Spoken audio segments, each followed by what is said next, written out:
has finally come. We are live in Berlin, Germany, as the biggest Valorant off-season tournament of the year kicks into gear. Our top teams are locked in. 2 jam-packed days of action lie ahead.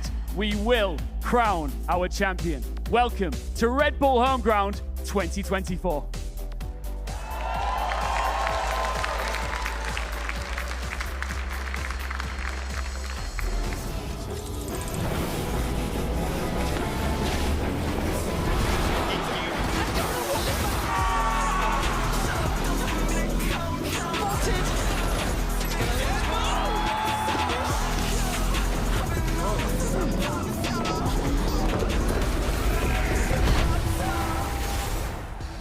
All right, here we go. Welcome to Berlin, Germany, renowned for its exceptional landmarks, vibrant culture, world-class museums, wild nightlife, and now home of the Red Bull Homeground 2024 Finals. Our 5th edition of this Valorant off-season tournament just gets bigger and better every single year. My name's Ian Chambers. I will be your host for the next couple of days, and I'm delighted to say that we are kicking things off here with Ash and Pavlos to guide us through our first chapter of this next couple of days. I mean, first things first, Pavlos, you've been involved with Red Bull Homeground before, but never on a main stage like this. How you feel? Oh man, it feels great, right? Because not only is this on a stage with a crowd and arena, it feels like we're also in Killdrew's little workshop, right? Where, you know, the little bits and bobs, this is where probably the mini turret was created, Tim the turret rather, the alarm bot, which is pretty damn cool. But yeah, I mean, I had an easy journey. You had to just cross through a pond. Yeah, quite a big one. But, you know, I'm familiar to it. My season in VCT EMEA has me familiar with Berlin, and it being my very first Red Bull Homeground, it feels like home. Yeah, it should feel like home as well. And this is like a bit of an end-of-year celebration, I feel like, for Valorant as a game, but also for some of these players that maybe haven't seen each other in a little while, getting back together and, of course, introducing some new faces. Yeah, I think that's the fun part, right? Roster mania has happened for a lot of these VCT rosters, and that's where the fun starts. We get the sneak preview into the 2025 season, a stage where we see these teams starting to prove their mettle. Yeah, I just want to give a massive shout out, of course, to AOC, to Blacklight, and to Jeep for being our partners for Red Bull Homeground 2024. Let's have a look at that Jeep. There's a Jeep in the building right now. Not only do we have a live crowd, is there anybody out there, by the way? How's it going, Berlin? Look at that Jeep.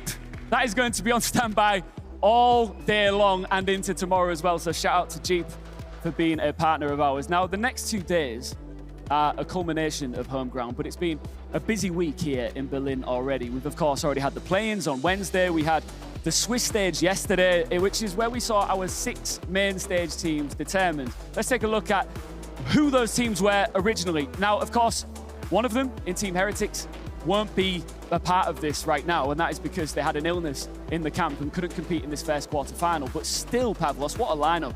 I mean, it's incredible. It feels like every single year, year after year here in current Homegrounds, we always have that extra, you know, performance when it comes to these teams. Always we got the best competition the world can offer in terms of Valorant, and you know, we couldn't have it any better way, right? This is the 5th year of this tournament, and it feels it just gets better each and every time.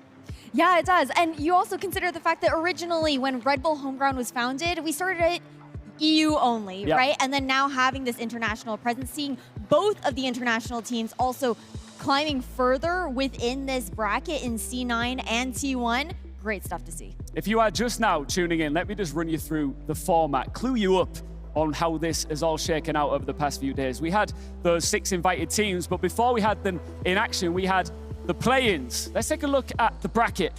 On Wednesday, we saw 2 favorites make it out.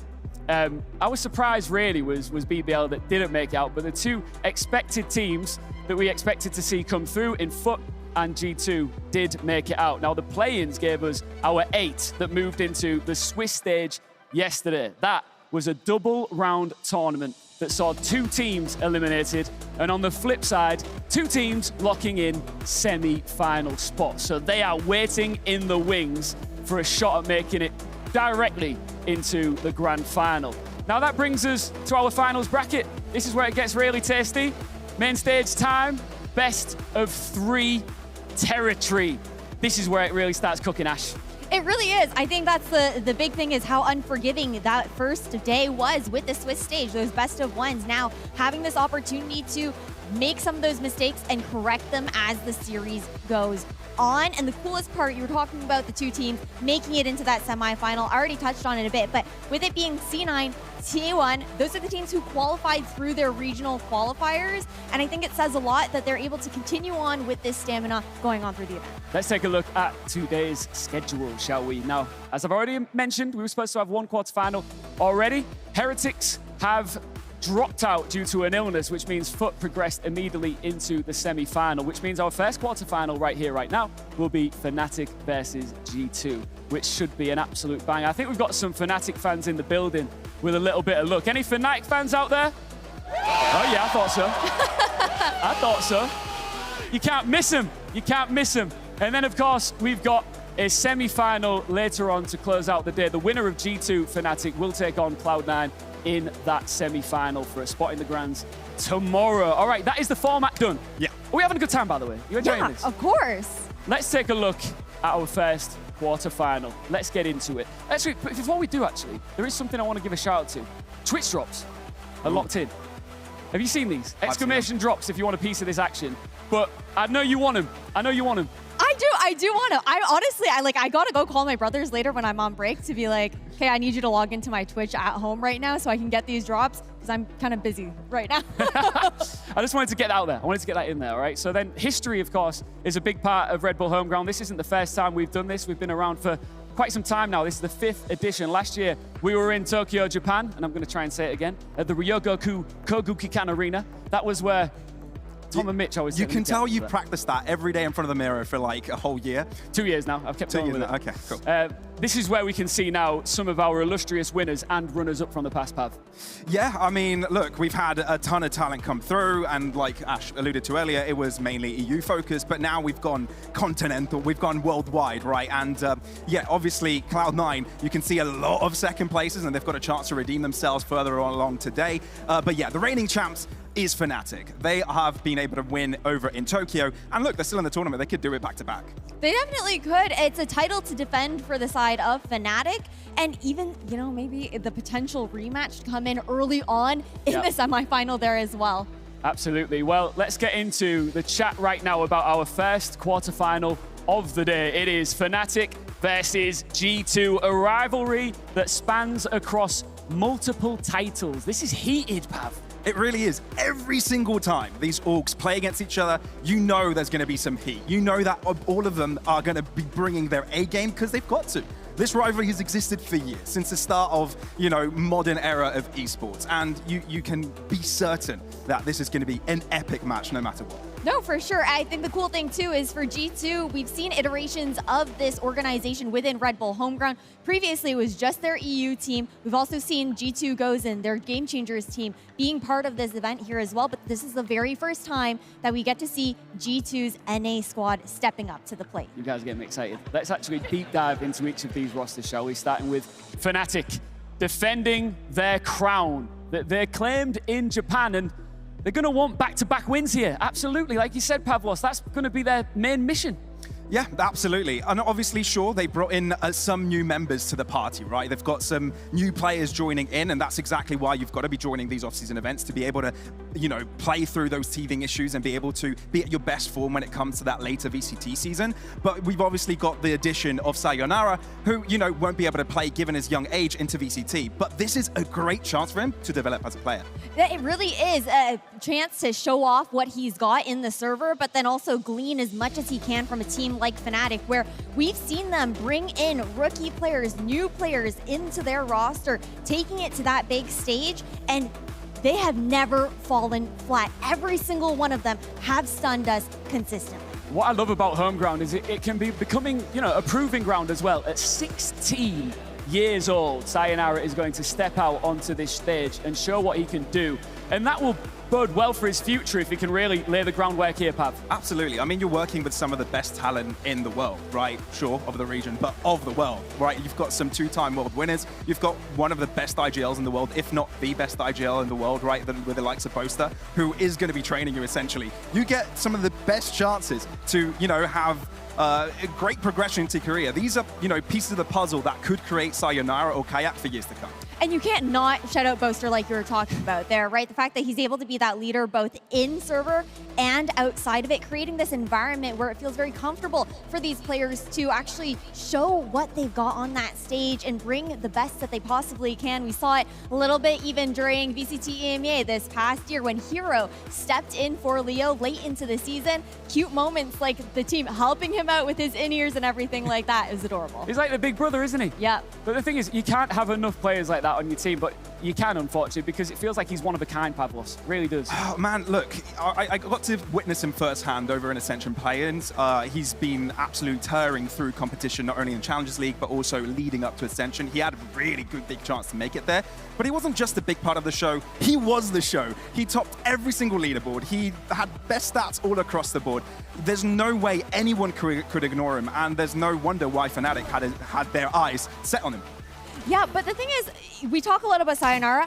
A big part of their roster and why he's able to slot in so well is the adaptability that the Fnatic roster brings. And I have to lean my eyes on Chronicle for that. We saw him being so flexible during last season, and he continues to do so, even bringing in, taking on some of the Sentinel roles that we typically would see Alpha playing or Hero late into the season there last year. And it brings this chance to open a lot of opportunities for Fnatic to continuously kind of flex around those agents and roles and allow that comfort to these new players stepping in. How much do you think their standards has either dropped or increased since they claimed the trophy last time, Pav? Nothing at all has changed for Fnatic when it comes to standards. They're here to be the best in the world, right? There's no doubt about that. They've got 2 trophies. They've never gotten a Champions Trophy, which is definitely what they're going for. And look, a lifespan of an esports player goes so long. Boaster wants to be as crowned as possible by the time he goes into retirement. Yeah. I think what's difficult is there was a little bit of, community sentiment towards Fnatic, but you cannot deny the results that they found this past season during 2024 VCT, continuously being able to top our region within EMEA as the winners within playoffs with everything that they had going on with these players getting ill, kind of having Hero come in late into the season. It says a lot about how they're able to continue to push forward. But it's always great to have another opportunity to flex your muscles on an international stage, isn't it? Oh, it definitely is. Getting this chance to go head-to-head again, once again up against some of these other international teams, especially this G2 match coming in hot, where the last time that we saw them facing up against each other was this year's champions, and they locked G2 out during that first lower round. So for G2, I'm sure vengeance is on the line. Revenge could be sweet. Let's take a look at this G2 roster, shall we? Like Foot, they made it here through the play-ins. In the Swiss round yesterday, they beat Carmine Corp and lost to T1, who were waiting in the semi-finals. It's been a bit of a mixed bag of results coming into the quarters, Pav. Absolutely. I mean, look, there's always going to be growing pains when you make additions to the roster, when you make changes. There's always going to be issues that you need to work through. And in a best-of-1 format, those issues will be highlighted. But look, tournaments like this are where you can fix your mistakes, you can adapt, you can be quick on the fly to make your changes. And the fact that they've made it into the semi-finals and they're playing against Fnatic today shows that they can do just that. I don't even know if we can say it's a mixed bag, though, because it was T1 and Foot Esports that they lost against. Both 11-13 losses there as well in the best-of-1 unforgiving series. I feel like you can't really say that they're necessarily falling flat or mixing the bag up too much. Okay, well, one thing we can say for sure is that they have brought in a tremendous gunner in, a former world champion from 2023, Ash. Oh, yeah. Dogamo on the server, on the stage right now. You've got to be excited. Sure, Icy was great for G2. He was consistent as far as how he was looking to improve match to match. But Dogamo brings this star power, this firepower to the team that I think is really looking to elevate G2 to the next level. Beast of a pickup, and I think you could argue that it was really necessary because G2 are not a partnered team. So there is a chance that they could get relegated. So you feel like you're bringing in a player with that pizzazz, with that flair, and I guess with that renowned playstyle. to potentially save you from that being an option. That's a brilliant point to make, Ian. And honestly, I think that's exactly what G2 were going for this pickup, right? Sure, you've had IC before, who was an excellent player by all means, but you've got a chance to get one of the best duelists in the world in your roster. You're going to take that. And especially when your life in VCT is on the line, you're going to be taking every necessary step to be able to stay in this league. Yeah. That you are, and you have to consider the fact that, okay, you would think, yeah, there's pressure on G2 when you consider all of these factors going into VCT 2025. But at the same time, you look at that core four of the G2 boys, they are chill as hell. Like, it's no sweat off their back, and I love that about them. And I think that it just says a lot about their team dynamic, their energy on that stage. They're always so positive. So I feel like it's just another day at work for them. Can't be chilled here though, right? Never. You got to get fired up, Pav. Especially against Fnatic, Absolutely. right? Yeah. You're playing across region. It's not only the pride against the Orcs, but it's the pride of regions, right? Yeah. Americas versus EMEA. It's as big as rivalry as any. A chunk of the G2 roster have been boot camping here in Berlin as well. Do you think that's an advantage? I do think it is a little bit of an advantage because we did see parts of them, that being Valen, Trent and Giacomo, were part of the Spotlight series where we saw those mixed teams being displayed here within the Valorant ecosystem. But at the same time, I know that they talked a little bit about, feeling a little bit of homesick. You are away from home. It is a little bit of a different environment. You do end up getting tired of it sometimes. So I do think they're a double-edged sword in that kind of regard. There's the good parts to it, but then there's also the homesickness sometimes too. Let me just do a quick sound check with our crowd here in Berlin. I like to do this, Pavlos. I'm sorry, I'm going to do it. Who do we think's going to win this quarterfinal? Is it going to be G2? Or is it going to be Fnatic? Sorry, let me just double check one more time. G2? Or Fnatic? I think we've got some clear favorites here. Bit of a discrepancy there, Pav. Yeah, just a little bit. Fnatic, home crowd favorites, why not? Hey, okay, I guess I'm the resident North American here. Yeah. So I do have to give them the fact that, home turf for Fnatic, they're going to naturally have a couple more fans in the circle. I also know the Fnatic fans generally, even if there's only like 5 of them in the crowd, they are so loud. They're so loud. But I'm sure that both teams are getting a lot of love in Twitch chat. And yeah, absolutely. And you've got to love, for these players, any opportunity, obviously they get plenty of them, but in front of a live crowd, performing for high stakes, there's nothing like it, Pat. No, absolutely not. And we talked about the players like Kayak, like Sayonara coming into this roster for Fnatic. They don't have much LAN experience, right? They haven't had the opportunity to play against on the biggest stage. And when they're coming into a roster that it will be playing into VCT next year, for example, Kayak, he wants all the experience on the stage he can get. Because, when you make it to the next stages, when you play in the regular season, you want to be as seasoned as possible. And this is a great place for him to exercise, the in front of crowd play. Absolutely. Look, it is time now to take another big step forward in getting into this quarterfinal. I know you can't wait. We can't wait as well. We've kept you waiting, and we appreciate your patience. Let's take a look at map picks and bans, guys. Okay, I'm so excited to see what we've got cooking here. Absolutely. I mean, look, we knew this was going to be a big matchup here. Haven and Bind are going to be picked up. It is going to be Fnatic selection to play on Haven, Bind going over for G2, and finalizing on Pearl. I am begging to go to a map 3 in this best of 3 series. Pearl was the permaban of Fnatic, and we haven't seen them on this map since 2022. They played it maybe just a couple of times, only 3 times throughout the entire iteration of this roster. So I'd be really excited to see how that goes.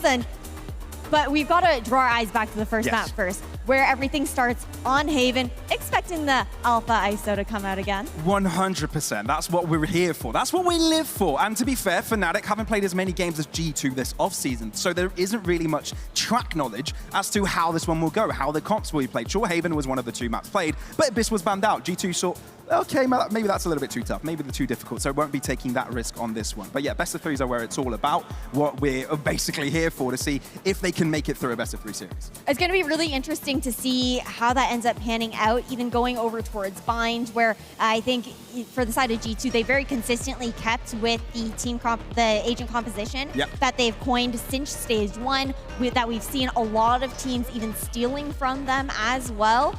But I'm really curious to see how this best of 3 is going to start out. I think heading over to Haven first, it's a really big difference in the approaches that these two teams have to this first match. You're smiling your face. You're loving life right now, aren't you? I'm loving life. I'm so excited about this matchup. Look, there's so many things combining into the day that make me excited. You know, first of all, I get to cast some epic games in front of a crowd for Red Bull home grounds. And an epic matchup. It doesn't get better than this. Yeah, and we've got a semi-final still to come as well, so this is where I put you guys on the spot. Look, it's very rare that I get to work with you wonderful people, and I apologize for doing this, but I am going to ask for some predictions here for this first, best of 3. I hate you for this. Of course you would, Ian. Sorry, Ash.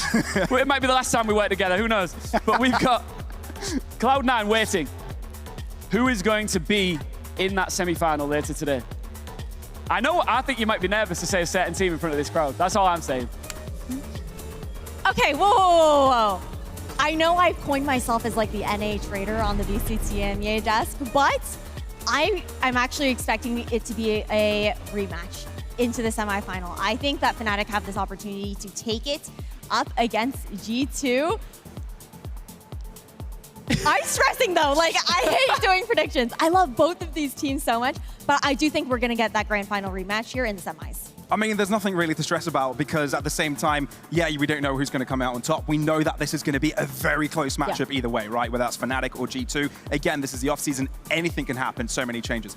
But I just want to see Jorgamo frag out. Sure, I might be the traitor to EMEA right now, but I want to see Jorgamo play at the highest of level. But what about Sayonara? You want to see the 16-year-old come out here and pop off? I want to see everyone pop off, right? Let's go to 3 maps over time. Let's have it all. Do you think this is going to be a highly contested 3-map series? Absolutely. Yeah? Yeah, I want to see Pearl. Like, I am begging both of these teams to let me see Pearl right now. It's been so long that we've gotten to see either of them on this map, especially Fnatic. I want to see what they're bringing to the table. Cool. We've still got a few more minutes until we bring our teams out here onto the stage. So I just want to strip things back a little bit more. Yeah. Do you think that there is less pressure on Fnatic, that they've already been and done it, or more? That's a tough one, Ian. That's a tough one. And because, again, we're in the off-season. Sure, tournaments don't matter that much.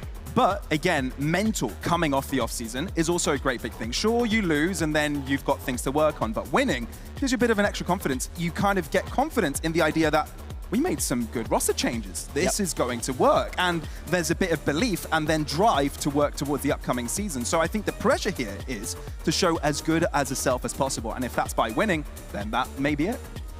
I think that there is a little bit of pressure, but only because when you look at Boaster, I know that he puts a lot of pressure on himself as an IGL. They had an incredible run during the 2023 season, and that was the last time that we saw them winning out at Red Bull home ground as well. They won also Lock-in and then Tokyo within the main VCT circuit, and this is a team that was expecting to try and make that run again in 2024, and it all starts here for 2025, that preview into the new season. I think they want to start off hot. Absolutely. And staying with Fnatic, Elmer Puddy made his debut with Fnatic last year at Red Bull home ground, and he's really been growing into the team. Absolutely. The thing is with Elmer Puddy, coming into last year, he had a project in his hands that it was a 2 world champions, right, back to back, and a project that Mini and Boaster, developed very well. So coming into the roster, he didn't really want to step on anyone's shoes. They had a product that was working, so why change it substantially?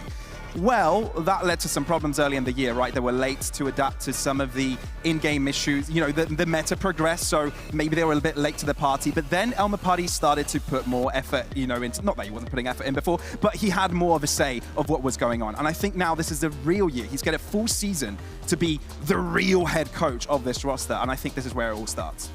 Yeah, this chance to prove himself, Absolutely. right? And it's going to be really interesting, especially because now you don't even have Mini in that assistant coach position anymore. It's going to be Milan stepping into the fray. So a chance to see what he's also going to be adding to the table. Are you sad to not see G2 Gozen on the main stage?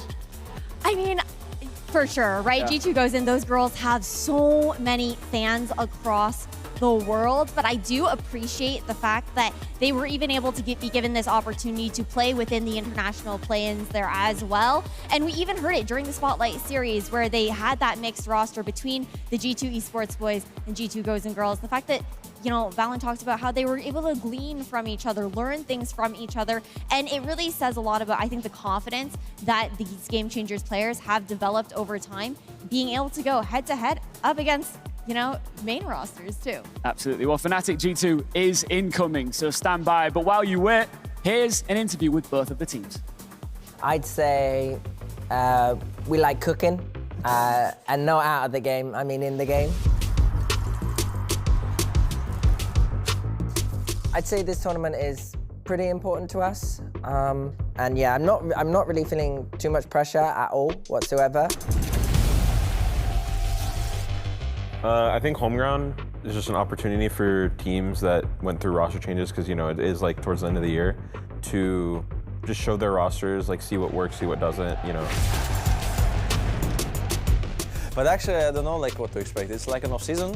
No one actually knows true powers of each team and so on, and it's very hard to say. We'll just enjoy this game. I think our goals are just kind of see what level we're at, kind of find mistakes, find like weak points in our play, try and develop the team as much as we can with the new addition of Jogamo. And then for us, it's just kind of revitalizing our energy and giving us a kind of perspective to start dominating again, I'd say.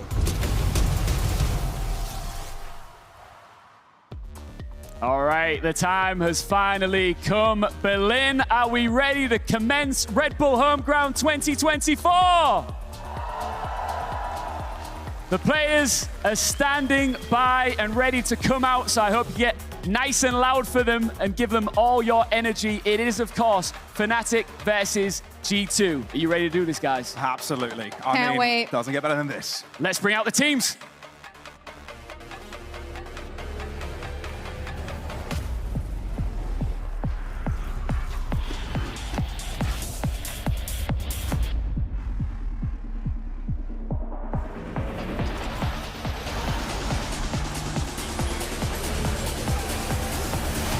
Fnatic.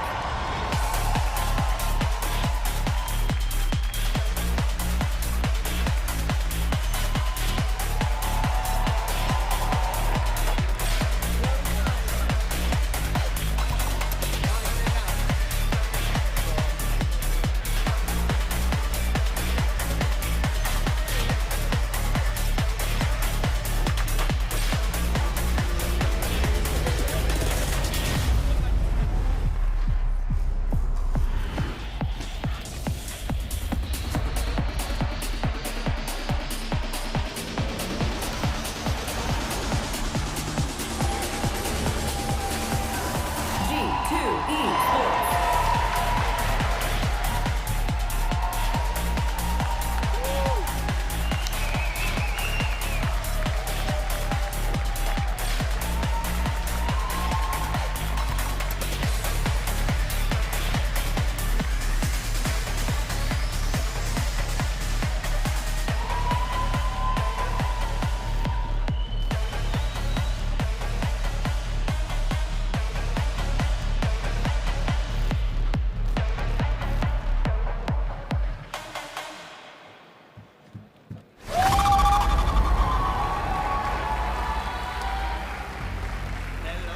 How cool was that, by the way? Both teams, you know, giving off different vibes, I'd say. Fnatic, of course, super playful. I mean, I just absolutely love Burst there. I mean, I'm jealous of Yinsu that she gets to spend every day with that guy. G2, a little bit more serious. What was your first impressions there, Ash? Hey, I mean, G2, I think they come in looking gold, right? Just like the chains around their neck. They got that drip to them. Ice. Exactly. I'm actually glad that we got to see a bit of a K-pop dance from both. I don't recognize many, but I believe that's Out of Touch, the song that I was dancing there. I don't get many of these references, so I'm really happy I got that one. Proud of you. Yeah, thank you. But yeah, this is going to be exciting, and I think you can definitely tell from the aura from both of these teams. Like you said, they're not here to play. Sure, G2 a little bit more on that serious front. That's no different for Fnatic. Sure, they show a happy face at the start of the game towards everyone because they are here because they're showmen. They're brilliant at this. They're but when it entertainers. comes to playing in the game, that's when things get serious. That was a long huddle as well. I'd love to know what was being said in there as they get set and ready. The fans are ready for it. The players are absolutely ready for it. But yeah, like I said, different vibes. You can never really tell at all anyway, really, until you truly get into the server, can you, pal? No, you really can't. You absolutely can't. Like we said, this is obviously changes have been made. This is the first time since those changes these two teams are meeting up with each other. Yeah, it's all about setting the tone going into next season, right? And I feel like even the juxtaposition between the jerseys, too, says a lot about the energy that they're bringing to the stage. The dark for G2, the light there for Fnatic. Absolutely. And what's going to be interesting as well for us when it comes to form and momentum, we've seen lots of best of ones up until now. Now we're into the best of 3 territory, but it's territory that these lads have been many times before. It really is. And like you said, best of one, G2 had a longer journey to get here. Fnatic only played a couple of matches, but you know, it goes both ways. Sure, on the one hand, you get more momentum by playing more and more reps. On the other though, you've showed less of your arsenal. For Fnatic, a team like Fnatic, that's really important. Keep the secrets close to themselves. Yeah, that is true, but at the same time, with those young players like Kayak and Sayonara, that's also less reps that they had actually in officials with that team. That makes a big difference. This is expected here when we look at this agent select. No changes to be made. The big difference is looking towards the double duelist on Fnatic and then the neon composition there for G2 Esports. Very much so changes their approach to how they're going to try and structure Haven. Yeah, it feels like this is going to be completely a pace changer here for Fnatic. The fact that they want to put pressure onto G2, the fact that they can maneuver across the map really, really quickly. You just love to see it. That, you know, this is going to be a great match to get things started. Haven, I think, is one of the best maps that we could get started off for Red Bull Homegrounds as a whole. Yeah, one of the bread and butter maps here for Valorant, right? It's a great way to kick things off, especially when things look to get a little bit spicier if we do manage to land on Pearl for map 3. And we talked earlier about the true rivalry between the two orgs here that spans across multiple different titles. I don't care who you are, as soon as you put on one of those jerseys, you want to rep that badge. So let's see who's going to take this. Is it G2 or is it going to be Fnatic making it into the semi-finals? Pavlos, Ash, lead us through it. That we will, Ian. That we will. Super excited about this one. Fnatic beginning things on the attacking side as G2 elects to begin on the defensive. That they do. You can see that stack from G2 towards B, kind of expecting Fnatic to go for some of that early middle control. Instead, it'll just be Jogamo with that first contact outside A. Well, Trent is with the first contact and with first blood. But the thing with Fnatic is that you've realized there's a lot of pressure here. You might want to poke and prod in different directions. Trent doubles up, though Fnatic are quick to reply. Got the spike. That they are. The patience to be rewarded here. You can see the walk up in middle from G2, just re-clearing some of this space, getting a little bit more information. They're showing intention, really. G2 want to make sure they want to get things started on the right foot, where they're dictating the tempo and they're illustrating it to perfection already. Quick mid push, and there might be a breakaway here. If Chronicle isn't ready for it, but he gets by with his life. Leaf now needs to walk in aggressive, doesn't get traded. Fnatic need to react to this quickly. But look at this, Fnatic. You can see Alpha is ready for the swing, but to drop Spike there, difficult for Boaster to recover with 30 seconds on this clock. Yeah, it's a hard one for Boaster. A 1v3 required of the captain. There's Tripwire in front of him, Spike far away. Sure, he's got a little bit of a TP to go through. No, he doesn't have it available, so it will even be shown. Sure, Smoke does give him some place, some position, really, to work around this, and he'll get the plant. Is there a chance here? Do we believe in this? I mean, you have got the stun going through. When it comes to G2, you know they're going to flood on site together. No, they will, but can Boaster isolate the fights? The answer is a big fat no to that, as it's Jonah to draw final blood in the first round. It's G2 to get things started on the right foot. Securing this pistol round, immense. The way to set the tone for any map. But I like the protocoling here from both these squads, right? G2, they lose a couple players early on over towards A lobby. That's the green light to push out towards mid, re-clear a bit more of that space, because on defense on Haven, when you're split across 3 sites, but really 4 major choke points if you're including Garage, you do have to go searching and trying to cover a little bit more ground, ensure that you can play those numbers together, not give these attackers a chance to divvy you up. No, absolutely not. I can hear the disappointed sounds from the arena, but yeah, we've got a slight tech pause going on. But yeah, you're completely right with that. You've got to be very careful with your resources when it comes to the defensive side. And yeah, you can see G2 doing that from the get-go, right from the start. Now Fnatic, though. they'll be heading into a pistol. Things will be a little bit on the slow end for them. Now, coming into this, right, we already had a talk about Sayonara, we had a talk about Kayak, but it's Kayak that it will be moving in with the roster next year, right? So, and also he'll be jumping into a potentially different role. How do you think that will gel with a team, say Leo also comes in when it's at the start of the season? I think it'll be just fine. Again, we talked about Chronicle during this pre-match, the fact that he's been so adaptable for this team, so flexible role-wise, and really giving the opportunity for Fnatic to shift those pieces around. And it opens up so many chances to, you know, try out different compositions, try out different roles for these players. I'm not too stressed about that. I do hope that we do anticipate to see Kayak continue to follow through as that duelist player here. Primary duelist at the very least. Alpha obviously picking up the ISO and the Rays every once in a while, map dependent.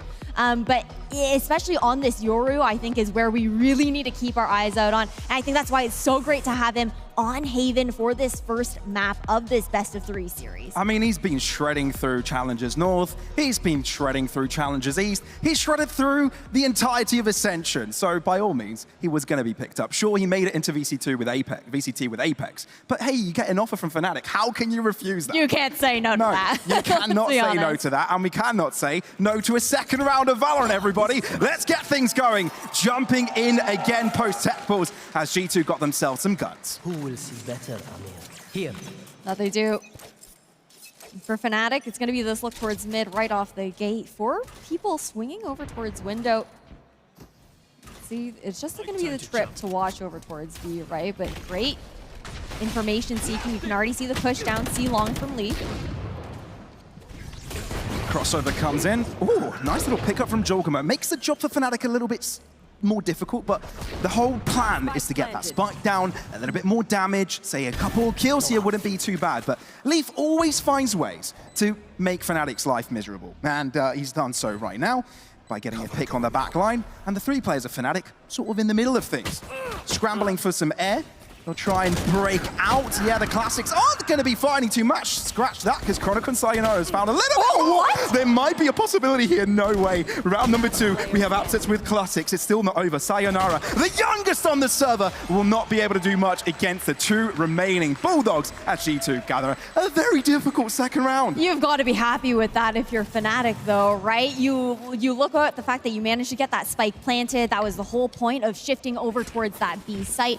Guarantee you get a little bit of that extra money into your pockets, and then you take a couple of weapons alongside that away. For G2, of course, they're still going to have a relatively decent bonus round going into this because they did have Leaf just onto a pistol that particular round. Sure. So it'll be interesting to see how they look to Protocol now on defense, make the most out of this bonus round.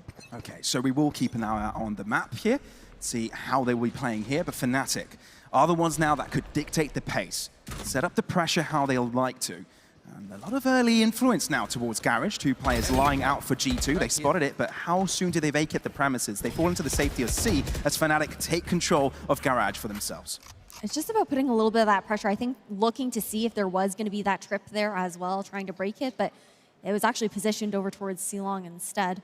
But look at how G2 looked to immediately re-clear into Garage after Fnatic do a little bit of that soul searching. Definitely a lot of mind games in play here, with the question marks now no longer being there for G2, gaining that Garage control. They might be able to put a little bit more pressure into B, but Leaf couldn't help himself with a little bit more of exploration. Alpha is able to find it out, but it's not without the reply. Valen keeps the pressure on, but he might be stuck in place, given Bosa's all the way behind him, and if he's not too careful, he will be dealt with. Fnatic have got a clear coastway into C. I love the way that they look to actually take that Garage control back, knowing that there is that threat of having some shotguns in there, ensuring that they're able to collapse on any player or 2 players stuck in that choke point. Now leaving it up to Jogamo and Jonah P, just looking to do a little bit of that extra damage. Yeah, and you can see the fact that the influence of the second round coming into this one, they weren't able to save too many major rifles, any Bulldogs, all that, so they're sort of having to settle with a Stinger and a Ghost for this attempt. But given how safe Fnatic are going to play in these situations, you know, you're sort of hoping for a Hail Mary, a bit of an overstep, a mistake, but Fnatic don't do any of those, especially when Chronicle is on the back line, leaving no survivors. A comfortable round there for Let's use our Fnatic. sight to our advantage. Decent amount of damage done. I think G2, we're hoping to deny that ult orb over towards Fnatic with how Jonah P was kind of weaving away from the site there. But overall, a nice start from both of these squads now. Rifles online for both sides. We've got to have our eyes towards Trent here on the side of G2. There is this opportunity to have that Hunter's Fury online into this round.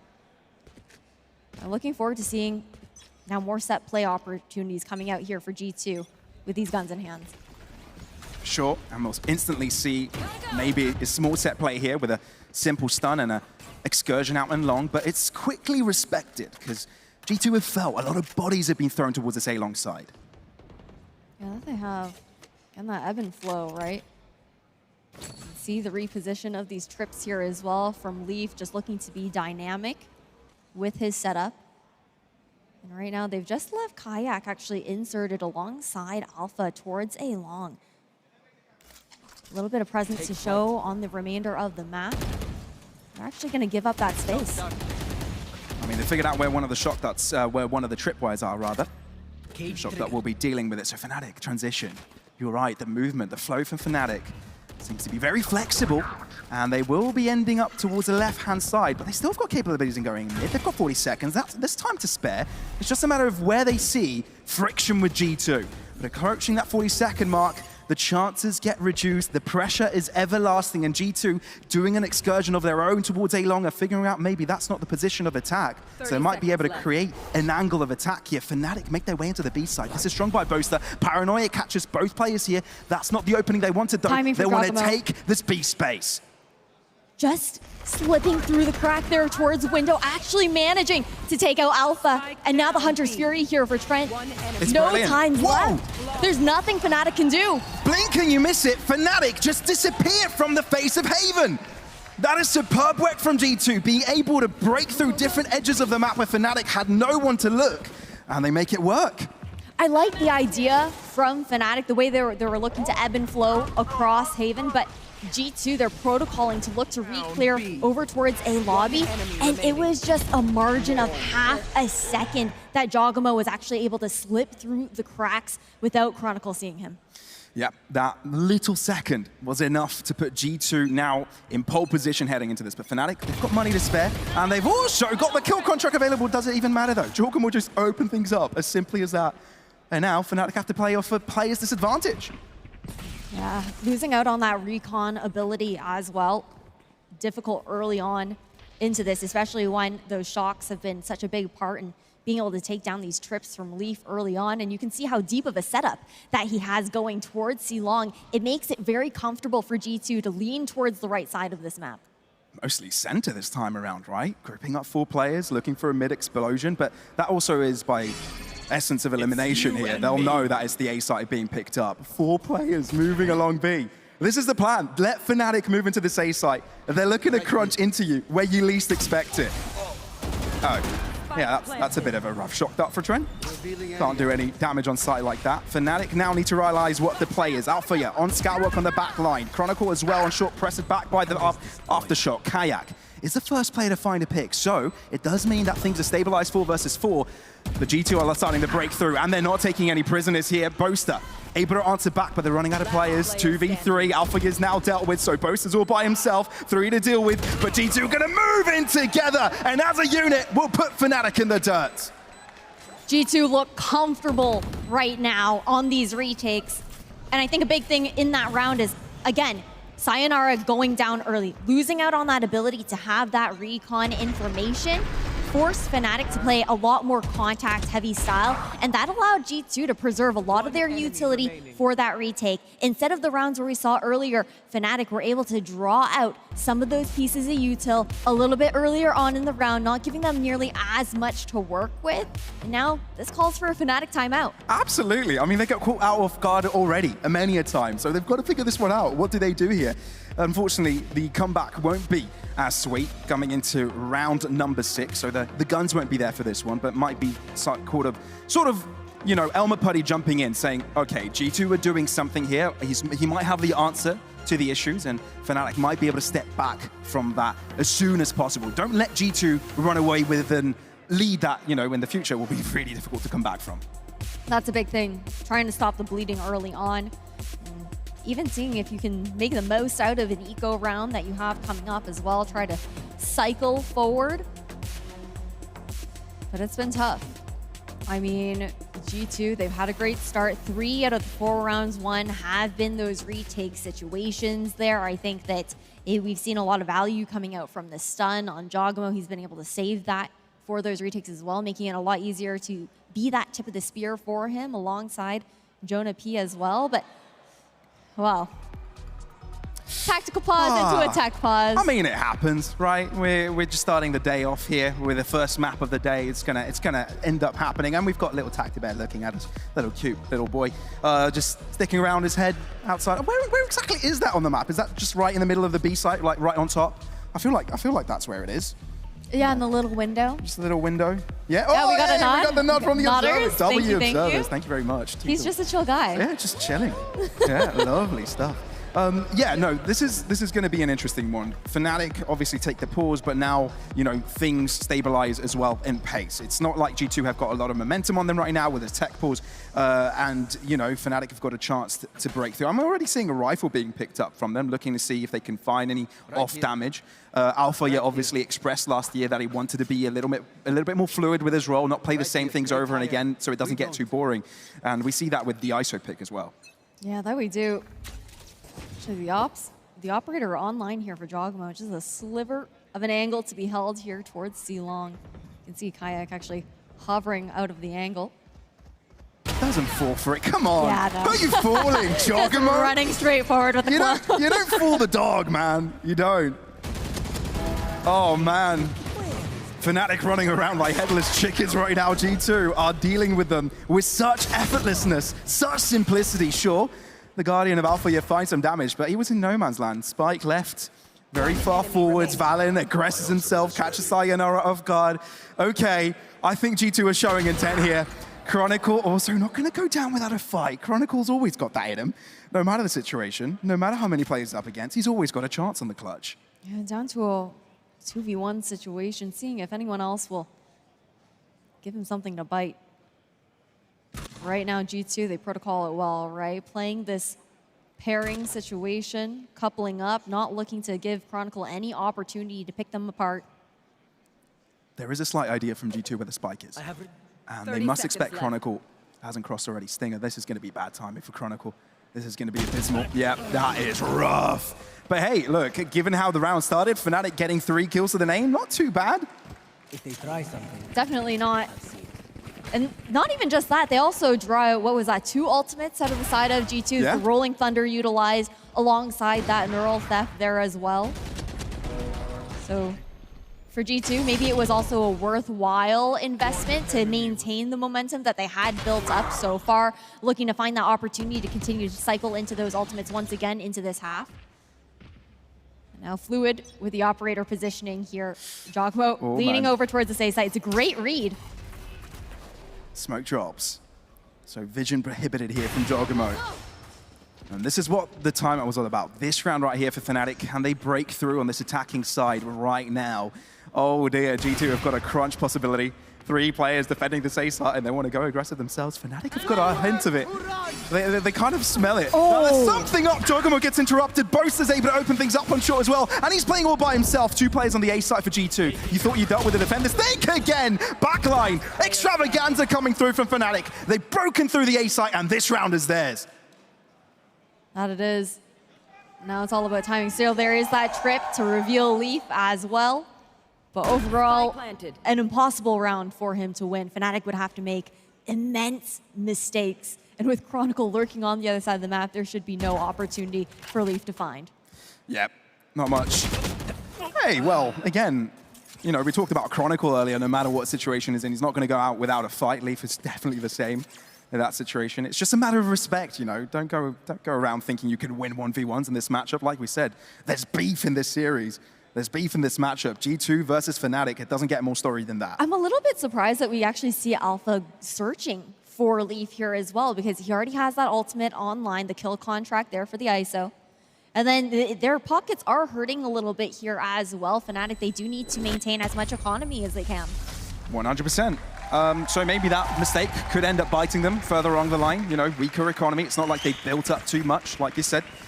So we'll have to see if that, you know, will come to bite them. But, you know, 4 ultimates for Fnatic, it's hard to seeing them. It's hard seeing them being on the back foot on this round, given that they've got so much to work with. Yeah, they do. They dealt with the operator really well in this round here as well.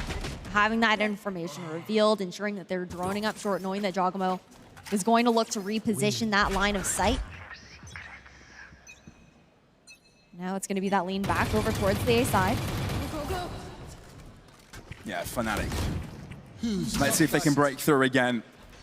The A site has been exposed before. G2 so quick to react. When you have the Neon dashing through the site, dashing through the map, you can get very quickly to the right positions. Trent and Giacomo break through, through the dimensional drift, and he makes it work with 2, but it's still an equalized scenario, but Fnatic have got space control. That they do is a great paranoia coming out from Boaster to allow that play to even happen. But look at the heaven spacing. Valorant's got to be patient though. You don't want to take the fight too early. You want Leaf to be in the optimal position so that you can see him being patient in this endeavor. He's got the paranoia available. This is so important. But for Fnatic, they need to be unpredictable with their placements, right? But also not be exposed to the elements. Oh, there's so much to think about here, but Fnatic need to make it work. With this timing, though, you can expect that they are buying time for the flank. Oh, the paranoia! It just funnels out for you right into the hands of Leaf. Boaster can't hold on! G2, make it work! 2v2 as clean as possible. The timing, perfect, because with that delay on the retake from CT, there had to be the anticipation that Leaf was trying to wrap back around. And as soon as they start to get a whiff, that paranoia comes out. And a great response from G2. Sure, Fnatic, they managed to stop the bleeding, those 3 rounds in a row, but unable to chain together rounds of their own. Yeah, that's the important part, right? You want to be able to start feeling comfortable. And again, you've got young players in the roster of Fnatic. That comfort is really important. You want to make sure that your players in the right mental space as possible and are starting to frag out, you know, straight off the aim trainer, you know. But that hasn't happened so far for Fnatic. They're hoping they can start to chain things together. I think especially starting out on attacking side first, where this composition should be shining a little bit more. It's going to be a little bit of a struggle on defense, I think, to hold up against Giacomo's Neon, considering all the crowd control that is given there. Alpha going down early. Tough looks when that kill contract was available to be utilized into this round here as well. Could have been a massive difference maker. We'll see how Fnatic recovers. I've got to say, G2, there's a sense of confidence within them, right? They're making plays purposefully without making too many mistakes, to be fair. They're working as a unit, and it shows. Careful. Fnatic looking to break through into the A site, 3rd time running, but the neural theft reveals it all. Perfectly showing well exactly the plan is for Fnatic. G2 maneuver into the defense of it before Fnatic can say hello. Giacomo, he rushes in. He's deep into the defense of the site. Fnatic are no longer with us in round number 9 as G2 show who's boss on the A site. A great neural theft to grab all of that information there for G2, and they're more than happy to fight forward. Great util that we saw being thrown out there by Jonapia as well, denying that crunch from short and allowing Giacomo to even isolate those players on site and playing towards long. Now Fnatic, again, back into this kind of awkward buy situation, right? Where we've consistently seen Alpha forcing up into that Guardian for the rest of the team. Most of the time, it has just been those general eco weapons, a couple pistols in hand. Again, sticking together here. Kind of playing that death ball approach into these rounds, knowing that they do need to recover this Phantom if Sayonara does fall. Oh man, can Fnatic exploit the weakness? Giacomo's read it, pings it. Paranoia showing intent. I think Jonah narrowly avoids it. Still 1-for-1 traded. If you're Fnatic, you need a little bit more than that. Kayak able to break through with a sheriff, but it's a tough world. It's all an obfuscation. It's all an illusion because they're heading towards the C site and G2 need to be quick on their feet. That they do. You do have the retake camera available here for Leap as well. Oh, the Hunter's Fury makes that's worse. deadly. Oh, you can see the panic of Fnatic's faces as G2 make them dance. That's the 8th round collected, and my oh my, is this a lead for them? It definitely is. I think what's really nice seeing from G2 as well is that they're not afraid to invest these ultimates to secure these round wins. And you would say, okay, well, maybe you could save on to when they haven't needed it. No, they haven't. I They're think chilling. They've been pretty good with cycling through those ultimates, right? And for G2 right now, sure, they don't have many, but you can rest assured that Jonah will be given a few orbs here and there. And yeah, you know, you've already done the damage. By worst case scenario, you're up 4 rounds at the end of the half. It's a big advantage to be having, especially on a map like Haven. Now again, this pressure that Fnatic are looking to show towards Garage, the same protocoling that we saw early on into this half. And Leaf goes searching once again. Whenever there's a lack of presence outside C, Leaf just finds so much information for G2 to play off. It's insane. Kill contract. Can the 1v1, the minigame, Alphaya versus Jogamo? Oh, but Alphaya's got that extra shield to him, so he'll be winning that 1-for-1. Will that space be exploited? You can already see Fnatic moving in together towards this A site. Alphaya spotted once again. You need to be careful. You know there's presence here. Fnatic are second-guessing themselves. That they are. I know exactly where. The ultimates come out here as well, just to give that additional information towards Fnatic. It's going to force Leaf off of the advanced angle that he had towards C as well. Oh, the mind games sticking to the original plan, even though that's where most of the defenders are. Alphaya without a care in the world! That is a 3K for him, and Fnatic are right back in the fight. They're looking good right now. These plays have been the saving grace here for Fnatic. These A site hits and a flawless round for Fnatic. What a way to bring themselves to a third. Last round in I mean, the half. Fnatic needed something. They needed a play, they needed a Hail Mary, and Alphaya brought it to them. Sure, the kill contract was the initiation of that, but the next double kill on the site, deleting both of the defenders, that was the icing on the cake, and now it's safe to say that Fnatic have got a little bit more pace on them. Thought they do.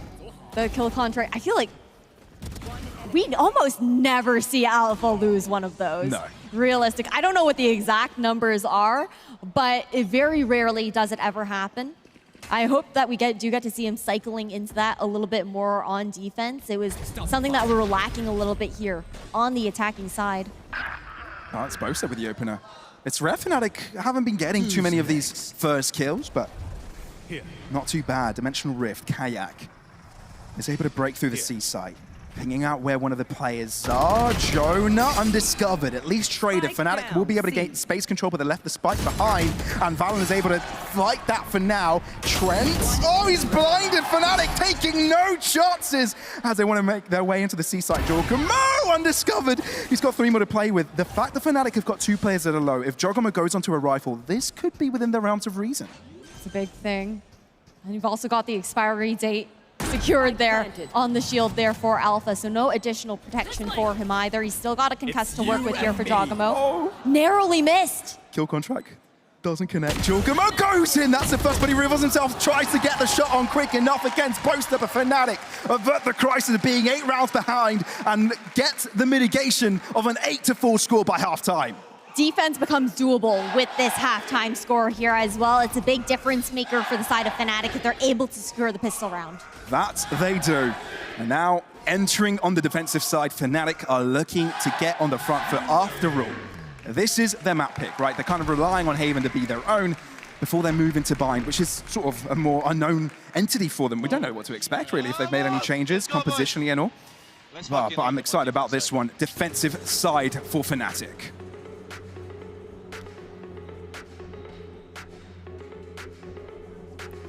All right, folks at home as well, they're probably looking at this and are pretty excited. This is Red Bull Homegrounds, after all, the best talent across the world competing here today. But it's G2 and Fnatic on the stage right now, organizationally. The biggest rivalry we've had in modern esports history, to be fair. And they haven't disappointed so far. I'd like to hear it from the crowd, though, because I see the seats have been filled up as well. Who are here for G2?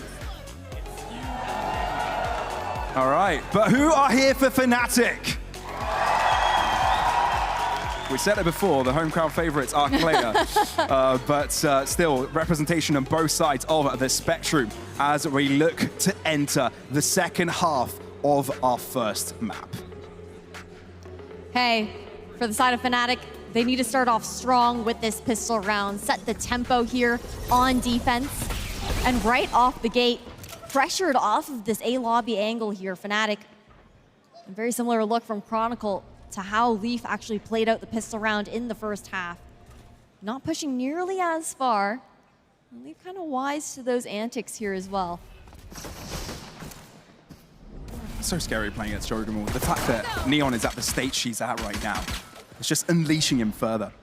But look at the re-clear now from Fnatic. 3 people pushing up towards A lobby. They've heard the reload in window here as well.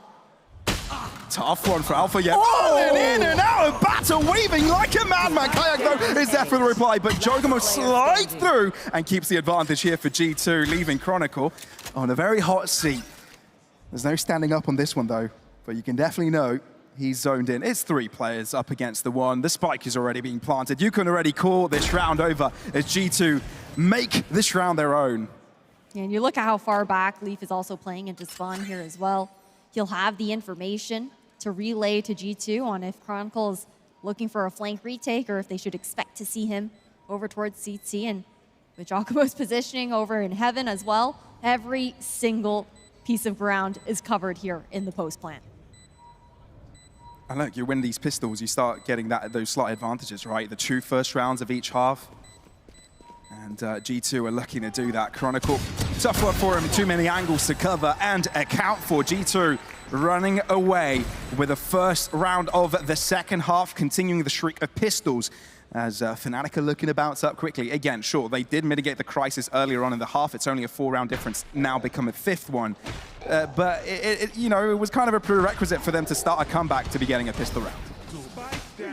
That it really was. You know, just being able to set the tone, trying to deny any opportunity for G2 to find the double digits early on into this second half. I think it's been a slow start here for Fnatic. We've seen some of that brilliance in some of those set play rounds on the attacking side. Those A splits that they had looked towards. And now on this eco, Kayak's actually pushed all the way out towards mid. Might be able to catch Leaf off on that flank, but with his presence being shown, I'm actually not certain G2 are going to commit to A.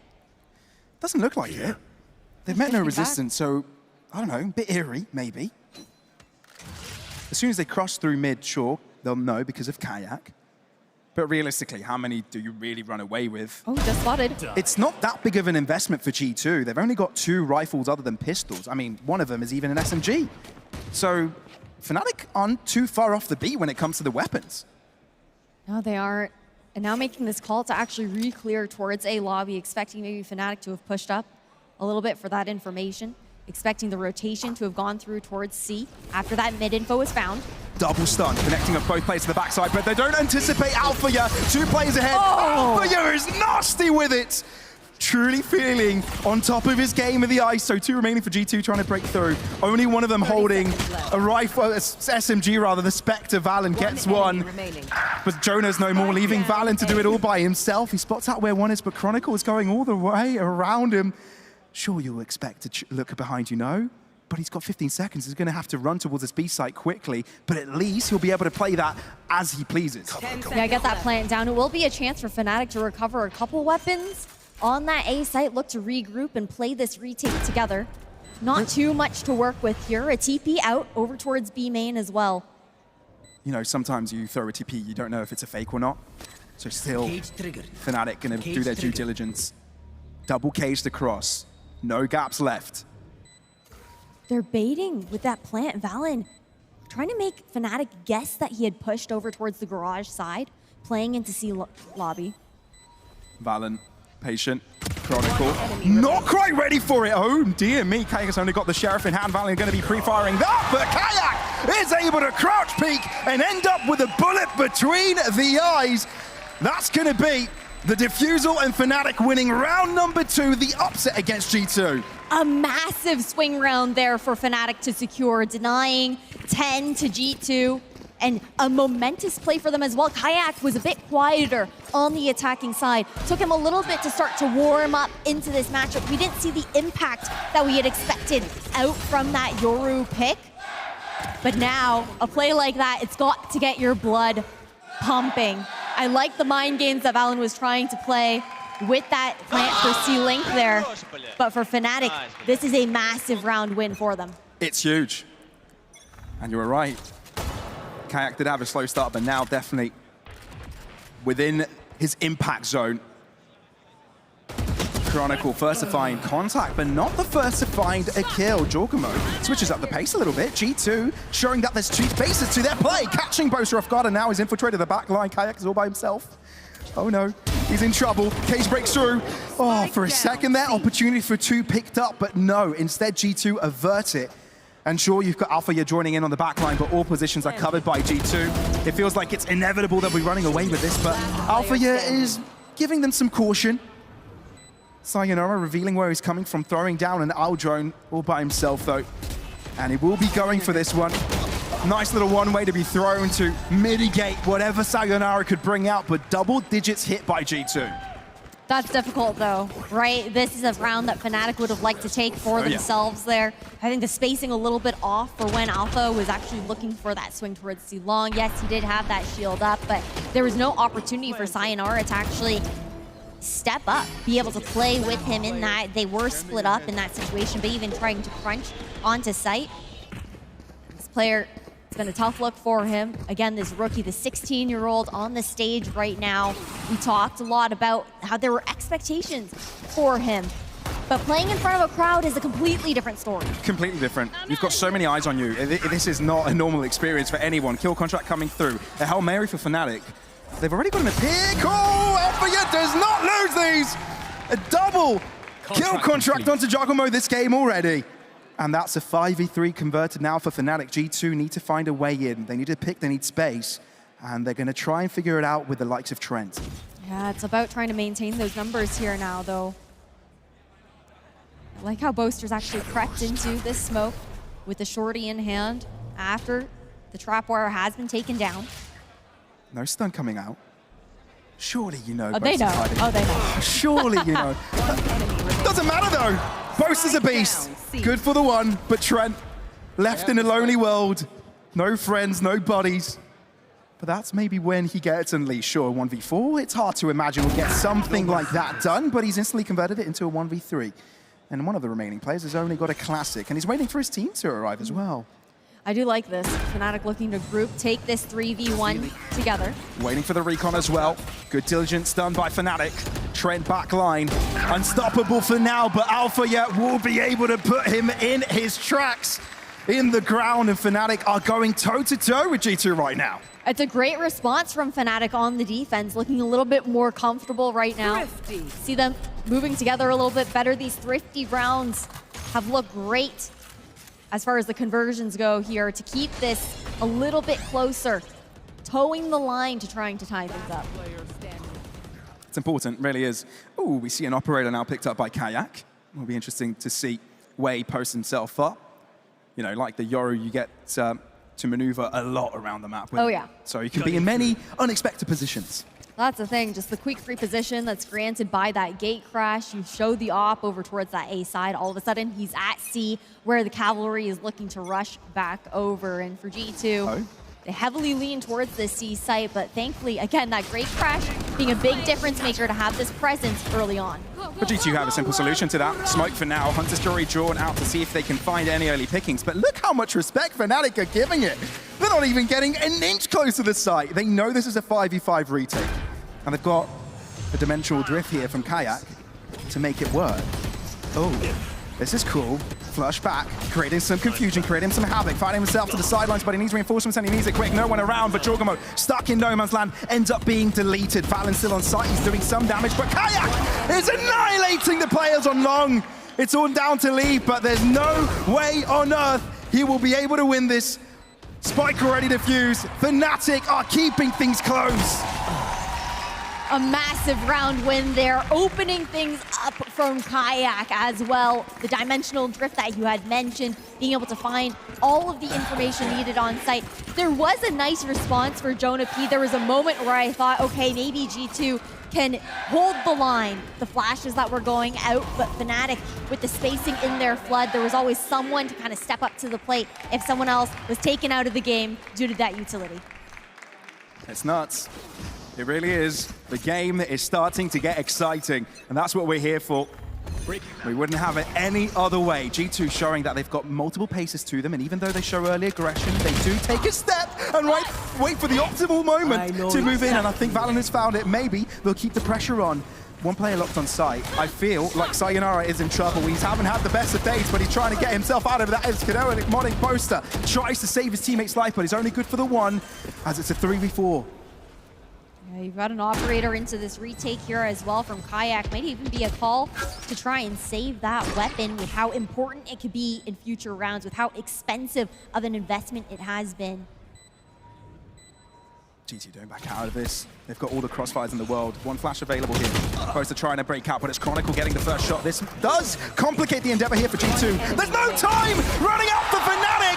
They are the timekeepers as Fnatic break through the site and get another comeback. Making it all worthwhile there, and the defuse to go in here as well. Actually, I thought that was actually going to be handed over to Kayak to try and get that dimensional drift online a little bit earlier. Small things, but what matters is that shift in momentum that Fnatic have found, these rounds that they've finally been able to chain together on these retakes. And you're right, Ash. I mean, in the first half, you mentioned that Fnatic couldn't chain things together, but now they have finally. These are 3 rounds in a row, and G2 can feel the pressure. A timeout's being brought out off the back of this, and, you know, they want to make sure that Fnatic don't end up converting this, because this is some momentum that could break through G2. It definitely is. You could see them also kind of looking to shift their approach to the attack. You talked about it a little bit, the different looks, the tempo changes that Neon does allow, whether it's the rotations that are going to come in, whether it's going to be a quick blitz onto site there, but Fnatic, they've protocoled so well as far as going for that early information, being more than happy to back off, play those numbers into the retake because they're aware of the strengths and weaknesses within their compositions. Great comp to retake on these sites, right? Not the best for holding the line, and they play into it. Yeah, that is very true.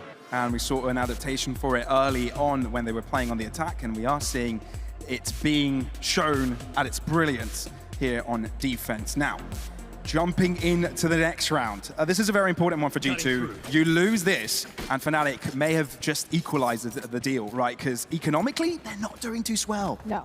It's the same story that we saw in the second half, or the first half, but flip-flopped now between these two teams, right? Jorgamo first in, Paranoia, good reaction timing here from both. Can he get out of dodge? No, the answer is a big no to that. Jorgamo wants to go even further, but no, he drops back, respects, because Fnatic are trying to block down the line onto the A side, but meanwhile, the C side's been opened up entirely for G2 to move in with. Chronicles considering if he wants to go for the fight, but the pre-fire into the smoke by Jonah might have just gifted the round for G2.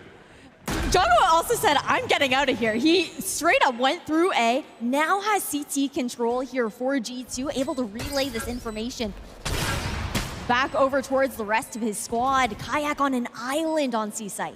Yep. Oh dear, running out of bullets there. Who can get his shorty out first? Kayak with the quicker hands. Portal closed. Oh man. G2 were great with obscuring what they wanted to go for. Brilliant stuff by Jorgamo to keep people busy, but this feels a tough world for Fnatic. Rolling Thunder even in store for G2. And yeah, with the time running out, Fnatic have got to respect this, have got to run away. And we said this was a must-win for G2 for them to maintain the lead. Well, they just gone and won it. A massive swing round here for G2 to continue pushing forward. But right now, I mean, a lot of that had to do with, you were talking about Jorgamo playing that disruption for the squad. It forced 2 players to stay away from that C site, just keeping them completely occupied and denying that opportunity for Fnatic to group back together for that retake situation. The thing is, that's only gonna work so many times. Yeah, it really is. It really is. You can only be able to confuse your opponent so many times. They'll eventually get the read on you, but you know, G2 were running circles around Fnatic in the first half, not so much now, but they've created such a buffer that victory isn't too far away. 2 rounds are required for G2. That they are, but they haven't had the momentum on this attacking half, right? This time, a very different approach.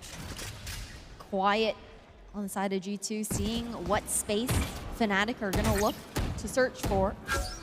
The operator will be pushed up actually over towards Long. I think Kayak was able to tuck away from it though, so his positioning not quite revealed yet. And they're still trying to fake some of that utility, draw some of that presence over towards A, but with how Kayak has walked up, Fnatic won't be falling for the ruse. You can see the rotation to be called back towards C, back towards middle. It's not too bad of a deal for Fnatic. Feels like G2 are going to go for the C hit. Alpha holding the right line, but his spray isn't that great. Eventually he does get one. Trent will reply. Still a play on the backside. Chronicle doesn't get a chance to get a shot in. Sayonara tries to find impact in this game. He's struggled, and he'll struggle again. Kayak all by himself, but he's got to respect this. Got to save the operator, and that puts G2 on match point. Difficult for Fnatic. This was a round that was important for them to be able to secure. Again, this back and forth, these swing rounds meaning so much for this team. The read was good there. But G2 coming out on top in those firefights, really being able to catch a couple of those players of Fnatic off guard. That's been great. G2 finding their comfort and their stride on the attacking side as well. Took them a little bit of a while. Sure, they won the pistol, but after the conversion for Fnatic, it did complicate the endeavor. But they're back on it, and the pressure is on for Fnatic. That's the thing. When you look at the old squad, you'd say, this is a team that can handle the pressure. Yeah. They can do the comebacks, but now you've got these two rookie players up on the stage. It's a completely different look for them, right? A lot of different kind of pressure. The crowd with their eyes on them as well, being able to feel that energy too. You don't want to disappoint, do you? No. This is a stage debut maybe for a couple of them, so you've got to make sure you're at your best form. It's an added pressure, always, in situations like this, and it's a moment Fnatic will take to discuss, reflect a little bit, take a step back, be able to think about it at a round-to-round basis. Don't get overwhelmed about what's going on right now. Sure, you're in a big stage. It's a lot of eyes on you, but this is still Valorant. These players know how to play, and I think Elmer Putty and Bosa are going to try and remind their players what the issues are, essentially. I don't even think necessarily about always what the issues are. Sure, there might be. We don't know. We are not privy to the comms, right? It could be a conversation of how do we want to approach these next few rounds. It could also just be a conversation of we got to shake this off our backs, you know, especially having a conversation with Sayonara, for example, just being able to say, you know what, don't worry about it. You're on the big stage for the very first time. Yeah, no sweat. Just kind of resetting that mental and even making that kind of difference heading into the next map. Because again, this is a best of 3 series, right? It's trying to set that tone for the team.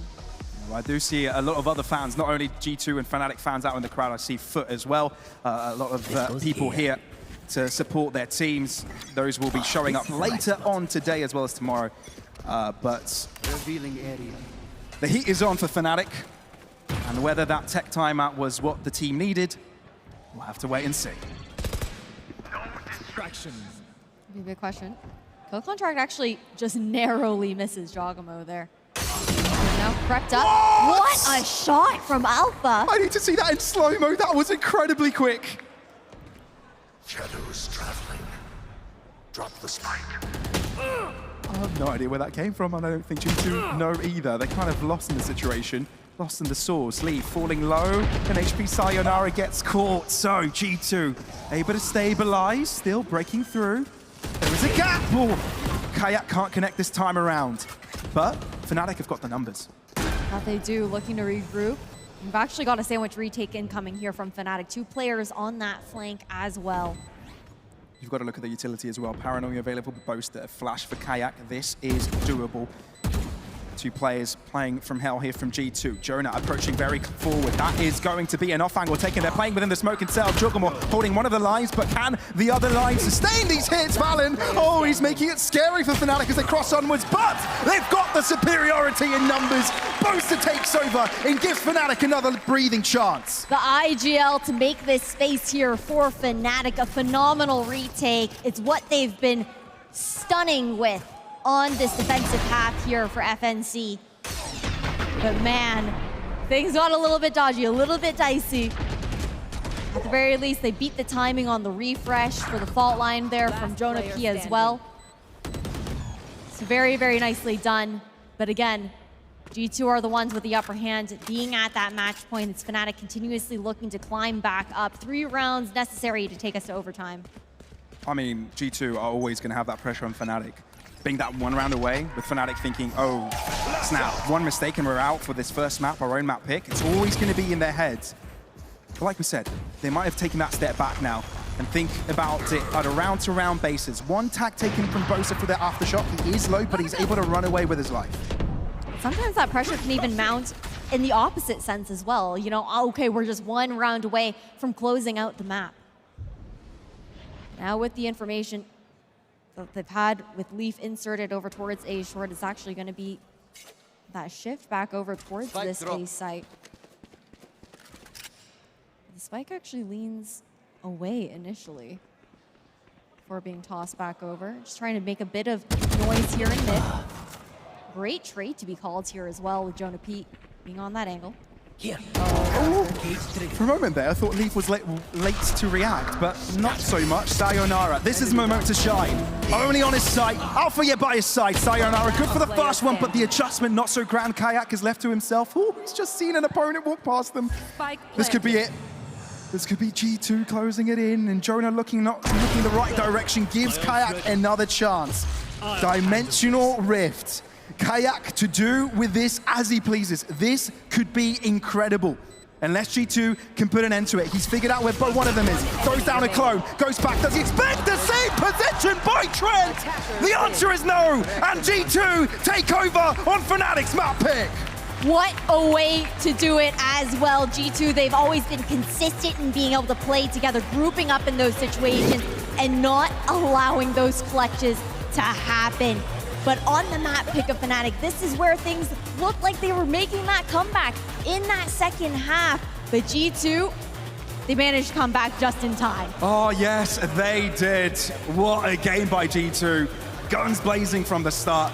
And my, oh my, what an exciting one. Looking forward for the rest. Ian has joined us now on the desk to talk about this a little bit further. Ian, you were looking on the sidelines. Yeah, I mean, G2 looked deadly serious when they walked out onto the stage a little bit earlier on, and they were deadly in the server too. They take Fnatic's pick in Haven. It is 1-0 in our quarterfinal here in Berlin at Red Bull Home Ground 2024. These players will go and have some words behind the scenes as they get reset for our second map here.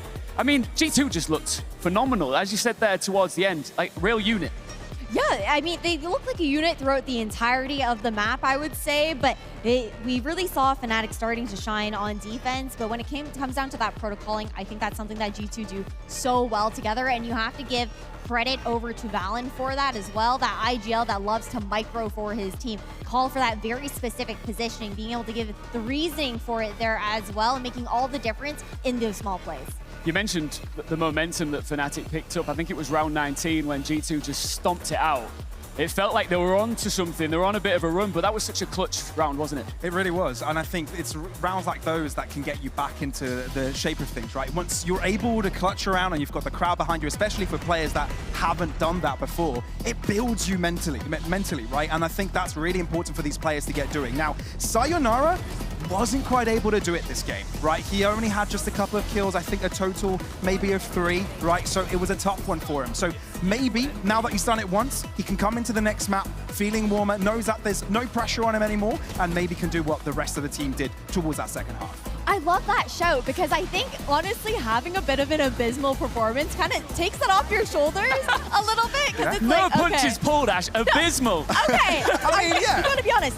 You do have to give him the fact that, yeah, it's his first game in front of a crowd, He's right? 16. That's a lot of pressure for a young gun. But at the same time, you got it out of the way. Yeah. At the same time. So there is that opportunity where, okay, we can only go up from here. You kind of get that off your shoulders a little bit and you shake it off. And I think that when you look at Fnatic, when you look at the players on this, especially over towards Boaster and Alpha, they're going to be great mentors as far as being able to help him kind of get over that hurdle backstage. Yeah, you've got to imagine that that's the sort of thing that's going on right now. You mentioned Boaster being the big brother of Fnatic, and it's time for Big Bro to step up and make sure he's got a shoulder to lean on right now. Absolutely. He's had a lot of pep talks for his team for the past few years, right? Which has allowed them to win tournaments, right? Internationals, Masters and such. So he's got another talk in him, and I'm sure. And coming into this one, look, like we said, this was just the start, just the beginning. Sure, you know, Haven was their own map pick, but I've got no doubt in my mind that they'll be able to perform on the rest of the maps as well. G2 got to be feeling supremely confident now, though. Absolutely.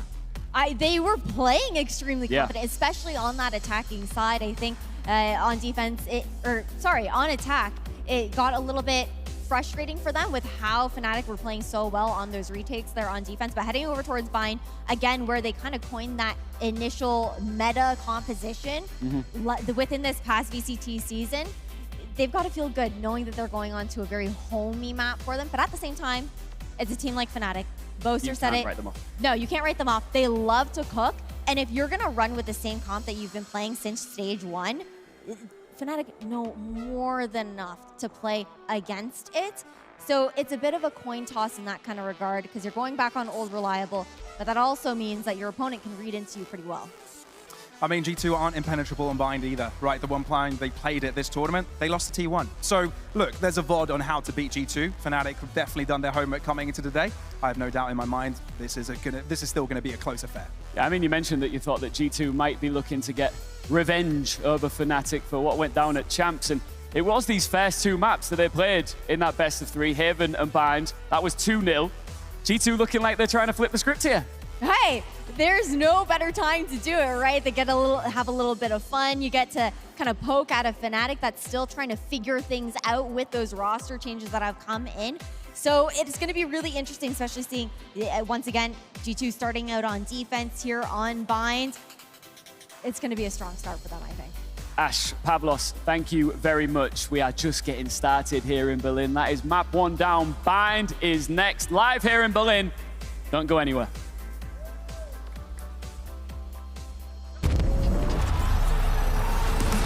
Fnatic versus G2 Esports.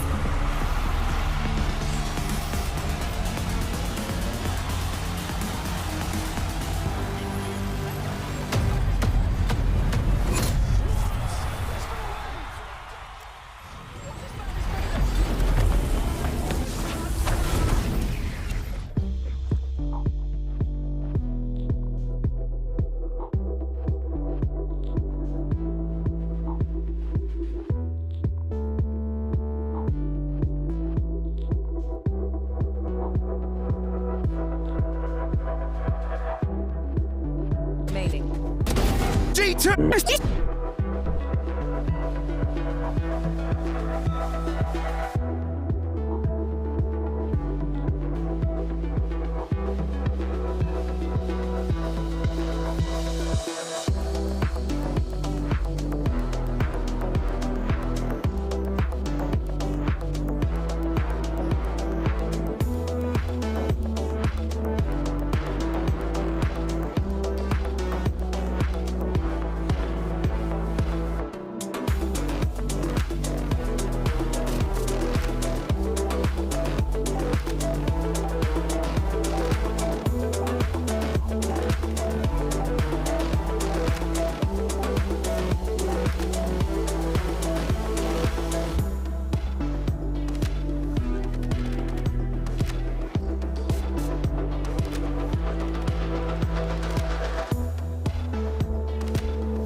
Welcome back to Red Bull Homeground 2024. Make some noise, Berlin! Fan favourites Fnatic are just one map away from elimination and a chance to defend their crown. Will they bounce back on Bind, or will G2 lock in that semi-final spot next? I am Ian alongside Pavlos and Ash. Pavlos, I'm going to come to you. Yeah. Look, did Haven go the way we expected? I think we were expecting a 3-mapper, right? And when we expect a 3-mapper, you'd usually expect the team's map picks to go their way. Now, that didn't happen.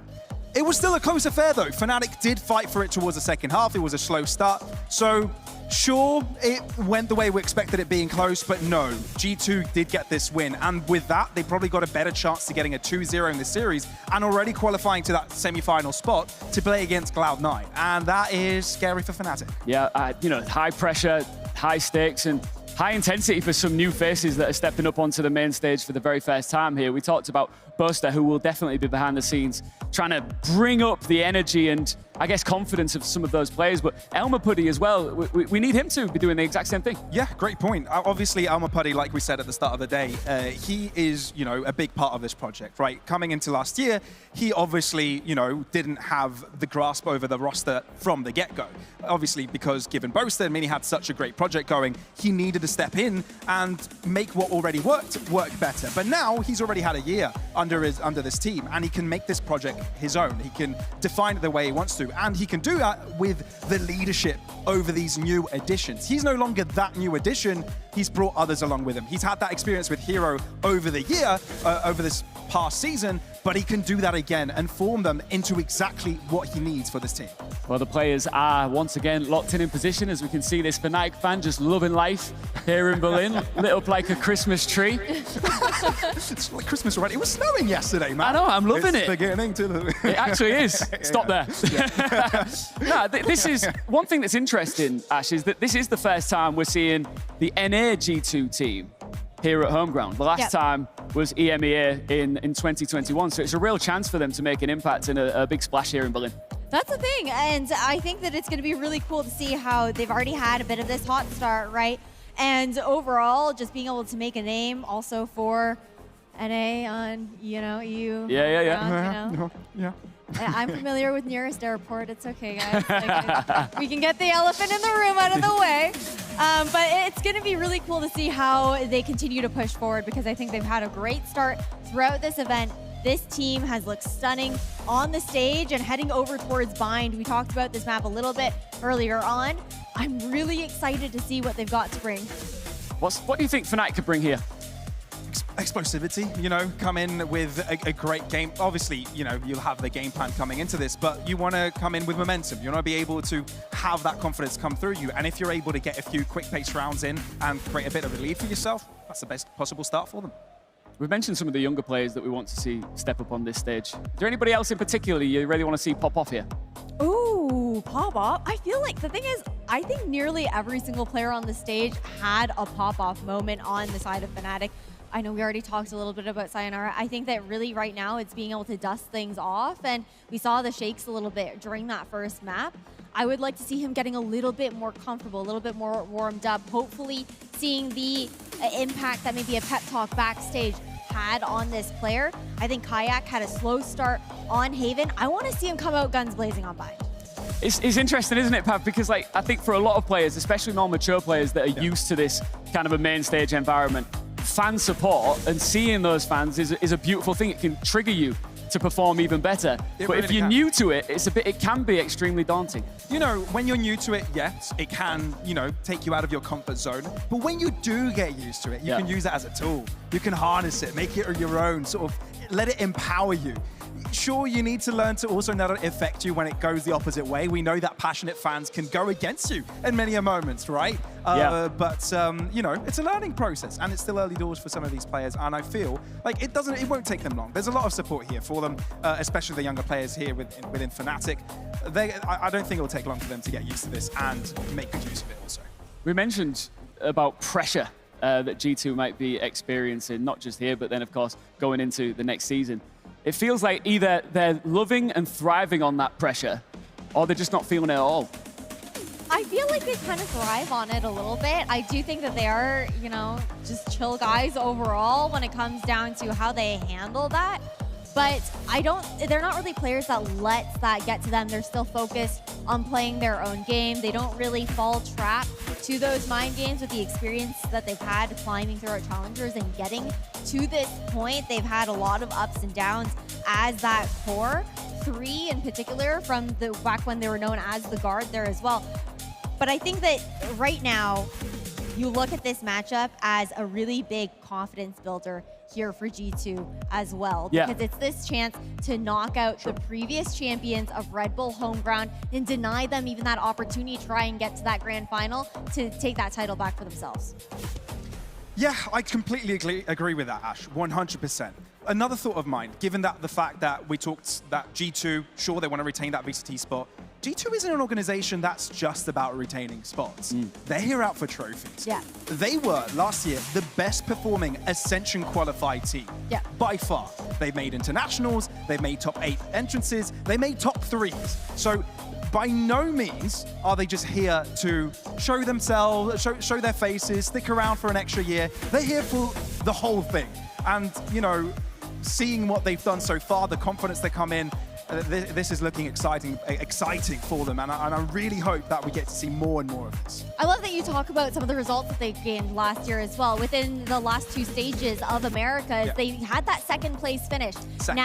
Adding Giacomo to the fray for this squad, they're looking to take that first place. They're looking to continue to elevate that opportunity for themselves. But you know them, ice in their veins, calm, cool, collected overall.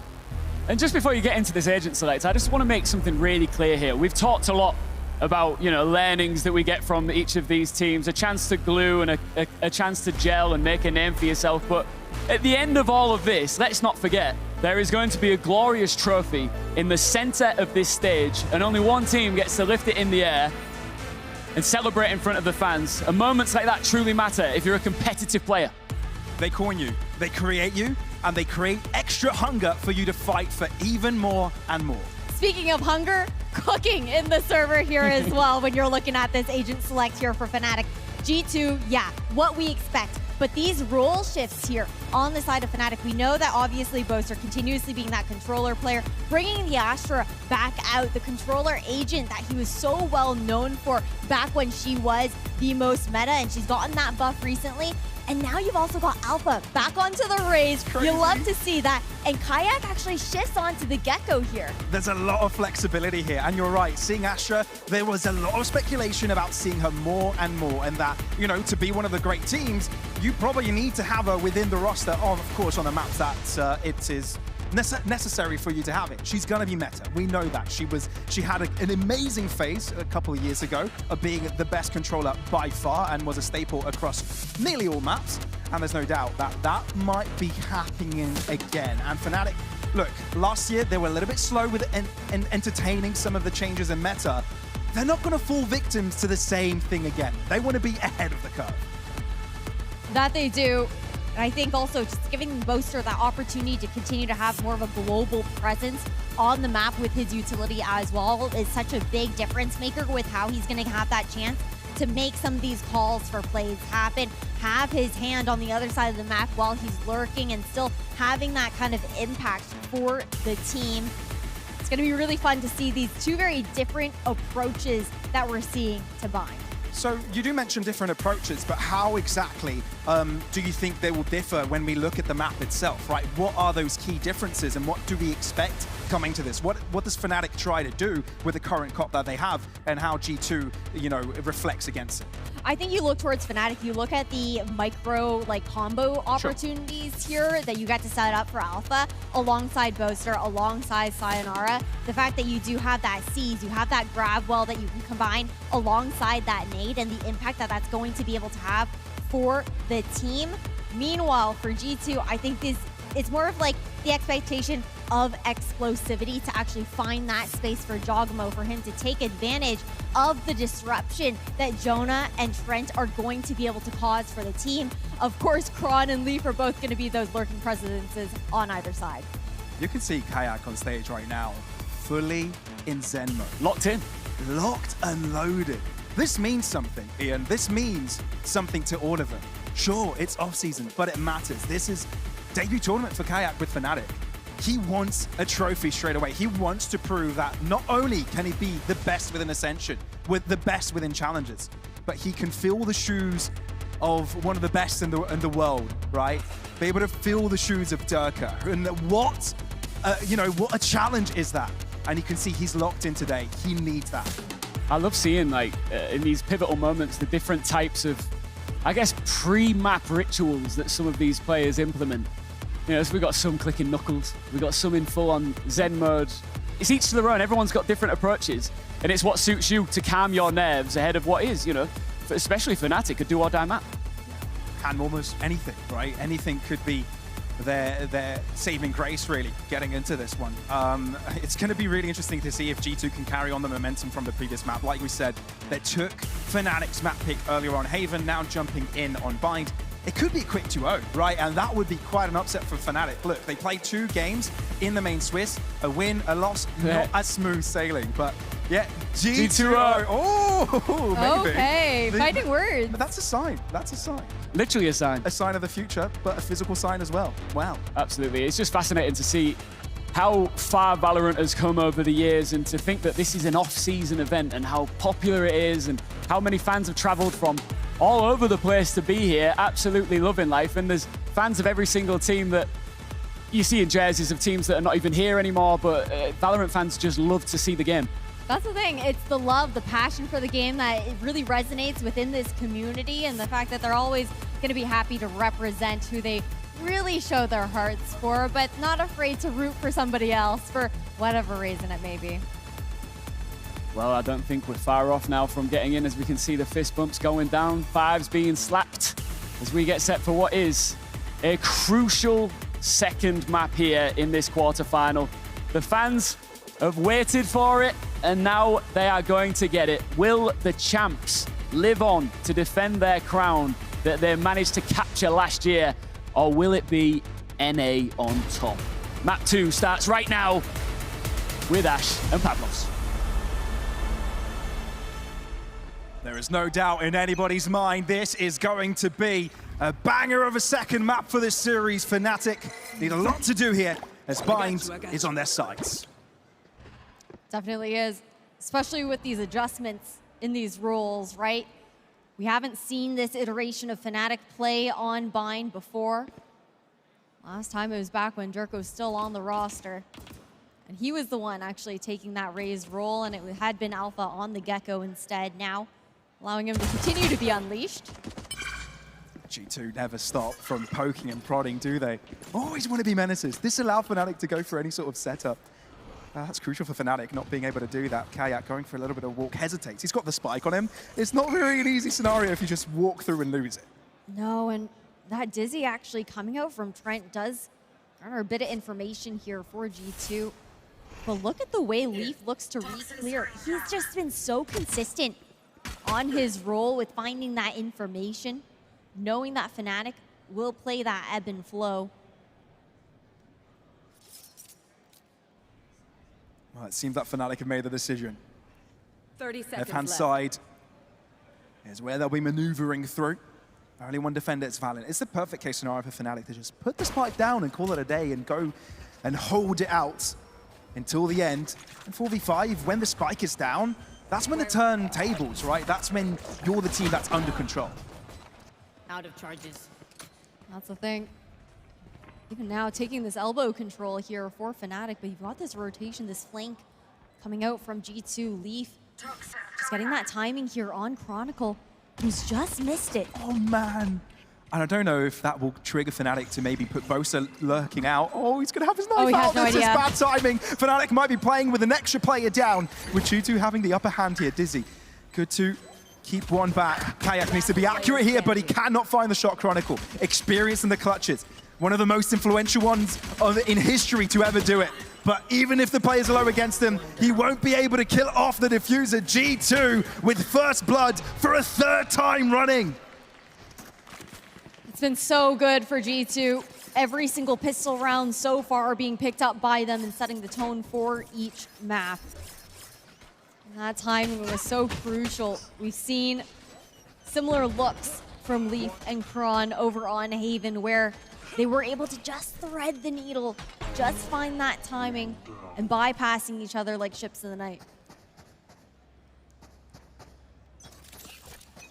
Well, for G2, they definitely don't want to concede this one like they did in the second half of the previous match. So they will do their due diligence. And look, you've got to be a little bit cautious when Alpha's got a bug in his hands. He's able to hand over a gun to one of his teammates as well. Oh dear. Well, G2 didn't really expect that to be so quick. Wingman, good little bro, putting the spike down just on time, not destroyed by the paint shells. Ooh, by a fraction, being able to get that down. Scout destroyed. No one's going to want to venture into U-Haul after finding that information. But there's still a lot of utility for G2 to help them clear that out. Alpha, yeah, showing that he's still hanging around, throwing the pinches as well to make some distance between himself and his opponent. Look at the backline. Leaf is all the way behind. But I don't think Boaster's going to get caught off guard. He's got the classic in hand, but look how Kayak gets deleted. So does Boaster. Suddenly, G2 start to break through, and the weaponry advantage seems to pay dividends, looking to interrupt Wingman from defusing. Well, Sayonara picks up the one kill, but he was solo play in that situation with G2 having way too many bodies to throw at the problem. So G2 able to double up. Thing is, I think that consistently Fnatic have got to be decently happy with these rounds. We even saw it on Haven managing to find this plant on round 2 on their pistol. Sure, that small investment into the Bucky just to find that opening onto that A site to start things off.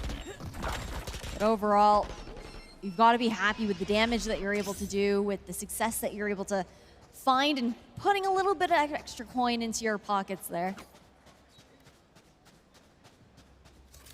G2, what a situation would it be if they get the revenge on Fnatic after Champs loss, knocking them out in the very first step of playoffs, and now they could do it again at the very first step of players of home ground, where Fnatic are looking to redeem glory after being the victor of Red Bull Home Grounds last year, 4th iteration in Tokyo. But already Fnatic down to play it, and this is a round where they've got rifles, so for G2 always able to find some advantages. And taking Alpha out there. It's a bit thorn in the side there for Fnatic as well. You know, the explosivity as far as space making goes to find sight. Nice lineup to push Trent off the angle though, at the very least.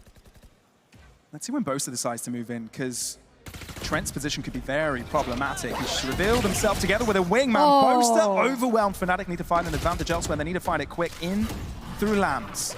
They've shown what they're going for. Dizzy doesn't do a thing. They're being collapsed upon. G2 aren't struggling. They're holding their ground. It's Fnatic that's under pressure. And honestly, they have to take the TP fast. It's the right decision to make, but with so many G2 alive players, it's Look at Leaf right now. The timing that he has over towards Market, the flank incoming as well. 30 seconds on the clock, Sayonara down in a 1v3 situation. Better off just saving the Phantom, having this hero rifle into the next round. This is massive for G2.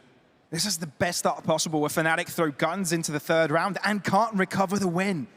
And it all just comes off G2 gaining the early advantages and Fnatic not being able to make their game plan work with the less amount of players available to them. So yeah, that's the save for Sayonara. Having to throw the Phantom into the next round. G2, they're happy with this. They've already got a map under their belts. Fnatic need to come back. Here we go. We've seen a few Fnatic comebacks on Bind this past season. Oh, yes. Oh, So- no, any maps. to be fair. Yeah, any map, to be honest. This team is able to do it, but that was also a different roster, a different look for them. Question of if these players are going to be able to step up to the plate as far as that pressure goes. But right now, G2, again, they just do so well when they move together. They really move like a unit, Find you. a well-oiled machine. Marked one. You're right to say it was a different team, though, for Fnatic. They always had the Durka go kill when they had the worst of situations. And having that in your back pocket, Boaster being able to just say, Durka, unleash yourself upon them, and it worked, then that's a completely different scenario. Yep, seems that Spike down. not much has been checked off the previous round as Fnatic quickly lose 2 players, as well as Spike. It's a big risk to be taken Oh, here, man. right? Kayak at the very least able to find one, but now it's about regrouping with Alpha Hair over towards Belong. We've got 3 players on G2 now posted up, sure. The orb goes up, gives that chance to find that information for G2 to walk down. Big nade. G2 do back out of it though. Respect it. They know they've got the numbers, they can just throw at them as they play. Kayak! What on earth was that? Where did you even come up with that? And all of a sudden it's all converted. Giacomo in the 1v2. Obviously you want this play on the clutch, but Fnatic want to choose where they take this fight. You've got the read here from Giacomo as well. That rush back over towards this A site. The plant to go down here. And you've even got the Thrash online in this 2v1. Fnatic should be able to secure this fourth round. It's crazy. They are even mustering up a different angle of attack. Alpha, you're going all the way around. Thrash being utilized. So Giacomo able to deal with that. Oh, he's smart. Amongst the smartest players who have ever graced Valorant. Showstopper in hand. Kayak reveals himself and he's low enough for the connection. Giacomo, what a beast. Deals with Fnatic by himself. And this is the player that we said needed to step up to the plate. The ability that Giacomo has in these situations for the Red Bull clutch to come through for him, for G2. And such a smart play. He read into it perfectly with that wrap back around, knowing that that early Thrash was to buy enough time for Alpha to go over towards A short. But you cannot deny, looking at this replay, these shots that were fired there by Kayak were sublime. The hot start that we were looking from the new player. That's what we've been praising Kayak, right? He's been insane throughout his career. Sure, it's been at a different level. G2 play out at an international one, and that's the step Kayak needs to take. So it's good that he's shown that, but it wasn't enough for the round, and it's rounds that matter at the end of the day. That it is. But it's still got to do wonders for your confidence. For sure. At the very least, you know, trying to make a comeback when you're down 0-4, that mental being all the difference. For a moment there, I thought he was just going to waltz up on shore without a care in the world, but no. Just saw he's down the boom bot. Just to figure out what the hell's going on in that direction, because there are plenty of players of Fnatic lingering around that short side. Although G2 aren't far off of a decent defense. These three players are just standing by. This is not going to be the simplest of executes. Fnatic are required something clean. Paint shots do a little bit of splash damage, softening up the rest. You can see the Seekers of the rest of the map. This is clearing out a lot of space. This is giving a guarantee of G2 that this is an A-site hit for sure, and in a potential backline stab that Bosa needs to call off. He needs to be able to get this pick up to deny Jonah the rotation. Fnatic, yes, they push into A. Yes, they've got Lamps control, but they haven't gotten the spike down yet. So it's G2 comfortable in this situation. That's the thing, though. Talking about the time, he took a little bit of a look at those combinations that are coming in. Chronicle to fall, though, and time ticking down. Fnatic are lost here. And even if they choose to go to the TP, there's even a guarantee with the likes of Jonah on the backline. Leaf approaches from Lamson. There's nothing Fnatic could do. Lost in the source. G2 unfolded so far on Bind. Difficult here for Fnatic. You see the timeout to be called. There's no surprise to have this come through for FNC, but right now, G2, they're looking clinical when it comes down to how they're protocoling that utility, how they're handling the util that Fnatic are even trying to throw out at them, having those quick responses here as well. You can hear the laughter in those replays from the cameras there, from the players as well. It's just that G2 was so chill. Not a care in the world. No issue. Troubled, on the other hand, Fnatic. They need to be able to step out of this situation. They bring out another timeout, very necessary timeout, that is. So last time they were able to bring it out, it did succeed in giving them some flow back. Just give him a second to breathe. It looks like Almapodi's just in a dark room somewhere, in a dungeon somewhere far away. I love that shot. That was brilliant. But no, he's actually right on the stage next to us. So that's incredible. Okay, well, a lot of cool signs out there. Shout out to the Slug Club. Shout out to Sliggy. All right, great stuff all across the board. Yeah, the people have come out here. It's a great show up here at the Red Bull home ground in Berlin. Brilliant crowd so far. But Fnatic won't want to disappoint their fans, and they need to find an answer quickly before this gets out of hand. Oh, they do. I like the combo here. No one's going to be home in Hookah here for Fnatic, or for the side of G2 at the very least, but Oh, man. no. Oh, man. Oh, man. The orbital strike together with the Leaf holding down the line. That is scary, to say the least, for Fnatic. The moment you thought they were going to be changing up the pace, switching things up just a little, is where they faltered just again. And what I really like, we talked about it on Haven, G2's utility usage when it comes to those ultimates. The fact that they're not afraid to rip them on those eco rounds that Fnatic are bringing to the table, knowing that that's when they expect some more of those set plays, some more of those blitzes, those splits to come through, and just to deny that ability to set that kind of tempo for themselves. Yeah, tough world for Fnatic. And the thing is, this is a light investment, so they want to try and do damage this one. Still, you have a Vandal in your hands. It's not like you want to give it out for free. You're also considering the aspect of saving it. But still, going into the round, finding no damage, getting no orbs. It's a zero value situation. At least Kayak is finding some answers, finding some damage, getting close again to the Thrash, which could be highly influential on attacking rounds. But no breakaways this one. Sayonara finding damage. This is the player we want more confidence in. Sure, there's no spike plant opportunities. If that would have come earlier, that would have been insane. Round defining, round changing, but no. G2 secure the win again, 6-0. Fnatic, this is where the buy comes in, and this is where they have 4 ultimates available. If they don't get it done now, when are they? Yeah, this is the expectation where we're going to see that impact from the timeout that was just called during the 6th round. Seeing how that's going to work together here. The combination, though, is always really nice with the Nightfall and the Showstopper being paired together, having those trails that you get to follow for Alpha. But it's even about getting into a position where you can try and take those sites. You can see how G2 looked to protocol against it, pushing up towards short, not even going to give Fnatic the opportunity to open up.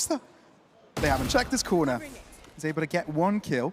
Toxic screen available by his teammates, so Boaster will try and survive a little bit more. Trent, a little bit out of his death. So he will get dealt with. Fnatic making sure that their ground is theirs. And G2 cannot get away disrespecting them. And that's a lot of information off the prowl. No! As well, never mind. The corner check. This timing could be everything. 2 players to be caught out towards short at the very least. They look back.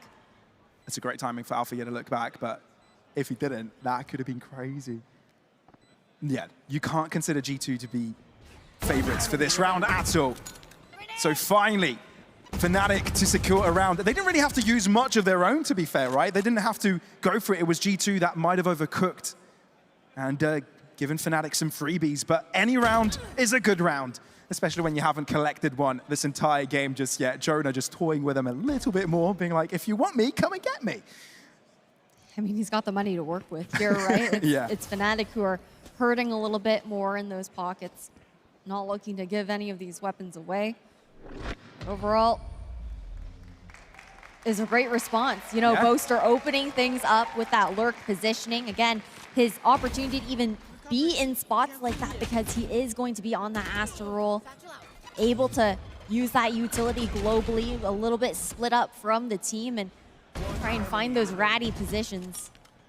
But G2 also had a great idea in not even trying to give Fnatic the opportunity to work up towards A short, to use those ultimates towards the A site. The read was right. The response from Fnatic was just better. It was. It really was. Now they just need to keep that going, keep it flowing. Potentially have the best outcome out of this attacking side. Still 5 rounds available to them, right? So by all means, not out of the game just yet. But they can't let Cho'Gaмо get away with operating freely. And Alpha does that quickly. Chona showing no respect. This is G2 in a nutshell. Kayak demanding respect back as Fnatic stabilize a little bit now that they've got the numbers. Yeah, small mistakes that we don't typically see players on G2 make. I was surprised to see Jonah actually going for the re-swing there when he doesn't have anyone for the follow-up. So you spotted out one of the players. You spotted out the second player. Combo. No! Gonna try and isolate Leaf. Holds on for a little while. It did get scary.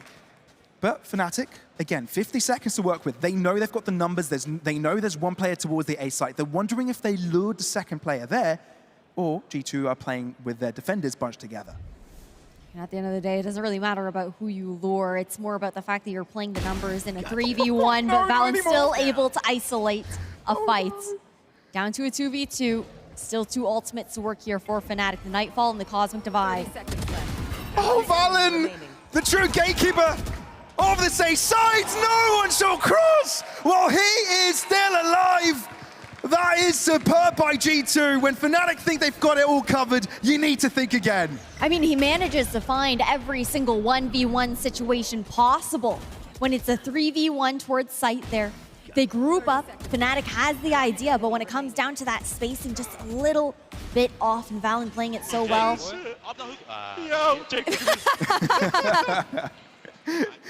Yeah, they're feeling it. They've got the vibes locked in. It's all vibes with the G2 boys for sure.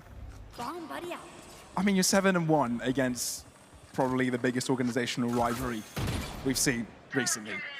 So, yeah, it's no little thing. It really isn't. This is redemption day for G2. It really is, up against one of the most respected teams as well within the VCT circuit. Yeah. Everyone just having mad respect for Fnatic in general. So, Jorgamo spotted out some presence towards the A site, but G2 isn't buying it. Therefore, they don't have an adequate amount of players to the defense of this site. Fnatic able to find 2 entrances cleanly. So the A site will be under their domain. It will, but it also gives this room for a little bit of that space to be taken back here by G2. Cosmic Divide to fade there. And leave pretty far from the action, just kind of worried about any potential lurk that's coming in. For G2, it might even be a question of just trying to do a little bit of damage to Fnatic, knowing that still they don't have quite the best economic situation. But instead, it's the flank that's incoming. A little bit late into the post plant, though. Kayak was looking at that location a second ago. Now he no longer isn't. Now they're looking again. Now they know. Yeah, G2 are just hoping they get a pick here. If they get a pick, it's doable. But now they're going in to try and deal with the weapons of Fnatic. Oh! A double by Leaf. No one shall save for G2. For Fnatic, rather. Why did I start A potential to stick the spike defuse or no? There's no time remaining. At least there's that, but Fnatic can't save a single gun. You look at the Red Bull clutch, sure, for the side of Fnatic, with the smiles. It's all G2. Yeah, it's all G2. Jonah P is cheesing up there. They did exactly what they were looking to accomplish into that round, down in a 3v5, taking all of these weapons out now, forcing light shields onto the majority of the players of Fnatic, even the Guardian there for Boaster. Still has a chance to invest some of these ultimates here for the likes of Fnatic into this round. It's all about the later portions. It's all about trying to break that economy, forcing them back onto an eco. Oh, that's a quick breakaway. Dizzy in combination with the Guiding Light to maybe give G2 some leeway outside of Hookah, but no, not going to be handed over just yet. They've been mighty good with these openers. They won't be retrieving one now, but Fnatic are always scared of that. That's the thing. That's why you see them kind of sitting a little bit further back, knowing that G2, they like to play that push and pull, right? You go for an early engagement, see if you can take out one and back away, scurry on back towards site. Thrash thrown in, trying to clear out lamps. Jorgamo going for an excursion himself, but Chronicle was able to find him on time. Fnatic respond by bunching their players up together to try and get that spike planted. Thing is, G2 have already got a lot of players nearby. Yep. That was G2's Thrash. Yeah. Just tangled in the legs of Leaf there. It's all good. Yeah, okay. But the fact they've got lamps control here, G2, this isn't too bad of a situation. If you're Fnatic and you don't have lamp control, They haven't even planted yet. you can't be too comfortable. No, it's going to be really difficult to get into good post-plant positioning. Lethal by this time. Wait for his teammates to make some noise elsewhere. Now he's drawing attention so the rest of his team can start to move in. Uh-oh, 4v4.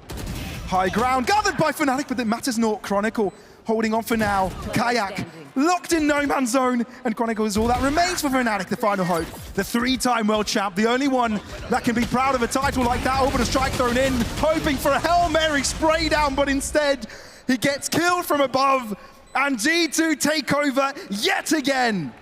A gorgeous orbital strike coming in there from Valorant. It is insane how good G2 are looking in the server today. The reads have been great. I think Fnatic had a great opening towards that A site. They read into the fact that, okay, if we use that Thrash over an A short, the odds are that someone in G2, if not two people, are probably going to push out Showers. They hold the line a little bit further back. They wait for Jogamo to push out. But that opportunity that G2 take to take backside control, not even give Fnatic the chance to set up into the post play. No, absolutely not. And you can tell Fnatic feel under pressure. This is the second time out of this map, both thrown in the first half. It looks like it's a step back, breathe situation for them. Just sit back, no speaking, calm down. Because let's face it, we've got brilliant players in Fnatic, but they're not there right now. They're not combined in the same way G2 are. Like you said, well-oiled machine. And that machine is just mowing through Fnatic right now. I mean, Leaf is 18-6 right now. He's having unstoppable a game. He's had insane reads on those lurks, whether it was on map 1, carrying through with a consistent performance now into our second map of this quarterfinal. And we're not even able to see that same kind of impact out of the side of Fnatic. Typically, you would see Chronicle even having those opportunities to try and thread the needle, but it's a bit of a mind game, I feel like, between those two Viper players. That head-to-head, where you're looking for that kind of impact. No strangers to comebacks, Fnatic. There's always belief. Always. Right there. They can attribute comeback as the initialization of a potential dynasty. Didn't quite happen the way they would like, but still, it's a tool they can rely on Showstopper. Oh. The potential of a triple collection there was insane, but just the one will do for now. I mean, quite a bit of damage to be done on Sayonara, down to 20 HP on the docket. He's just waiting for contact to throw out the snake bite, deny Alpha Air the space. And it just keeps getting worse for Fnatic. Look, this wasn't a round Fnatic were going to win. And it's not, well, they weren't trying to win at least, try to do some damage, some catch-up time, but it does provide G2 with a tremendous lead. A 9th round guarantee with only 1 round remaining and a half after it. A potential 10th to be collected. This is rough territory. When you bind, it would be a strong suit for G2, given the fact that they've chosen to pick into it. But Fnatic haven't quite found the answer just yet. And yeah, for the attack, they've only got 1 more round to prove themselves. I know you were talking about how on that eco, there wasn't really that much pressure on Fnatic to actually win it out. But I think the way that you lose the round also says a lot. And we saw Fnatic kind of getting picked apart there. Some solo engagements that were happening, them not really being able to work as a unit. We haven't really seen chances for Alpha to be kind of set up and be explosive in the way that he has been previously. And yeah, we see some of those util combinations coming out from FNC, but it hasn't yielded any of the positive results that we would have expected. Slow and steady for now. Last time Fnatic won a round was with G2 pushing. G2 aren't making that mistake again. Viper Spear from Leave. An intention that no one will cross through hookah. So Fnatic need to think of other ways of going about this. Nightfall dropping towards the right-hand side. Valen is affected. Sayonara is able to get some pot shots through, but how much more can you find? You need to be able to cross through. Valen out into the open, and that's an easy pickup for Alpha here. Spike needs to make its way into the site quickly because it's no longer there, and G2 have already been able to recuperate. They're grouped up together, and they might be able to push through the Viper's Pit as well. A tough one. Alpha yellow, but he's got control over the skies. Jonah, sidelines. They could spray. Once they hear the spike being touched, they're going to try and spray, but Alpha is able to spot Jonah first. Leafs in the backline, no one is looking. Bosa could die here, trying to assist with his own smokes. Spray down comes through, no connection, but Jogam is doing so much in the Viper's Pit himself. He feels comfort under pressure, and Chronicle is down to do it all by himself. Tough situation with Trent holding with a shorty. Oh, it's absolute misery by Fnatic, and it's all delivered by G2. The fact that they're able to put that immediate pressure on that Viper's Pit, deny that chance to even get that plant secured there for Fnatic. It's really tough looks heading into this next half. Down 2-10. G2 could not look more comfortable. They've secured every single pistol round so far within this series. And Fnatic have now got to get the one that matters the most in this best of 3. Yep, this is not a look Fnatic want to have coming out of this one, but G2, this is the new face, right? If you're a fan before, it's safe to say after looking at what this roster has to produce, you might as well be called an air conditioner because things have leveled up with G2. The calling has been great coming out from Valen. Inside of Fnatic, we've seen some of the ideas there. I think that I do wonder if something that maybe is part of the struggle for FNC right now as well is the fact that, you know, Alpha, we've seen him on the race before. We've seen him on the ice, so he's a great player. He can be explosive, but he has typically also always had another duelist to rely on to assist in that space making. And I do wonder how much comfort there is now being that solo duelist, being that first engagement for the team, the pressure that has to lie on your shoulders. We even know that, you know, Wood on the side of Team Heretics does not like playing duelist because he feels so much pressure of having to be that first entry. Yeah, well, Kayak on the get-go won't be able to assist in that same way as he will be assisting in these entrances, but G2 had probably what the best situation could be from the first half. And look to carry it on forwards into the second. Just keep repeating trends. Fnatic on the wrong side of the map. Yeah. It really is just a very different play style overall, I think. But now Fnatic got 3 players looking to retake towards CT, the crossfire that's being held by G2 here as well. Oh man. Fnatic simply up the creek with no paddle, and G2 able to sink the ship. It's a tough world, but G2 are loving every second of it, being ever so close to guaranteeing it. With this collection, they'll be putting themselves on an 11th, 2 away from securing the second map, the match win, knocking Fnatic out of Red Bull home grounds and heading into the semifinals against Cloud9. You gotta be excited for it, right? You're also going up against a team that you get to see every week in the regular season. Comfortable for them for sure, but you know, this is difficult. The side of Fnatic. G2, that was a clinical round. I love the way that they played into that post plan as well, not even bothering with the smoke towards CT, knowing that they were playing that contact, playing for the util, actually just going for the fight with that crossfire regardless and not giving a chance for them to break back through on the retake. Chronicle trying to get some pot shots through to maybe make Alpha's job a little bit easier. The Dizzy comes through in the nick of time. The toxic screen does drop and Sayonara finds a double. That's when you want the 16-year-old to shine. And he's able to save his life. G2 reconsidering, regrouping. Leaf trying to break through on a different angle, and he's successful in doing so.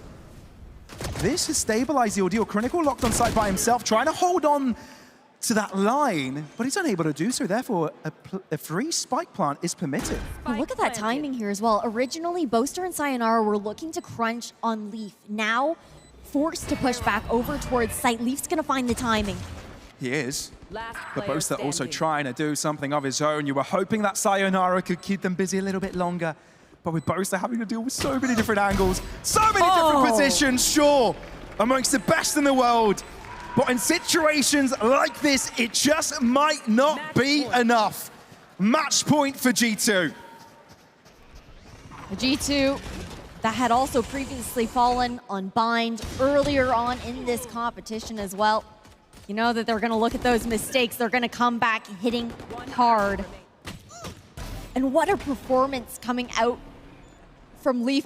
I mean, now at this point, 25-7 across the board. He's had so much impact on those lurks, on those timings that he's been able to find up against Fnatic. He's having a crazy good game. Oh, it's insane. He's loving life. And he gets to play against his former organization. If they end up winning this, a kill of intent here for Jonah, Kayak. A last Hail Mary, a final stand. They put their hands deep in their pockets for this particular round, trying to invest as much as humanly possible. but they need something and they need it quick, and Valorant might not be permitting them to do that, just rushing behind the back line. There's a trade from Sayonara, though. No, they need a little bit extra. Jorgamo within the smoke is causing havoc, and it's just falling apart by Fnatic.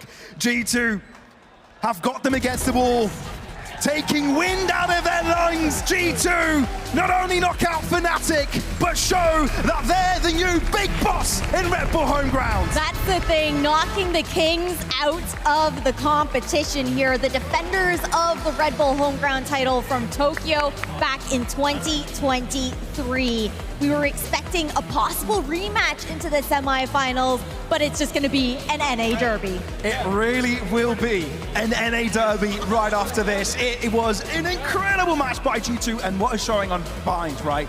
The first map was a different affair. It was close, but the second one, that was insane. Fnatic will not defend their home crown. G2 defend their champs defeat with a very similar receipt. 2-0 is the scoreline. The NA team lock in that semi-final spot with a convincing and dominant win. Ash, if anything, it was too easy on map 2. It really was. Just being able to run amok, I think we saw so much impact that Leak was able to find. I think the ending of that map, even with him going for that backstab to secure that 13th round, told nearly the whole story of what we saw.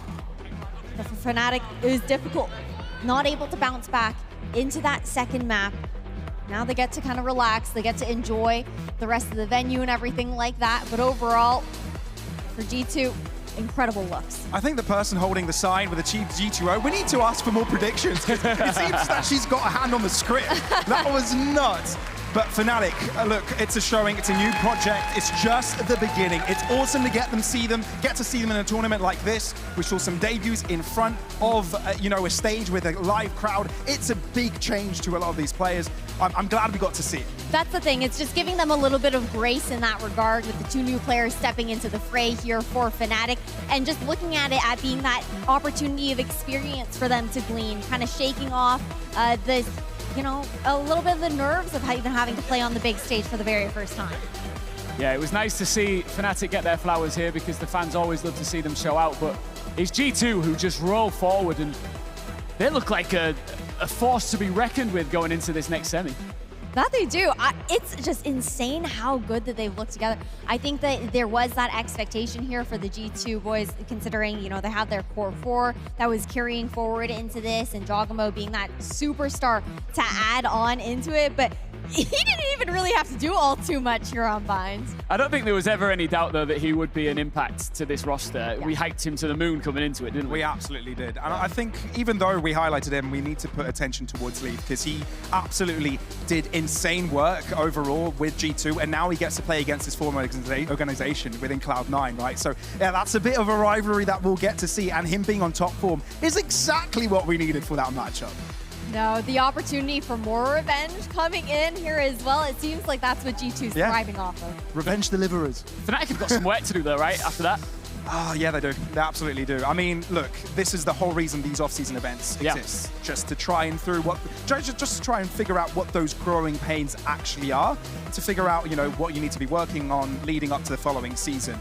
There's work to be done, but, Fnatic are a type of team that can get into the right form, now realizing what those things are. So I can hope that they can do a great job coming into the next season. And even a loss is still a great learning experience for the young gunners who made their way up onto the stage. Exactly. Just being able to kind of take this opportunity, this experience in stride and continue to move forward with it, I think is a really big thing here for these players.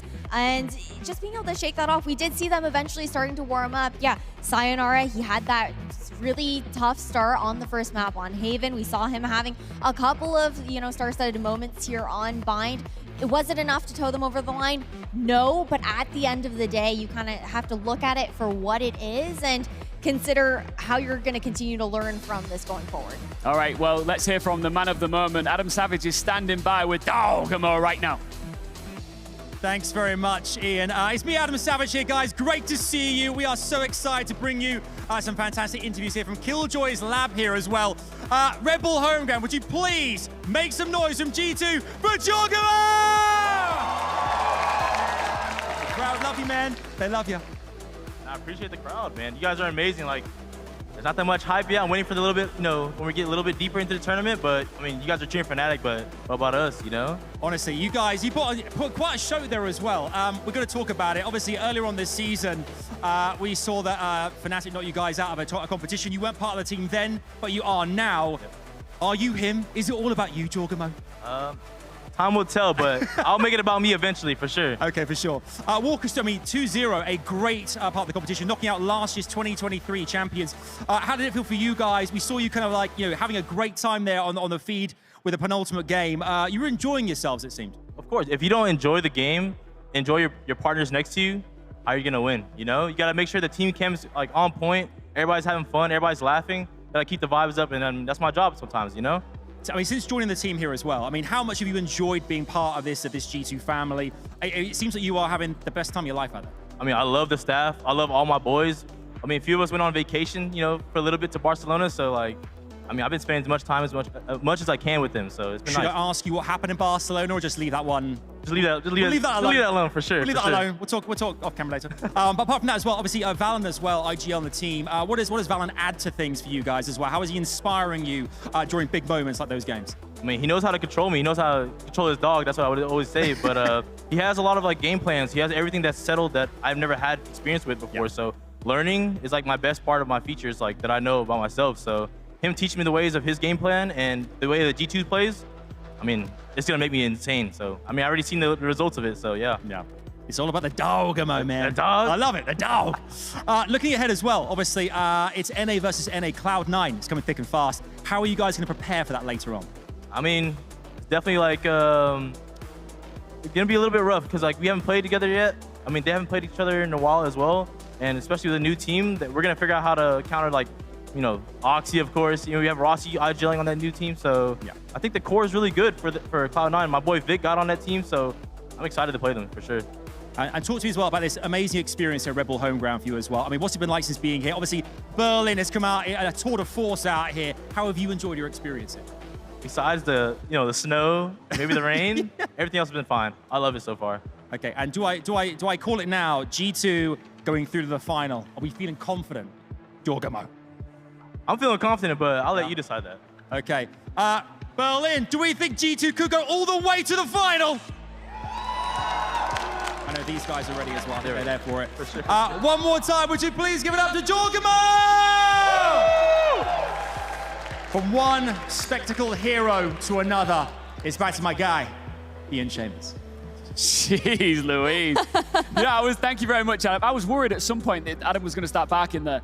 But one thing is for sure, when it comes to Jorgamo, he said that he can be controlled like a dog by his IGL, but it seems to me he can't put a leash on this guy. He's just going to be a beast every time he's in the server. No, definitely not. Sure, maybe a little bit of guidance from Valorant, but like we saw some insane plays. You know, that 2v1 on Bind, that clutch that he managed to cut through. It's just crazy the experience that he's able to bring. This brilliance that he can bring into this server as well, alongside that firepower and mechanics. Stunning to see.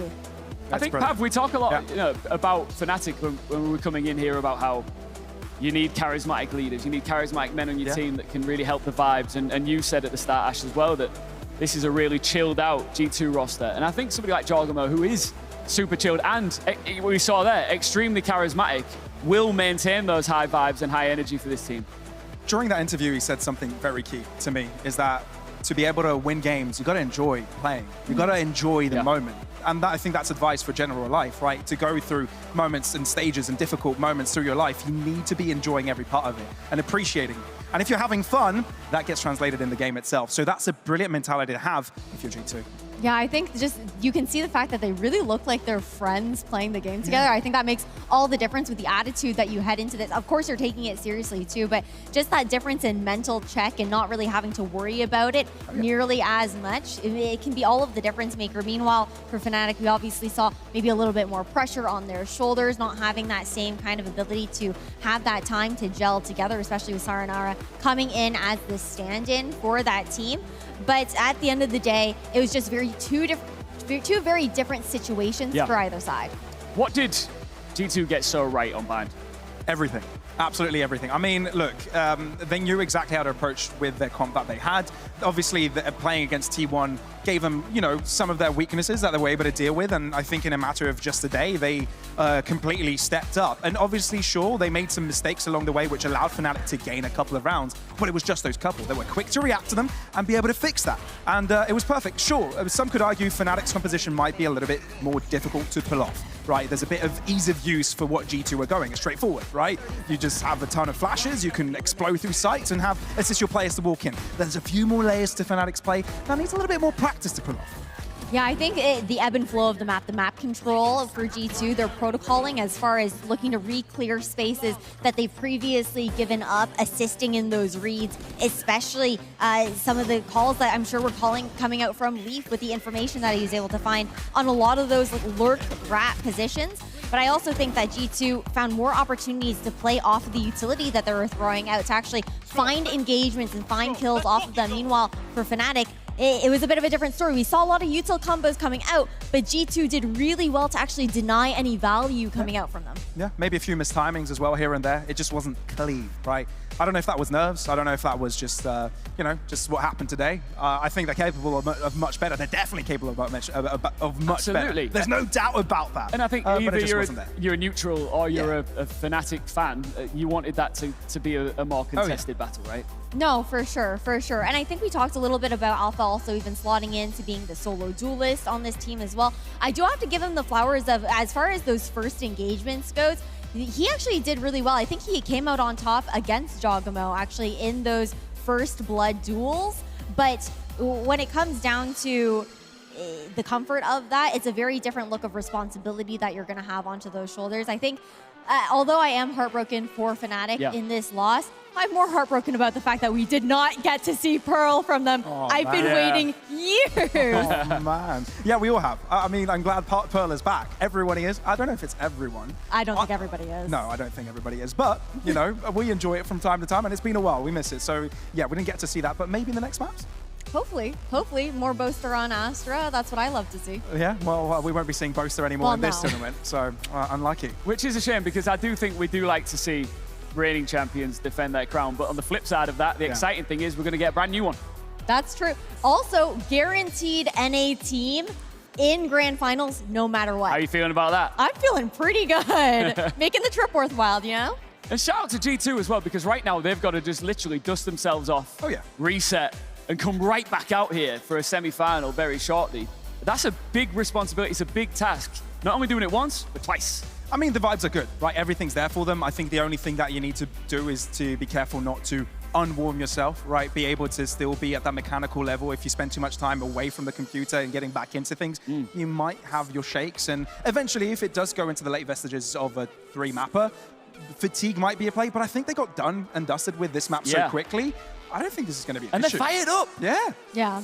They've got momentum on their side, right? But at the same time, Cloud9, they've got that chance to kind of sit back, relax, warm up backstage, and kind of gear up for this matchup as well. And this is a team that, although they're not defending a title, they are defending the fact that they've been grand finalists within Red Bull home ground, the consistent second place. They want to bring it home, baby. Yeah, they absolutely want to bring it home, baby. And the thing is, they rightfully so have already cemented that spot in the semi-final. They're waiting in the wings because their performances have been so good, and they've had the luxury to sit back, relax, like you said, and watch their opposition before they take them on. So that is next, the semi-final. I want to say a massive thank you to you guys. Ash, Pavlos, you will be back with us again tomorrow for another semi-final. That's going to be super exciting.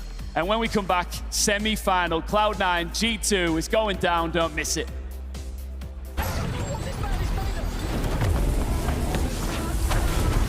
I can't believe I'm saying this. I feel underdressed. I feel underdressed. I'm joined by some of the fabulous cosplayers here at Red Bull Home Ground Berlin. Chamber, walk me through this fantastic get-up here. I mean, how long does it take to put together? And how's it gone down here as well? First of all, it's great experience here. Everyone is like very hyped, and we are too. And for the get-up, it's it's just a little bit of buying the right clothes, switching it up, having like more details, and just sew it together so it fits the body better. So I think getting this dress with the paint, I think, is the thing that takes the most time, about an hour. So An hour?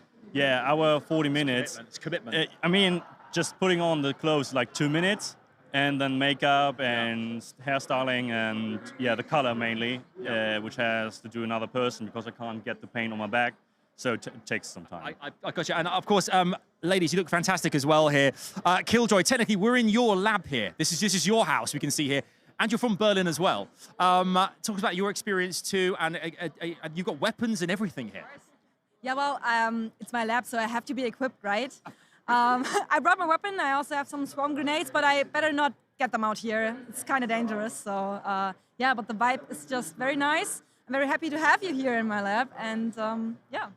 Thanks for inviting all of us here as well, Jet. I mean, look, the hair looks amazing. So much. Yeah, it's a wig. It took some time, and it's and it's already hurting a bit, but I look good, so it's okay. You look really good. As is Neon as well, same thing. I mean, again, the hair is on point. Yeah, I'm like just scared that I lose one of my buns. Because if I run around, because I'm Neon, I have to run around, I feel like they are flying away because I'm like, As a team of cosplayers here, are you all on bun watch? In case the bun falls out, are you all kind of like helping each other as well, just in case something happens? yeah, I hope so. I hope we have a nice team synergy if you're already 5-stacking here in real life. Yeah. We've talked about hair, obviously, and paint, but I've got to say, Sova, the eye as well, the contact lens, it looks sore. I mean, the scar looks amazing. How does it feel to wear that kind of thing? It's pretty harsh. So like wearing this for like 8 hours a day is rough, but it's okay. And I'm feeling great, looking great, and enjoying myself here at Red Bull Homeground. You should be. You all look amazing. You all look great. Thanks for chatting to us. And as well, these guys have been swarmed by the fans constantly. Pictures. You're even signing things for people to take back to their friends. We just signed a jersey there as character. So they have like Chamber and Silver on his jersey now. Forget the players. Forget the analysts, the casters, the hosts. It's all about these guys. They're the real stars of the show here at Red Bull Homeground Berlin. Great talking to you all. Enjoy the rest of your time here. Absolutely amazing. Spectacular.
Cloud9 versus G2 Esports.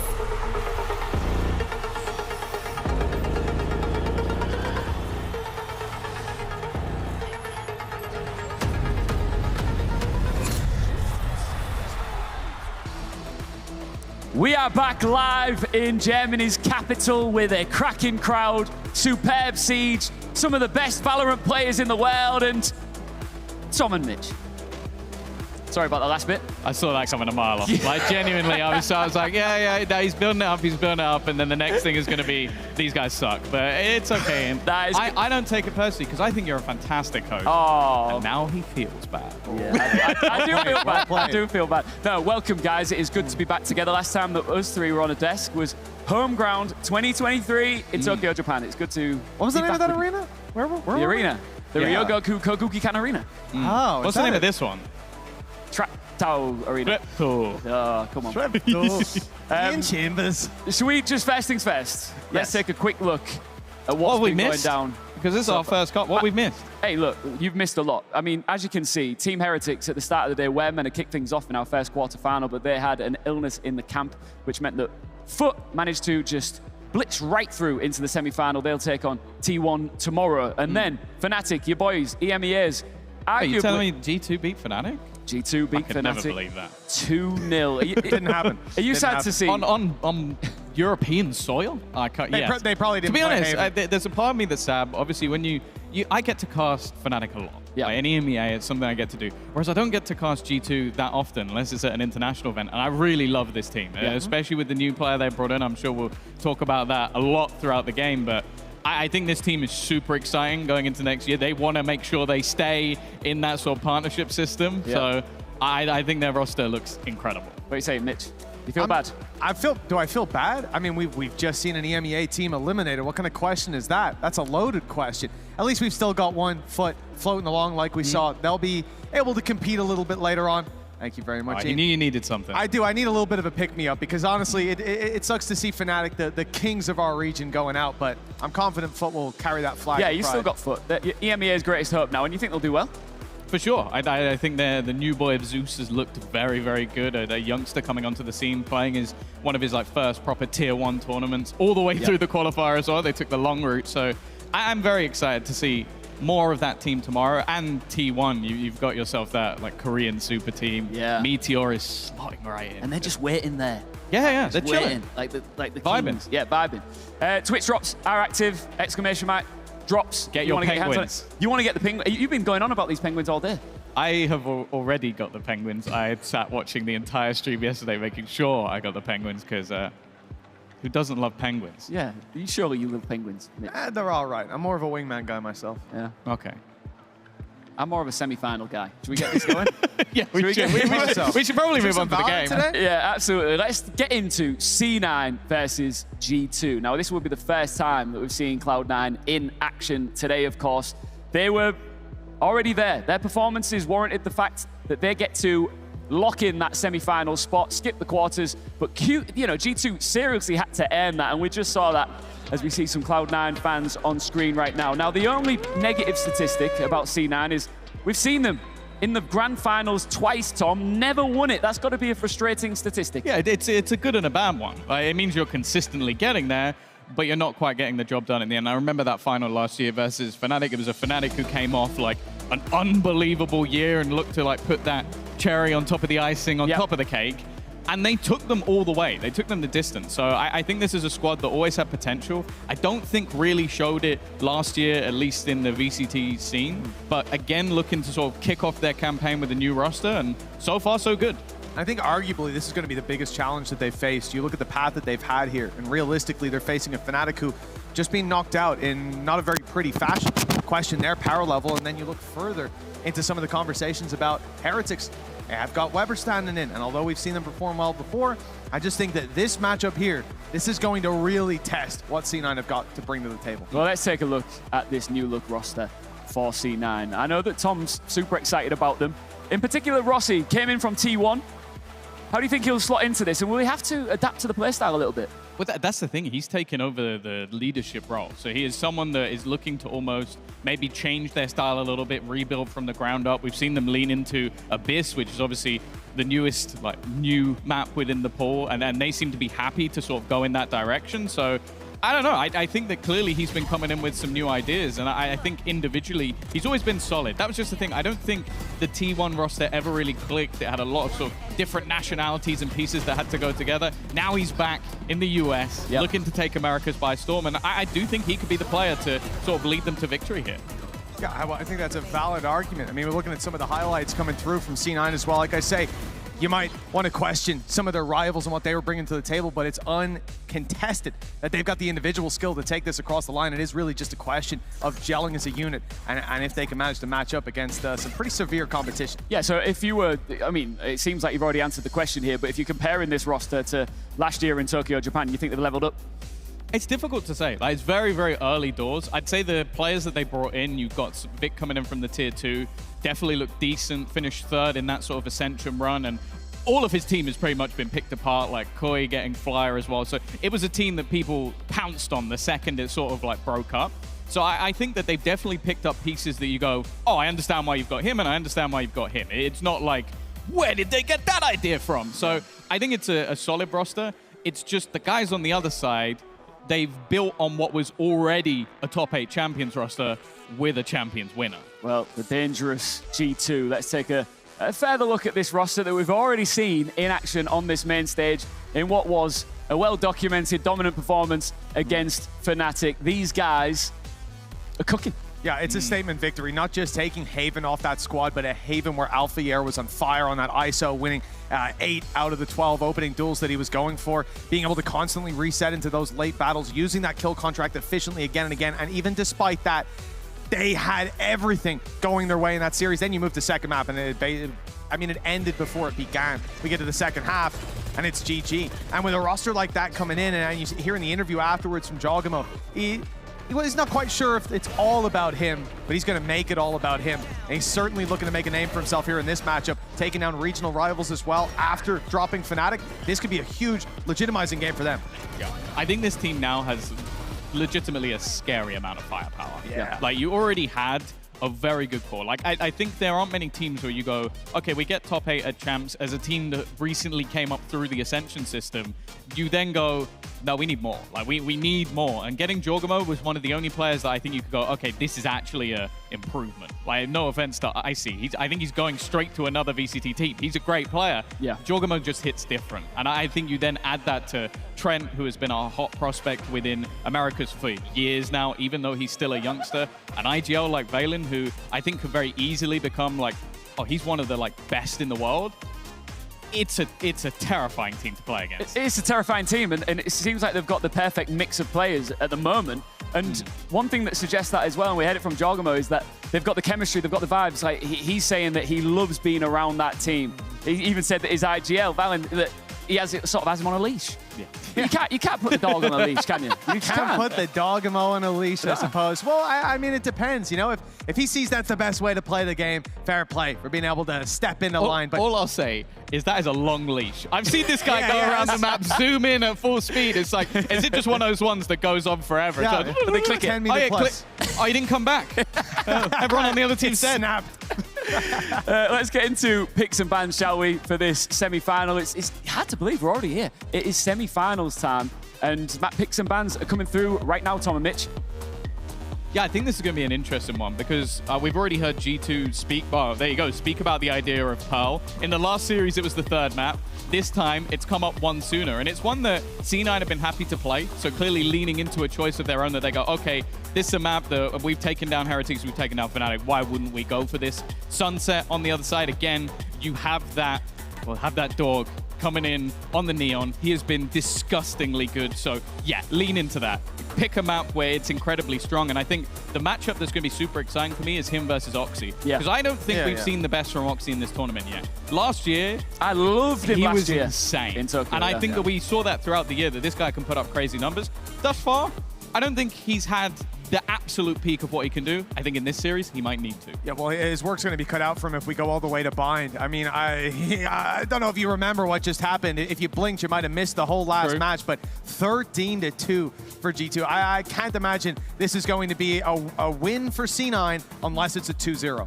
You think that Oxy might have a little bit of a chip on his shoulder out here? As he's going up against his former roster, of course. Yeah, you know, an XG2. Yeah, but that's the thing, like that. We talk about that Pearl coming up. Yeah. The last time that G2, the org, played that map, he was on the team, and it was a completely different roster. Yeah. It wasn't like, oh, these are his ex-teammates or anything. It was just a different team altogether. So I think it will be sort of that bit. Like, he is the sort of person, like, a little bit cocky, but in a good way, where he's going to be one of, like, okay, you let me go. I've gone to C9. Let's see if that was the right choice. All right, well, let's see how all of the players are feeling on these teams. We've got interviews lined up. Let's get into it. But we're just here to be the best version of ourselves and show that we can be strong no matter who we play against. Because if you're truly a strong team, it doesn't matter what play style, what region you're playing against, you're strong. If you're strong, you're going to win no matter what. We just want to prove to ourselves the bar that we should set for us. I feel like success for us this tournament is just giving us momentum to practice even harder. Team, we would like to prove that we are the best team. Obviously, us and G2 are the only American teams here. We care to, be the best team for our region when I think we already know. We want to prove that. We don't need to prove that. We already know as a team, you know what I'm saying? Oh, and goddamn. Come on now. I would say for us, it's more about proving to our group of guys here about our potential and our roster. I don't think we've ever had the mentality of caring to prove to other teams. Like, we're just focused on ourselves, focused on our process and our system. The biggest thing is just showing that we can compete against these world-class players and these world-class teams, and just to show that we're a legitimate contender for this next year. And that's really what it's about. Tough talk. It's been a while since we've done a quick crowd check. Should we do one? What do you think? Yeah, go for it. All right, who's taking the semi-final? Is it Cloud9? Or is it G2? Mixed bag. Oh, that's close. Ooh, yeah. Mixed bag. That's the thing. Earlier on, Jorgamo was saying, okay, the crowd was against us last time. Now I feel like it's a lot more 50-50. When the Americas team play, no way, in Berlin, it's a little bit less biased. I've got a feeling that this crowd tomorrow is going to be crazy, but we'll find out which of our two teams will be here for them. Let's get into it. Cloud9 versus G2, our Red Bull home ground Berlin semi-final. Let's bring the teams out. Make some noise, Berlin!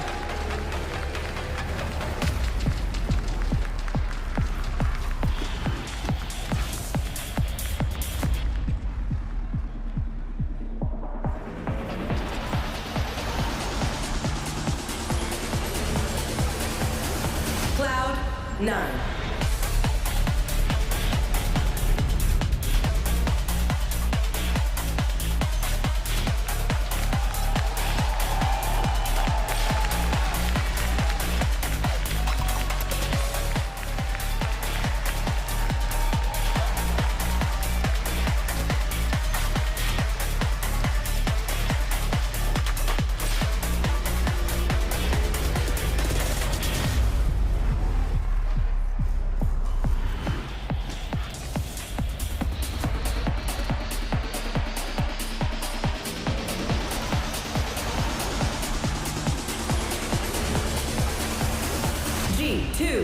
Esports.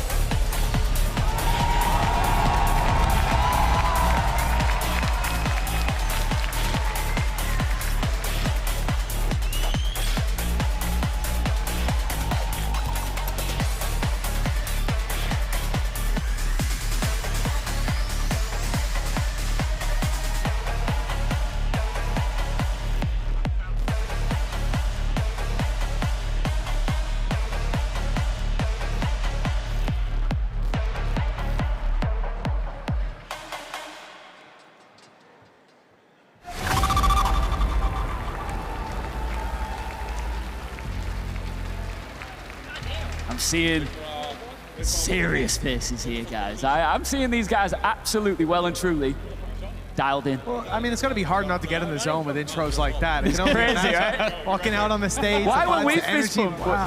Is there not a big light show? I don't feel the same spark anymore, Ian. Ever since the, what was the name of the arena? The Ryogo Kuko Kukikan Arena. That's the last time I'm doing it. But look, let's see what the energy is like as these two teams get into huddles. Let's have a bit of a huddle off. Who's gonna stay in it for the longest? Well, they can hear you as well, so now we might just be here all night. You've muddied the competitive integrity of the huddle. Just because they know. If But this goes 10 minutes, I'd love it. I'll let you take us through it. What are you seeing here, Ian? well, play-by-play the huddle. Yeah, from what you're seeing on the brought us stage here, who's taking the advantage? Which huddle has more? What are you looking for? Structure? Chemistry? I'm looking eye for contact? posture as well, you know. Posture. Yeah. Oh, I would have lost that battle. So then height plays into it too. If you got some tall players, There's a lot that goes into it, bro. There's a lot that goes into it. Yeah.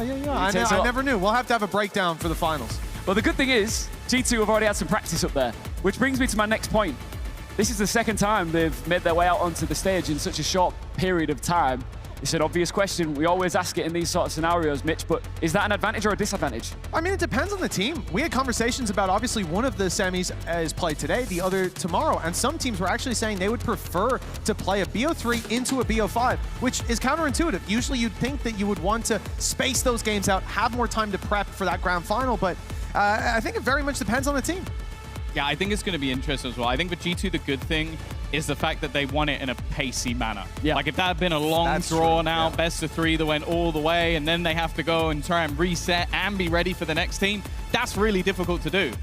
They won the second map 13-2. That was their warm-up. That was instead of playing deathmatch, they went Fnatic, thanks for that. We've now warmed up. We're ready to play our NA rivals. Easy Fresh as a daisy. The other thing is, you play against Alfier the way he was playing on that ISO, and you get a Yoru in the mix as well. Hey, listen, it shouldn't get much harder than that. What are we thinking for Agent Select going into this? Well, I think we've witnessed. We witnessed it. We've seen it. They changed one thing. Yeah, I know. You're too busy staring into my eyes. I was looking into your blue eyes, Tom. But, yeah, we've seen the swap from Sova lying. to Fade for the Rossi, so I think that's going to be just like helping them a little bit with pace. I think you're able to clear a lot of those angles faster, and when you're running that Neon, it's such good supportive utility for holding players back. As said, the thing I'm excited for in this game is that Neon battle. I think Oxy and Jorgamo, two of the most exciting players in this tournament, both on the same age, and it should be explosive. He's right to tee it up, isn't he, Mitch? Yeah, I mean, realistically, we're coming into a mirror matchup where we think that there's a clear advantage. There is a favorite coming off the back of a win with the energy behind them. It does seem like this is going to be an uphill battle. Like I said, we go all the way to map 3. It is undoubted in my mind that G2 are the favorites. Can I get last-second predictions? G2-0. G2. All right, it is time, ladies and gentlemen, to get into this semi-final. C9 versus G2 for a spot in the grand final tomorrow. Tom and Mitch, lead us through. Thank you so much, Ian. What a handsome analyst desk today. Ian at least put in some effort. So, we're looking towards this defensive side start for C9, Tom. As we've said, it seems like there's a clear advantage, but G2, they are looking to bring it early with a battle on that B side. Look, at least C9 playing the retake. They've given the space up. Already reclaiming mid-control. Checking for all of those lurks, but the man of the moment, the man we've been mentioning throughout this tournament, Jorgamo's going to be there to kick it off, and it seems like they're well aware of the positioning from Moose. He'll be cleared out with not too much trouble. The defense already under serious pressure. They are. Paranoia's done well. Okay. Trent sent back in C9. Well, the pressure was on, but it's starting to get a little bit easier. The numbers equalize, but the health bar is certainly in favor of G2. Now dropping to just 2 players remaining. Just 1, in fact, with VALORANT having to do it all. And he very nearly got it across the line. Rossi, the one to step in for the 3K in the first round for C9. Yeah, that looked like a spot as well where G2 get into, what, a 5 versus 3. They have post-plant positions, but I think it's that paranoia that came through from Vic. It catches so many players, forces them all the way back out of their aggressive positions, and maybe just a little bit of overconfidence from G2 in this early round. Like, you try and hold all of those aggressive spots. For Rossi as well, already, that IGL, that new guy coming in for the team, putting up some decent numbers.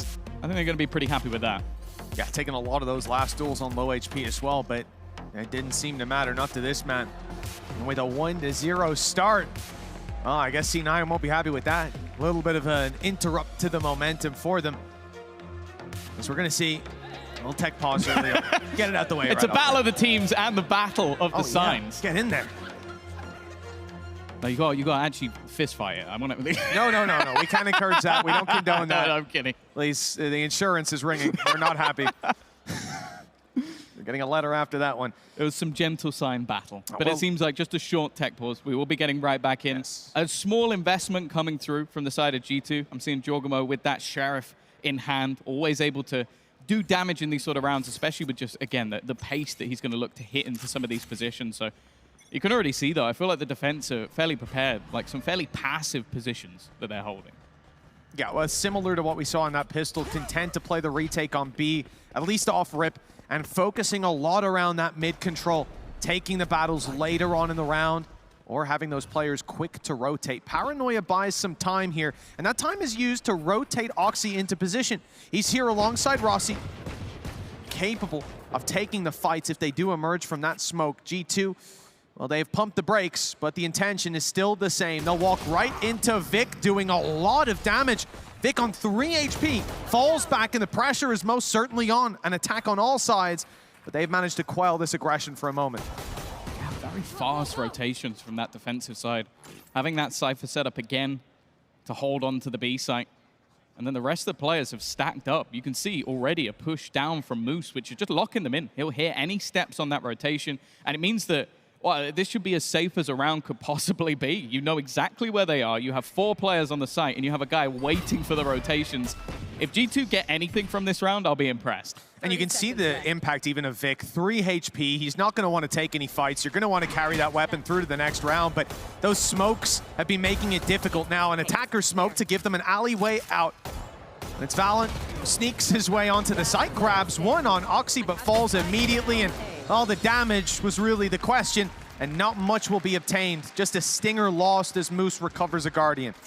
Yeah, that's one of those rounds that obviously you look at it from the side of G2, you didn't have mass amounts invested, but at the same time, it was just the fact that C9 was so happy to play that retake, they were so happy to gamble that control and just stack up and be ready. And I wonder if that'll have a part to play in future rounds. Like if they are going to just gamble, stack this A site, have players there, and then play retake B, that's something that I feel like G2 will need to disrupt.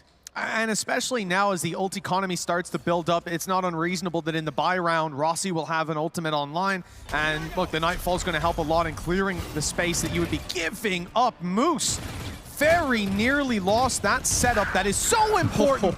And now those smokes are gone. Oxy at least trades it out.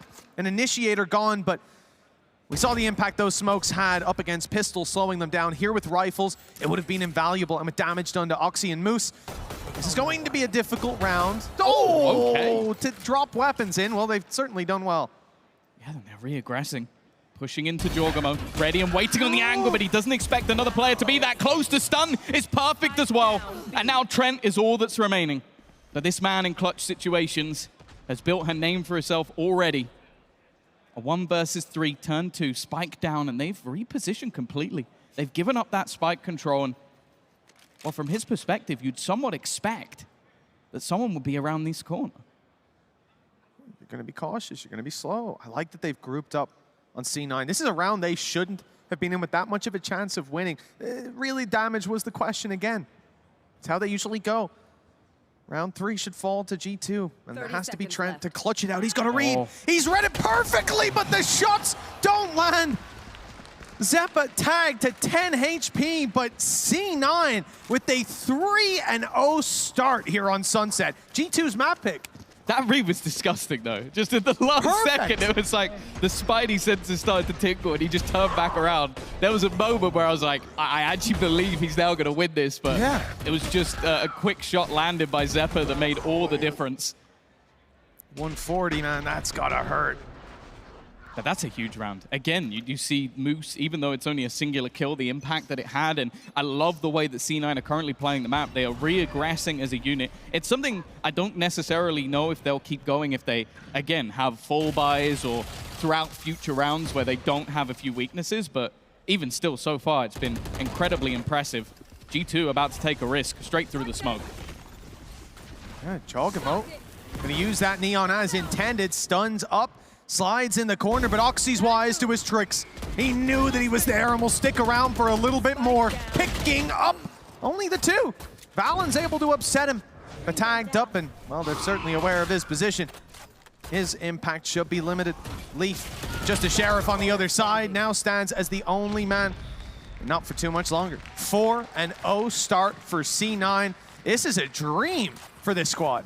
Yeah, on your opponent's map choice, on the defensive side, a lot of the time the tougher side to play when facing up against a sort of pastier Neon comp, but they've done incredibly well at sort of quelling any of these aggressive pushes that have been attempted. You've seen the individuals as well on their side stepping up, like already Rossi Zeppa, 5-1, 6-1, looking solid. And so far, yeah, a couple of quiet starts on the other side of things. So I'm intrigued to see if G2 can sort of get back into this one fairly soon. I mean, this is night and day mentally. From the previous, this could be a risky fight. They're sticking around that door early on, and Jogamo is always looking to challenge before they can even get that door closed. But you're going from a 13-2 victory. Yeah. You feel untouchable. And now coming in here, they can't even put the easy rounds on the board. It's going to start to get to you as C9 chip away and extend this lead further and further. The aggressive setup spotted early on and punished, but it's traded back. Vic does very well to find one and gets out scot-free. Yeah, I guess he knew that the stun must have landed and just decided to re-peek off the back of it. Levels things up. Again, we've got the 2-2 split, looking to try and sell a ruse on the other side of the map. Valen does have himself the From the Shadows if he wants to try and reposition with his teammates and just trying to basically cause some issues. The stun, though, is going to catch both of them. Force them back a little bit longer.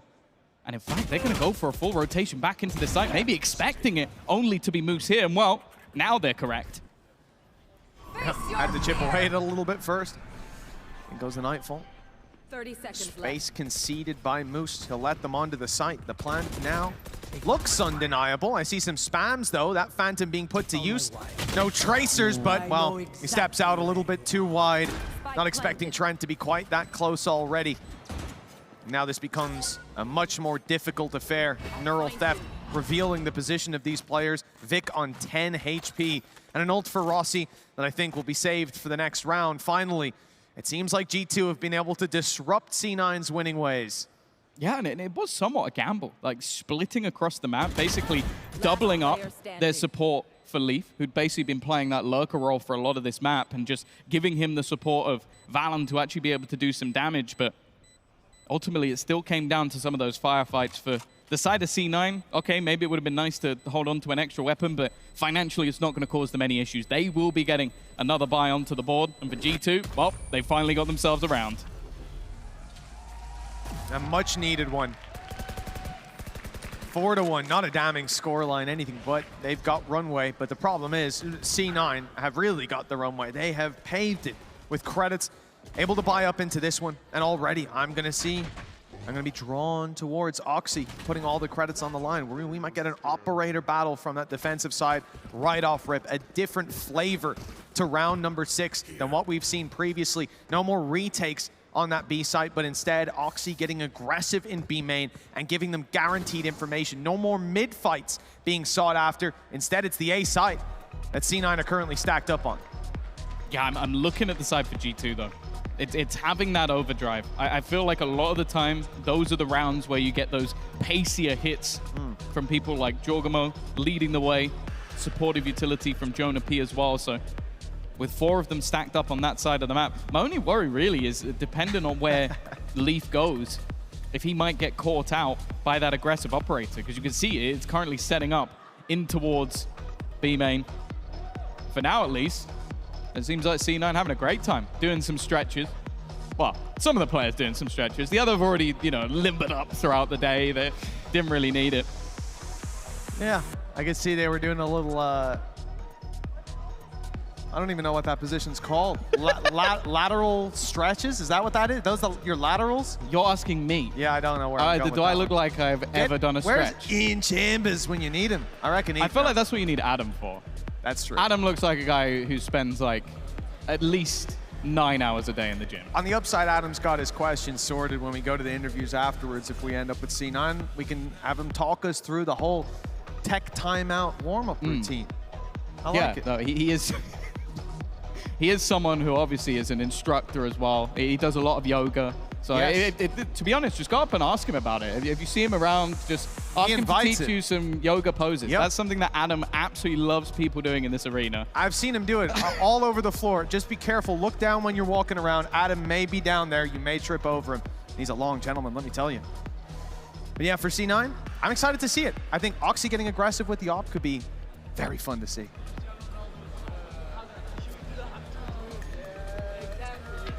Okay, but it seems like we're going to be getting back into things fairly soon. Just needed to reset the buy phase. You know, it was a last-second pause, and we're going to see one for me.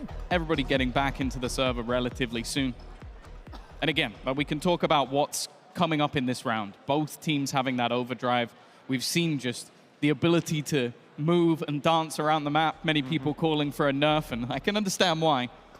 And for Oxy, it sort of allows that depth to buying that operator. Like a lot of the time when you buy the op on the Neon, okay, you can still have that quick pick and then dash yourself away, but it gives you that ability to go, okay, now I can double dive when in a retake or any of those other scenarios. Well, the timer has ticked away, and finally the round will go underway. Oxy not going to get the chance to use that op by the looks of things. Well, it depends. Really depends on Leaf's pathing. The hit is coming towards the A site. And the lurk on the other side, well, it will have a tough time if it goes to B main. Flash is used early and space taken by G2. They pump the brakes and wait for a reaction. Again, C9 using these smokes. Vic has been putting these down consistently, pumping the brakes of the attacking side and leaving G2 in almost a no man's land. With the fact that B main is fully controlled and traps are covering any kind of deep mid aggression, there's no panic for C9. Even if they do go towards B eventually, you're probably getting a free kill if you're Oxy. Just has to hit that shot. One to the body, and the advantage is theirs. Again, it seems like a sort of split up from G2. They really are trying to sell these ideas straight away. We've seen that Nightfall go in on the other side, and because of that, Oxy's given up his position. It was a ruse that initially worked, but he's still fighting, still battling, but eventually loses his life. He was surrounded. Valen had already moved into the back of the site.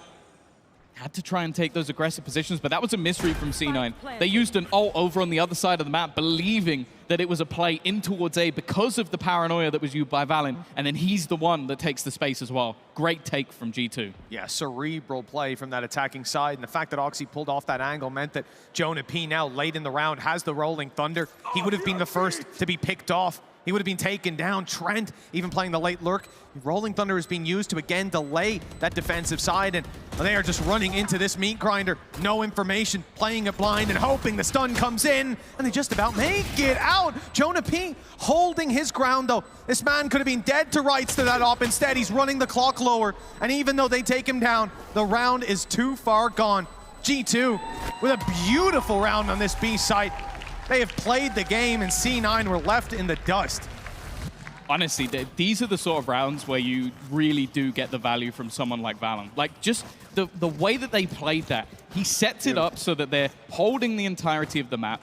He puts two players in towards one side to sell a ruse. He sold such a good ruse that they committed an ultimate on C9 to try and delay a push that was never coming. The second he uses the paranoia, he immediately teleports into the back of the B site. So the Oxy is screwed. Even if he manages to get another kill, there is now a player behind him as well. It was just a good read on what Cloud9 have been doing throughout the match so far, which is, okay, we found some information, let's gamble and play on one player. So they look to put the pressure on the one player. Now, I imagine the one player they're expecting to find was Moose and not Oxy. That was a change that C9 had in this round.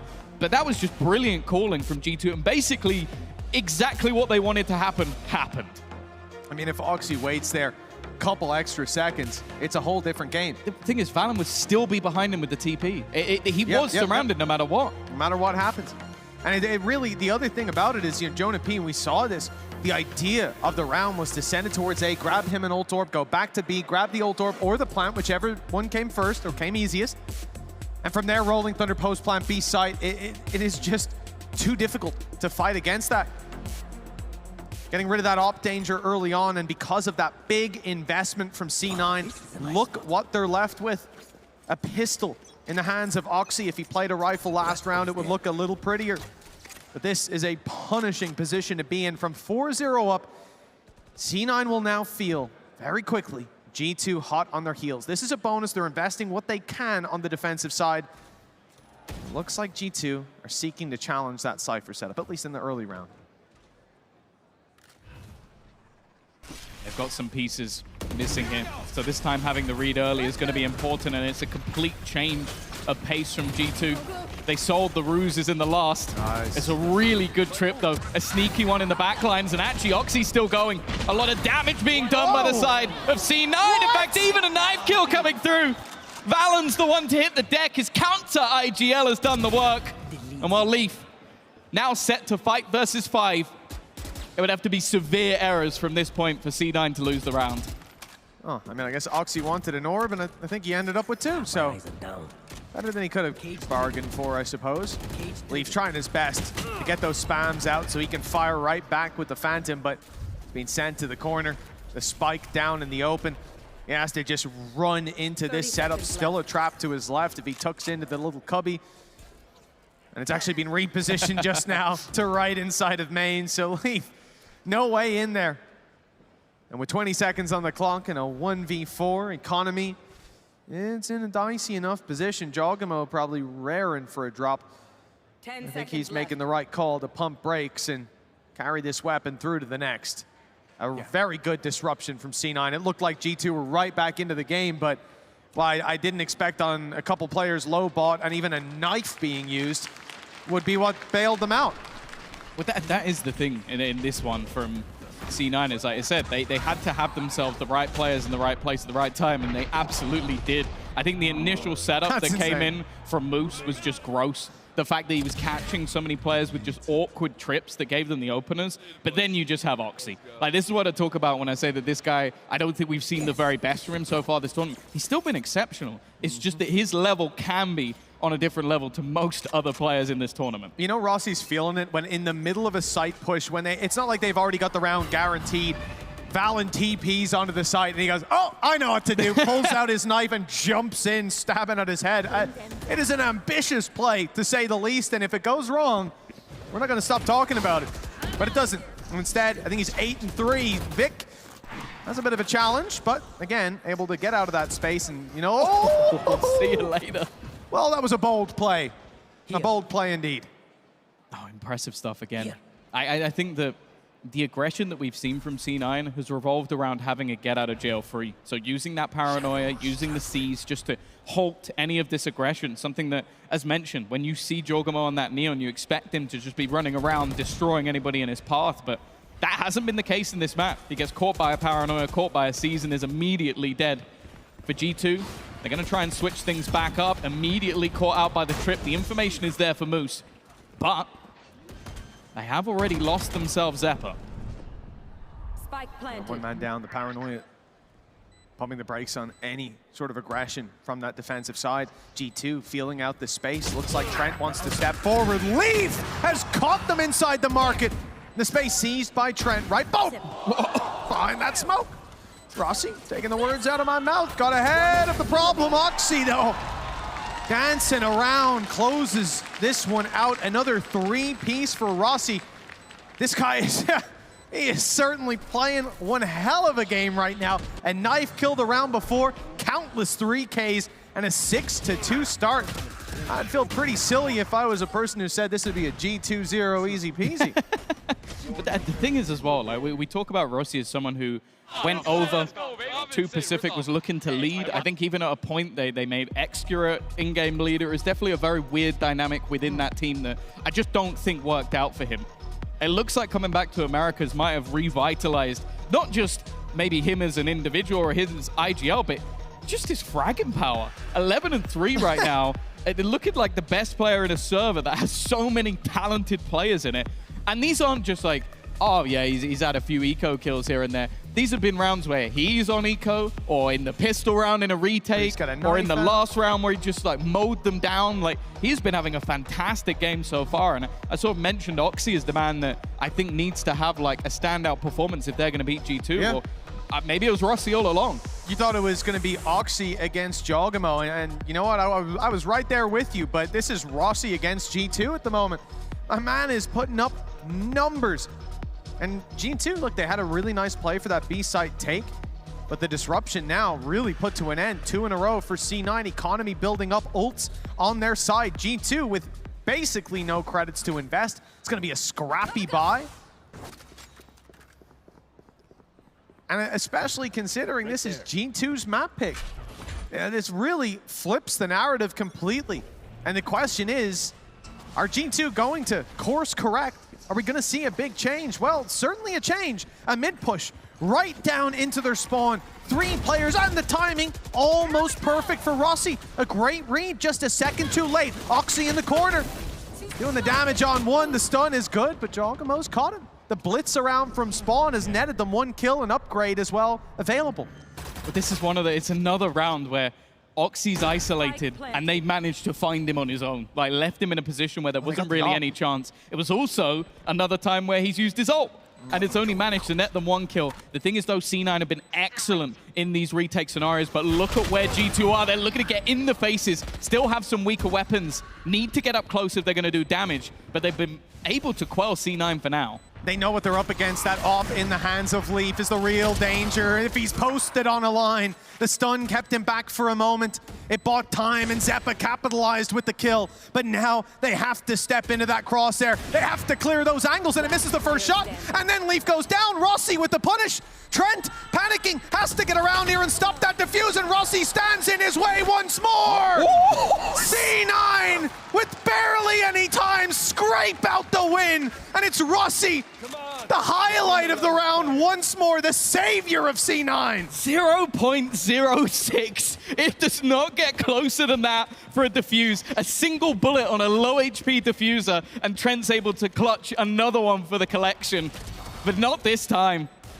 Another round going the way of C9, and another one where, again, you look at the setup, you look at the idea from G2, and it was fantastic. Like, this fast-paced take, they isolate Oxy, they get into the post-plant, they have these aggressive takes, and then somebody again steps up in the retake for C9. They have been superb in those moments. Somebody by the name of Rossi every damn time. 7-2 lead, G2's map pick, and we asked, are they going to course correct, show us something different, and it looked like they had it down. Everything going their way. Even the idea to push into the spawn with the weaker weapons, so they go, oh, let's go the other way, straight into the op. But they had the stun, Zeppa's utility, fantastic.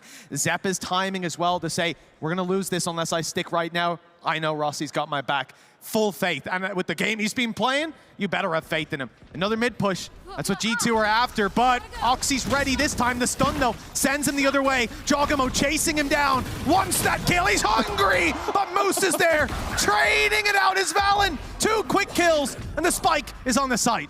Yeah, they've already taken control. He can safely move over. A messy start to the round, but Valen's given them an opportunity.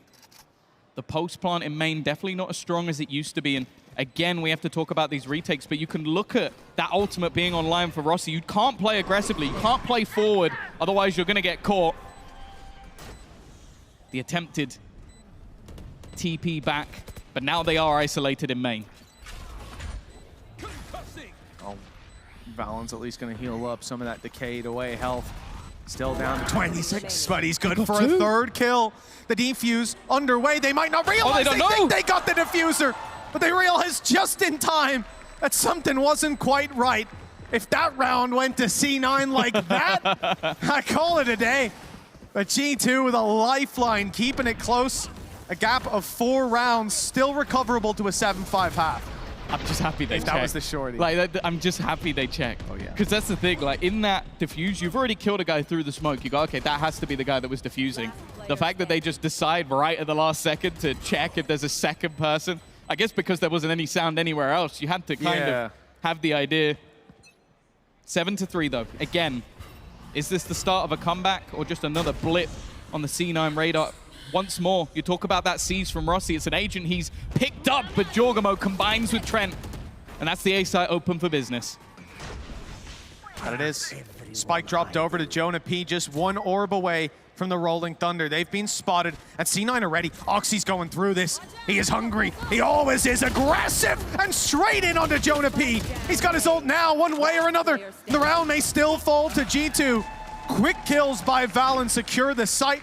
And Trent, as always, has the back on lockdown. 7-4. With how this started, and some of the rounds that C9 have been winning, some of the plays from Rossi, 14-5. G2 have done a remarkable job to not let it slip out of their grasp early on. Yeah, I love a lot of these pacey hits haven't gone the way of G2. This time, though, just able to get past all of that utility, win some of the battles versus players trying to rotate back onto the site. And ready for that fast-paced retake. For C9, this puts their economy in a bit of an awkward spot. 3 stingers, a lot of damage already taken for Moose, and he's kind of stuck in the mud here. They're looking to chase him down. Jorgamo has been stunned up. But the B site's already firmly under their control. And with the weapon advantage they have, this is not going to be an easy retake for C9. It's such an annoying setup that you see from G2 on that attack, again and again punishing when you try to close that door. Leaf has thread the needle, but he's spotted at the last second, and Oxy takes him down. 3 players now coming in from main, and G2, they have an idea. They've smoked it off. They've got spawn control. That's going to be their safe haven. That's their fallback spot just in case it's needed. The spike plant a little bit more in the open. They will have to step out to contest it. A little fast lane for Jorgamo, right into the battle, but right out of it, it's Rossi, punished after one. The defenders running low on time, but the attackers running low on personnel. It's Trent with the shorty, dropping in from the shadows, a 3K and a 7-5 half as a result. A good recovery, not only from G2, but also from Trent individually. Like, he was having a poor game at the beginning, getting caught off by a lot of these aggressive retakes and not able to hold in the late round. The last couple, a lot of it came down to him, having some high-impact plays. And let's be real, that's what we're used to with Trent. We know what this guy brings to the table, so when it's a little bit quieter, you do kind of worry a bit on the side. For G2, though, a 5th round. Going onto that defensive side is definitely not a death sentence whatsoever. No, there's certainly still time. A pistol round could reset this. We could be neck and neck. C9 had an injection of rounds, 4-0, 7-2 at one point. G2 have battled their way back. Players like Valen online, but the hero performance from Rossi. Oxy on the attack now as well. A scary thought. Certainly something G2 will work hard to deal with. Like I said, map 3 in the back of G2's mind, they just had a phenomenal showing against Fnatic. 13-2 on Bind. But they have to get there. And this should have been the way that they lock it in. This is their map pick. But that's going to be the interesting thing for G2. If this goes to 3 maps, they're basically going to be playing a best of 5 in back-to-back days. Just over a couple of different teams. It's like Fnatic had to sub themselves out halfway through, but it would be a marathon. But as we've already seen in this first half, they're comfortable fighting from a deficit.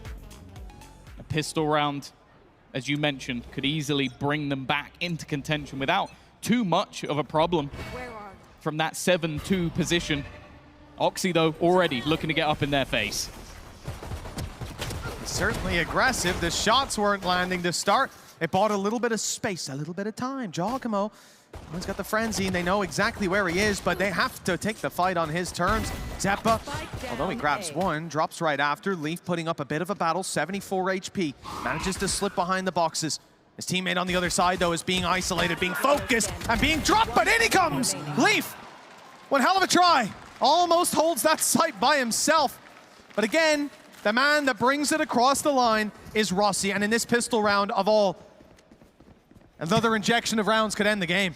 His impact is just unmatched. 18 and 6. It's genuinely ridiculous. Like, I think you could have come into today as like Rossi's biggest fan, and I don't know if you would have predicted that he would be pulling out these many rounds. He's got 1 assist because he just kills everyone Yeah, himself. Like, exactly. He doesn't need to help anyone else. If he could assist himself, That's he'd a have like fake. 20. Like, that's how good he's been. He's revealing people at the start of the round. They're going, I'll grab him, actually. Don't worry about it. Don't worry, lads. He's I've already got dead. this. You don't need to even look. Yeah, little mid-clear from C9 to start as well. You see that honk go over from Rossi. They know that there's no one aggressive, no one hiding behind those crevices. And that map control, they looked for it a lot on the defensive side after a couple seconds, and so it makes sense. They look for it here in the attack. Seeing nobody there, looks like they're content to at least feel out what this Cypher setup is. A similar trip to what we saw from C9 themselves, and they've fallen for exactly the same thing. It seems like that trip is going to have to be a hard clear in future. Spray down from Zephyr, but he's taken a lot of damage. You have to bear in mind, G2 invested nothing. This is not a few pistols here and there. This is literally just classics, but even still, it comes down to just one. And with his resurgence in the last half, you always have to be careful with Trent. Yeah, every little helps, and that first kill, taking down man like Oxy, it's so important. They invested nothing, you said, but they invested into trap wires, and that certainly caught C9 off guard. They weren't ready to face that utility. Thought maybe it's a camera, maybe it's one trap in main. But no, it was the full setup, and that certainly had its merits. For G2, they've done damage, but in order to capitalize off all the kills they had in the previous round, they need to do it here. They need to put a stop to C9. And the question is, you know, after losing so many players, does C9 come in and put all their credits on the line here? Doesn't look like it. From what we could see in the server, it's going to be an investment of sorts. Yeah, Guardian for Oxy, Stingers throughout. But that's the thing, they've been able to do a lot with weak buys throughout this game. And normally you'd say that's easier to do on the attack. Yep. You can have a setup, you can do a fast play, whereas they were doing it amazingly well on the defense. For G2, definitely important that they win this round, otherwise this map could slip away from them. Was a little worried for Jonah P, tucked in that close corner in market, but he has given up isolated. the position. Now he's going back in. The weaker weapons up close, ready for the fight, and winning it. That is why I was worried. Jonah P has been isolated, dropped, taken out of the round, and as a result, the B site's open for business. The plant is coming in, and G2, now they have to fight into these weaker weapons. Take the fight on their terms. Rossi's been tagged through that smoke, down to 8 HP. He's still sticking up there. Spam's going right past him. Right where he was just a second ago. But he slips out with his life still intact. He's pulling off crazy rounds left and right, but so far Valen has started things off well. Moose still in the close corner. They might expect this to be clear with how far forward they've got already, but he's dealt with Rossi left on just 8 HP. Spams here would be risky. It's going to be his teammate instead, and Vic has done well. Rossi's caught another, and now Leaf is all that remains. He will fall as well. C9 hold the line and get to double digits. Well, feel like a right fool for doubting this roster. I mean, listen, you look at Oxy, we know what he's capable of from looking back. You mentioned it. In the arena that I wish Ian was here to say the name of, over in Tokyo.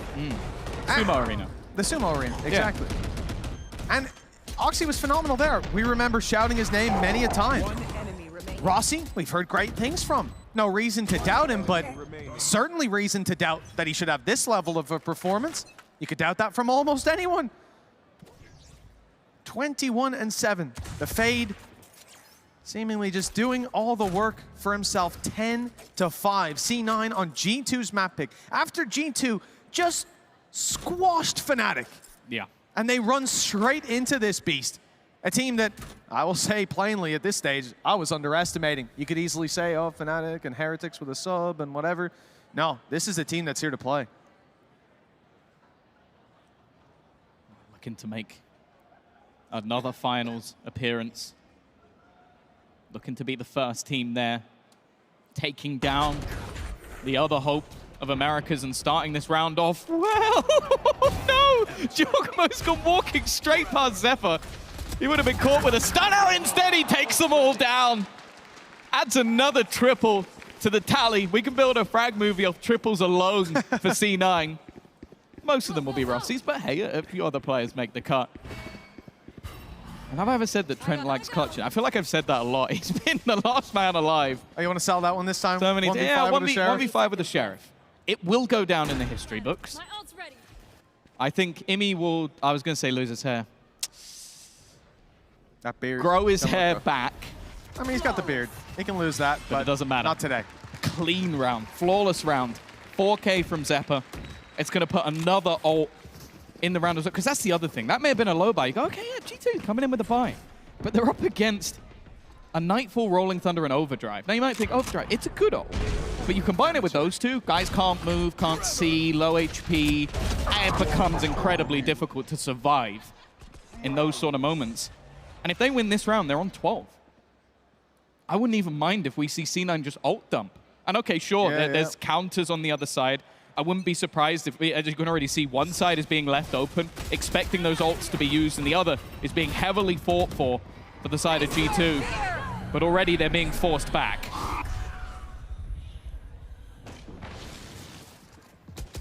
Yeah, slowed down massively. That's not a bad trade. Like a Nightfall used on the other side, you've managed to sort of hold down that line, still have one of your own. That's really not a bad position at all to come out of. I think they've done a remarkable job. Yeah, slowing it down like that, pumping the brakes on a round that was ultimately an ultimate round, a big dump. But C9 moving towards the other side of the map. Now, it looks like we're going to be moving through mid. I'm mainly looking at the A side, the rehash setup from Lee. Traps waiting for the camera on the A side as well. If they go that way, it's trouble. But if they go the other, it seems to be just the same. Trent holding the line, and G2 showing no intention of letting this map slip away quite this easily. That's where they go from here. 30 seconds left. Players across both sides of the map. I don't know if Vic's going to try and sell a fake or if this even starts to fall into a save. It doesn't look like it. They're still making their presence known. Bear in mind that Trent still has a Nightfall of his own. I believe it was a team bit of utility that might have caught out Oxy at the beginning of this round. They have to go here and now. He's in the same spot, by the way. They have to clear this, but it's easier said than done. Still alive, still kicking, buys a little bit of extra time. Time enough, but what is that from Oxy? A cleanup, goes looking for a little bit more. This man wants to end this here and now, but they've got to watch out for the flank. They've taken aggressive control. Valen is in behind, but they are checking for it. They are aware. They are ready for players to push, and speaking of pushing, Oxy wants that a little bit more. Wants to try and end this round on his own. Rossi in the corner will clean up. One is alongside Oxy again. It is C9 to hit 12 and do it in style. Just beautiful rounds from the side of C9. Looking like by far the better squad. Some individuals stepping up. Rossi with that slide. Is disgusting. Ridiculous. And this, you know, the fact that you're coming out with the flash, initially I was thinking, what was Jonah P thinking? And that flash is only going to blind someone who can shoot you while you're throwing the flash. But he intended to put it further in. Panicked a little bit when he saw, oh, he's pushing me. He's running it down. But that shouldn't come as a surprise. Oxy feeling it and just following the momentum set up by Rossi, leading by example. 23 kills on a fade. Managed to pick up a few more assists. I guess that's the good thing about using the ult and sending an Eon in. And for G2, this pause, well, there is a lot to talk about. A lot of holes to patch up. 7 consecutive rounds just to buy an overtime, and they've not got any more timeouts after this one. It looks like we're going to go to Pearl with C9, 1 map up, and their map pick up next. I imagine Imi right now has probably not got a lot to say at all. So, you know what, lads? 5-0 on our attack side. A pretty decent defense. Oh, you let it slip a little bit towards the end, but I can see him right now. He's chilling. He's relaxing. He hasn't said a word. No, he had a little chat. Beginning of the pause, he had a little chat. Always. He checks in. Yeah. You guys want... What flavor Red Bull are you looking for? What are we getting for dinner? Yeah. What are you thinking? Should I order now? You guys think we'll be done in an hour? It says an hour. I got a reservation, hour and a half. Should I book it? Here we go. They've taken a pause. They've had a chat. Can they win 7 rounds in a row? In the last map, Camera taken out. when they played versus Fnatic, that was easy. 7 rounds in a row, 13-2, wasn't a problem. The C9 are looking like a different beast. Looking like they want to make it to that grand final once again. The players may change, but the success at Red Bull home ground is the same. Leaf already coming under pressure. Has rotation available to at least slow them down. The Seas has caught out Rossi, but he's still holding the line. There. Yeah, nice little position from Vic up top. Where do they go from here? Post plants. Looks like we're going to be sticking on site. Not too much aggression from C9. Waiting for the reaction of their opponents and then popping in the Rolling Thunder. Oxy, the one to lead the charge and take the space. As a result, Moose falls. Trap's now gone. The back open, but it looks like, again, we're going to see the fade cleaning that up. It's Rossi moving his way around to the elbow, needing assistance on the side as Oxy very much isolated at this point. The information in the hands of G2 as Rossi picks one, and Oxy, this duo, clutch after clutch, and with just a fraction of a HP bar. They've done it again. 13-5 for C9 and G2. They looked like favorites coming into this, but they barely got started on their own map pick. I can't believe it. Rossi with another 3K. Who could have seen that coming? He must have had about 6 of them. Is that his first one? Or? It's an incredible performance. Wow. And for Cloud9 going into your opponent's map choice, one that I believe last time out when they played at a prior tournament versus Sentinels, it went horrifically. You could tell they've put the work in. And they look impressive. 26-7. Ian, what do you think of that? 7 rounds in a row. C9, they do it. They take G2's map pick. Rossi and Oxy. Roxy. Roxy, hey? Nice. They've come to win this thing, haven't they? They've come to win it. Ossie doesn't work as well. Ossie doesn't work. They came out swinging. They mean business. They want to win. I'll tell you, it really sucks that we had just a little bit of extra time in the pre-show so you could ask us for predictions last second. Yeah. That I'm really regretting answering. I said, no time. We got to get straight into it. And next time I will. But yeah, G2-0 not going to happen here. This is quite a. I expected the score line, just maybe not this way around. Yeah, the fan in the crowd with that G2-0 sign needs to rip it up. Just change it to a 1. It's easy. Just scribble over it. No problem. It was players in phenomenal form, and once they found that momentum, they were never letting it go, Tom. Well, yeah, I think we saw the early rounds from them. They looked really impressive. And then G2 had some good adaptations. They were playing with those rotations, forcing them to almost take that space back and almost go for these retakes at times. But then again, it just seemed like in those retakes, C9 were impeccable. Like, they had such good synergy. Bear in mind that these are players that have only really just joined that squad, and it's not just like, okay, they just brought in 2 new players and they just have to slot in. No, you brought in a new IGL, you brought in new ideas, different things that are going to be coming in for the squad. It's a revamp. Yeah, it's not just a plug-and-play setup, and that's what I've really enjoyed about this, is that you would expect an IGL coming into a team who's got to try and like change things and almost be testing stuff at this tournament, and then he goes and gets 26 kills while doing it. Like, what was the new strat? Just like, all right, guys, so the strat this round is I'm going to kill 3. If between the 4 of you could get 2, we're going to win everything. It's not a bad call.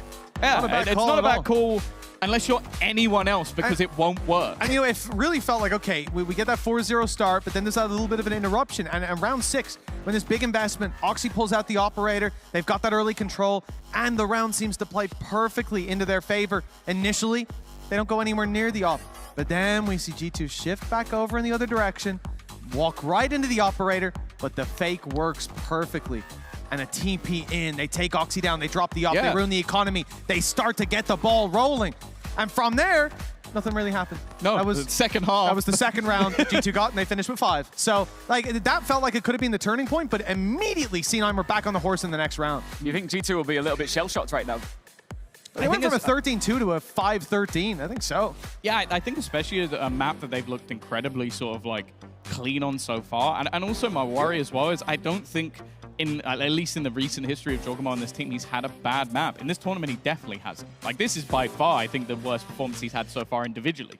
So it's like, don't get me wrong, we've seen him many times. We've seen him win champions. Like, this is not a guy who's going to have his mental immediately rocked after one bad performance. But yeah, but the dog was in the kennel. That's the you really love the dog memes, don't you? That's your favorite. They've picked the leash back up. Yeah.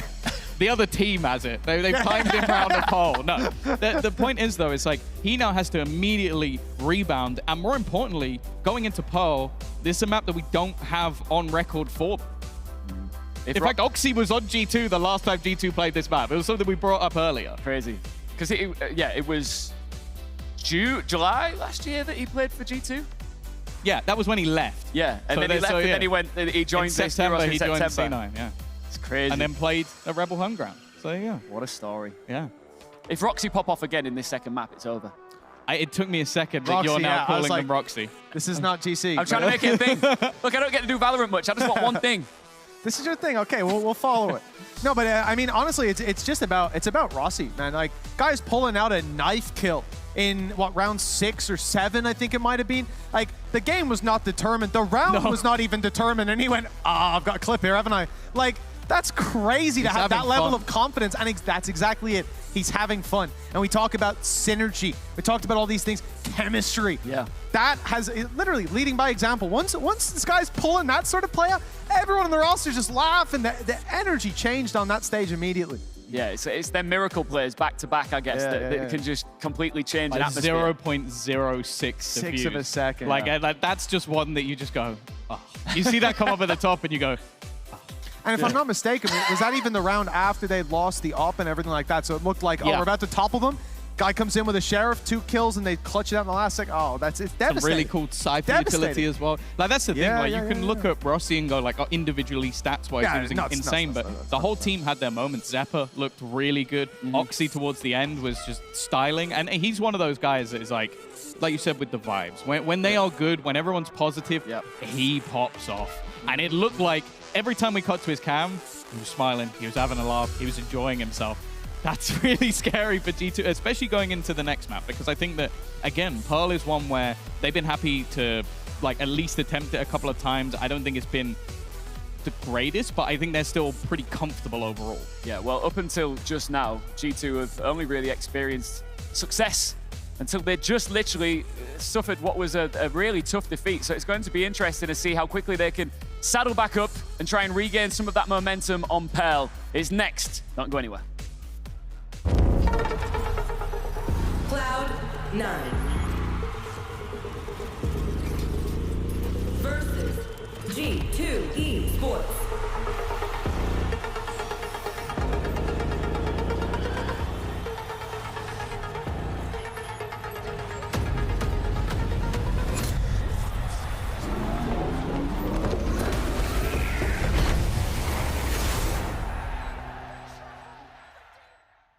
And one of the great things about Rebel Homeground is you bump into some fabulous people. I've met 2 legends of the game right here, Mystic and Yampy. Fellas, it's great to see you here and catch up with you here in Berlin.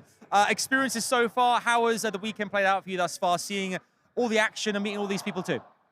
I mean, individually we didn't have the best performance, but being here and able to watch the crowd, it's fun as always, right? The crowd seems to be electric, and yeah, it's nice to be around. Yeah, I like seeing the fans and stuff. So the atmosphere is nice. So it's been amazing so far. We're seeing. I mean, I think this is the 5th iteration of Homeground now. Yampy, Team Liquid won the first one. Can you cast your mind back to that and memories of that being online at the time as well?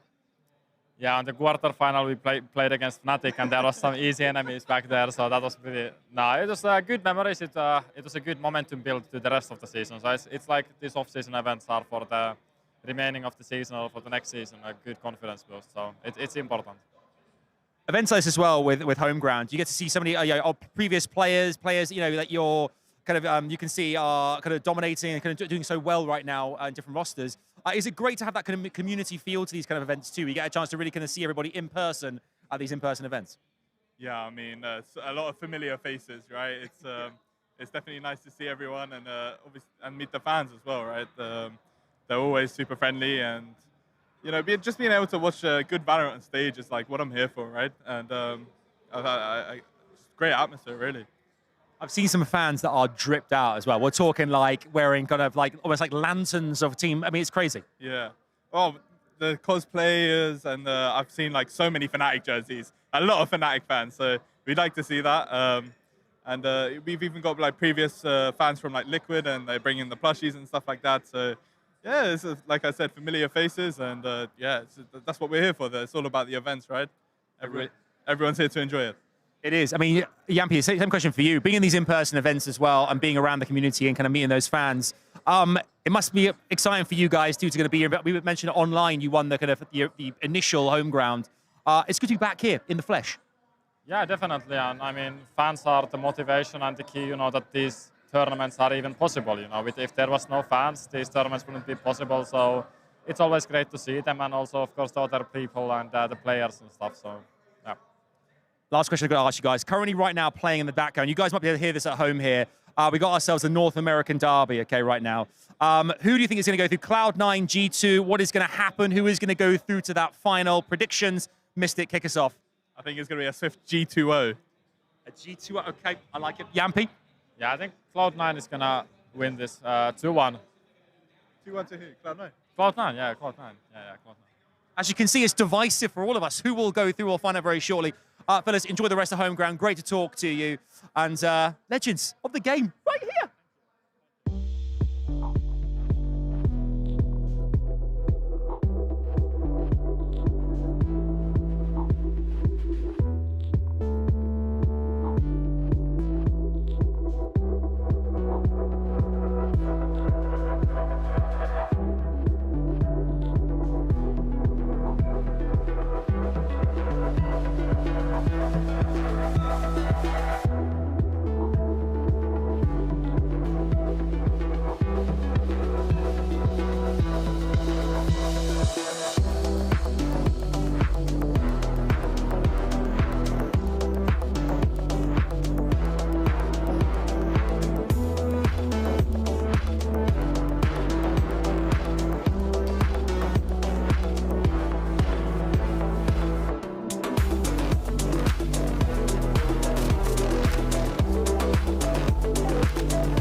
Pearl is our next destination. Will it be our final one of the day? Hello and welcome back to Red Bull Homeground live in Berlin. C9, last year's runners-up, are just one step away from having another crack at the trophy. However, G2, of course, have very different plans. My name's Ian alongside Tom and Mitch. Ian Chambers. Thank you very much. He's been doing my impression all day behind the scenes. And What do you mean? Very much That's the appreciate first it. time he's done First that. time I've That's not tried true. that. That's not true. It's been all day. It's been Come on, unbearable. Ian. No, I'm kidding. Look, let's get Ian Chambers. Let's get serious for a minute here. G2 have got a lot of work to do, Tom, if they want to bounce back here. Yeah, especially going into Pearl, like a map that we haven't seen from them. We heard like whispers and talk that they're confident on the map. They were happy to play it in the last series as the third map if it went there. It's been picked by their opponent, even though C9, when we saw them recently over in Americas, it didn't go the best. So clearly they look at it as a counter pick or maybe something that just didn't quite go their way in the matches that they played. But it definitely still gives G2 an opening. I don't think this is a done deal, a signed, sealed, delivered sort of idea, but I do think now this is firmly in the hands of C9. That first map was so dominant. Well, you know, I mean, I said it before the series started. I said it on the desk. Believed in C9 the whole way, and it's just no surprise. Exactly. He said C920. Yeah, that's I think that's right? what he said, right? Or I mean, I swear. C20? G20. I thought that's what he said. Must not have seen the first map. You're out of order. You know that was pre-recorded, right? No, it wasn't. Yeah. I watched They gotta it spoil live. the movie magic. Yeah, I literally, I was right I there. saw him. He was over there. I was holding the camera. It couldn't have been. On the flip side, look, Cloud9, like we said from the get-go, it seems like they're hungry. Obviously, it's a different roster. But as an organization, after 2 losses in a grand final, they are hungry to make it there again. For sure. Yeah, for sure. I don't think there's any doubt. I think you look at like Coach Jimmy, he's always been someone that wants to get those victories. I think it would mean a lot to the team to actually just get that trophy. Like they've had a couple of bites of the cherry and it hasn't quite gone their way. So I'm hoping they can make it back and give another run of it. But at the same time, G2, this roster looks exciting. It would be a shame to lose them. What do you think of his compositions, Mr. Mitch? I mean, in terms of what's drawing my eye, obviously we're just looking at different Sentinels on each side. The Killjoy versus a Cypher. Each one has its benefits. Cypher up against, oh, thank you very much for the Red Bull. Cypher up against and Neon. That's really where the fun begins. We saw it on Sunset and how some of those traps can really disrupt how you're entering into a site. That's something that Jogamo is going to have to be concerned with, that Oxy might not have to be. The main concern, though, is can you shut Oxy down? And can you stop Rossi, who, when Cloud9 are playing this map, he's usually an okay player. But after the performance he just put up, he is the one you're looking to shut down coming into this map. Do we go all the way, Tom? Why not? You think? Why not? Yeah. Is that a thought or is that a want? Both. It's a bit of both, isn't it? I mean, I'll give you a why not. It's C9's pick. They've just demolished G2. Rossi's on fire. Oxy seems to be winning that head-to-head. It's going to be a tough game. All right, then. Could this be the end of the day, or will we see this go to the third and final map? We've got a determined Cloud9 looking to get that spot in the grand final for a shot at redemption, and we've got G2 looking for their back-to-back victories of the day. Let's get into Pearl now with Tom and Mitch. Well, we talked about momentum, and for G2, they came off the back of a series win, but they have lost the first map. Their choice, 13-5. Carrying that conversation forward, momentum seems to be firmly in favor of C9. Can they keep it up, though? It's one thing to demolish G2 once, but the second time around, they're going to be a bit more wary of what they're up against. And you think you can catch Jogamo on back-to-back bad maps or rough maps, it's not likely. A challenge. And early on, it's Valen walking right into the army of C9. They've got plenty more players looking to swing, and Trent found that out the hard way. Both players on a taken down, and this just throws the defense of G2 into disarray. Yeah, look at the rotation. Of course, you've had an immediate pull towards that A side of the map, but the majority of this C9 roster was ready and waiting, watching for that spike to now come back over to the B site to join them. And only one man really standing anywhere near that action. Jogamo has to almost try and find one and just get out of there, and he just gets domed immediately. Zeppa takes him out. Leaf trying to be the hero, but he meets the same fate. Well, quite a quick conclusion to the pistols. If I'm not mistaken, that will be 3 for 3 for C9, and that can be understated. The benefit of having those injections of rounds. It was a 4-0 start on the previous map, and well, if G2 had had a 4-0 start, they'd have a hell of a lot more rounds than they did. Jonah P going to attempt to recover, but a firing squad awaits him, and a flawless round for C9. The last map was pretty close to being flawless. The start of this one is. Yeah, of course, for people who are a fan of the Guard, you might have heard of them. This is pretty much a very similar comp to what they used to run, just Jet out, Neon in. So when they say they were comfortable on this map, they really haven't like revolutionized the wheel. It is just very similar to what we used to see play for this team. So I can imagine there will be a level of comfort for the side of G2. Of course, the core, almost identical to what we used to see on that previous roster. A couple of upgrades here and there. But it's whether or not we can now really see them get moving, because this C9 roster has got the momentum. There's no doubt about it. The confidence that they feel fighting in those early rounds, the way they played on that previous map, especially on the attack side, and that's where they're going to be kicking things off here.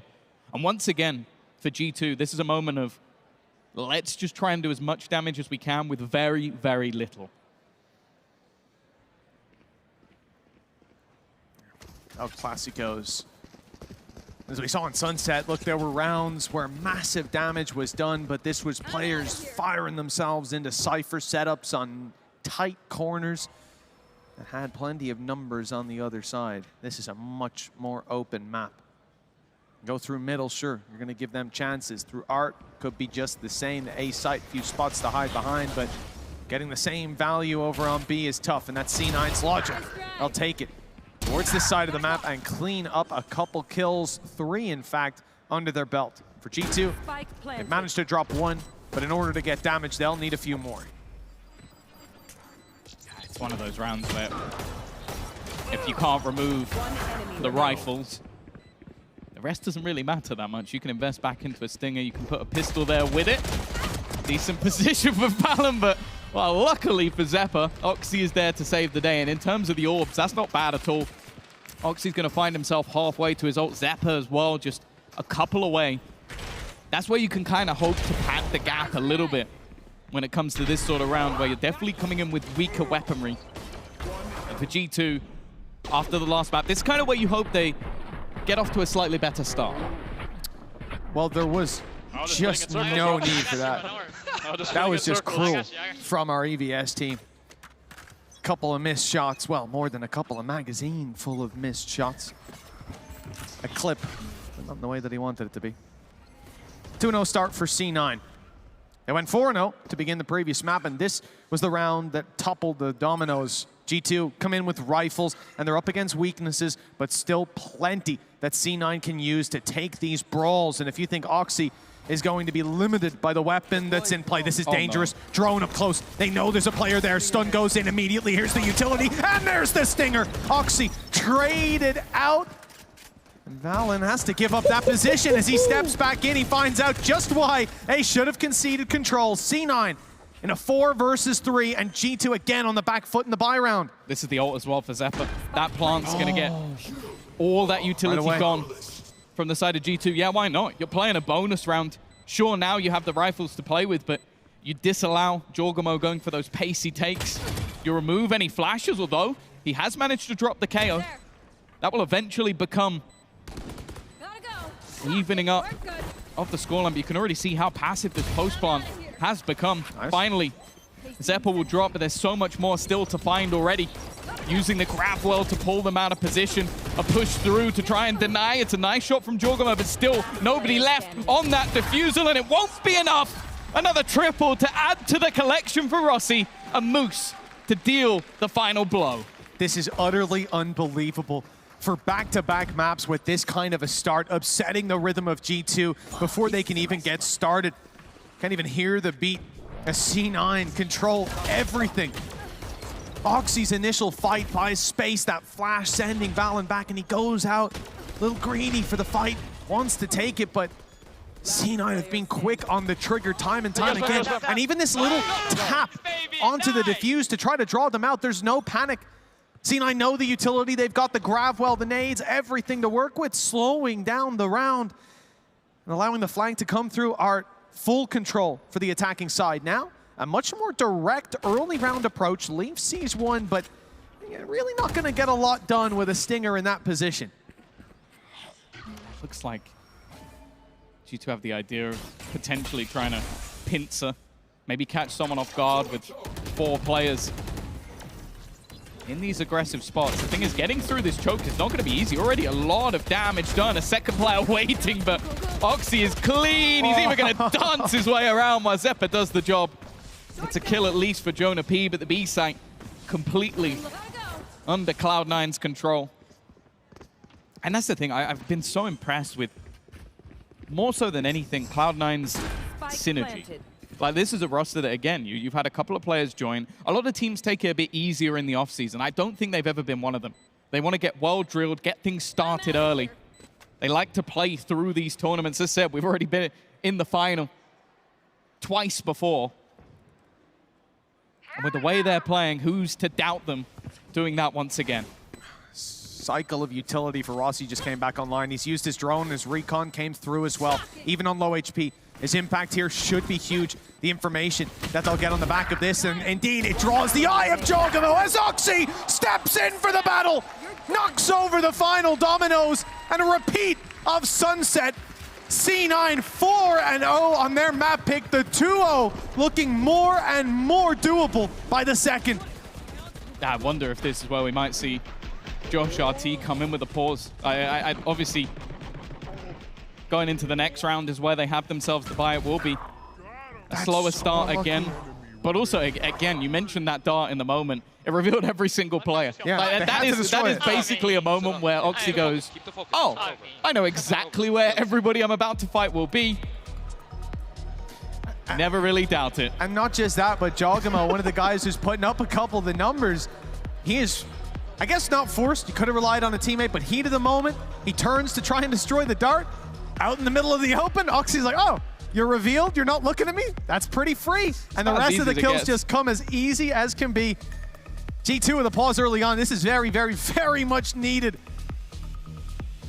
Well, I'm going to make a call back again. I said we haven't seen the best of Oxy at the beginning of the day. He's 9-1 right now. Yeah. 9-1. And he's about to come into this round. Oh, yeah, the people at home, they can't see. A Neon Bucky is A what he Neon currently has. Bucky. Now, he does have Overdrive, so that will be where he gets the range from. But again, if you're going to go dancing into the site, take that aggressive position, especially if you get deep into A or even in positions on middle, that Bucky is deadly. Like, we have seen some utterly disgusting clips, which I'll be honest, I feel like needed a not safe for work title on them. Here he goes again. Oh man, this time he's put to bed. Not quite. That was a lot of extra bullets there, Leaf. Hey, listen, you got to be sure when you're facing down against Oxy. Well, a little bit of an aggressive start to the round and not quite the impact they were looking for. C9 towards the A site will try to force these players back. Utility's done well to clear the site. The drone confirms that input. And it looks like they'll try to get the plant as a result. Art secured by Vic. Oh, no. That was a tap. And then an immediate rotate. They're going to try to battle as 3. This is a beautiful strategy. G2 should be caught off guard. Jonah P needs to hold strong. Good for the first and the second. All 3! Jonah P puts a stop to this madness. A C9 finally tastes defeat on Pearl.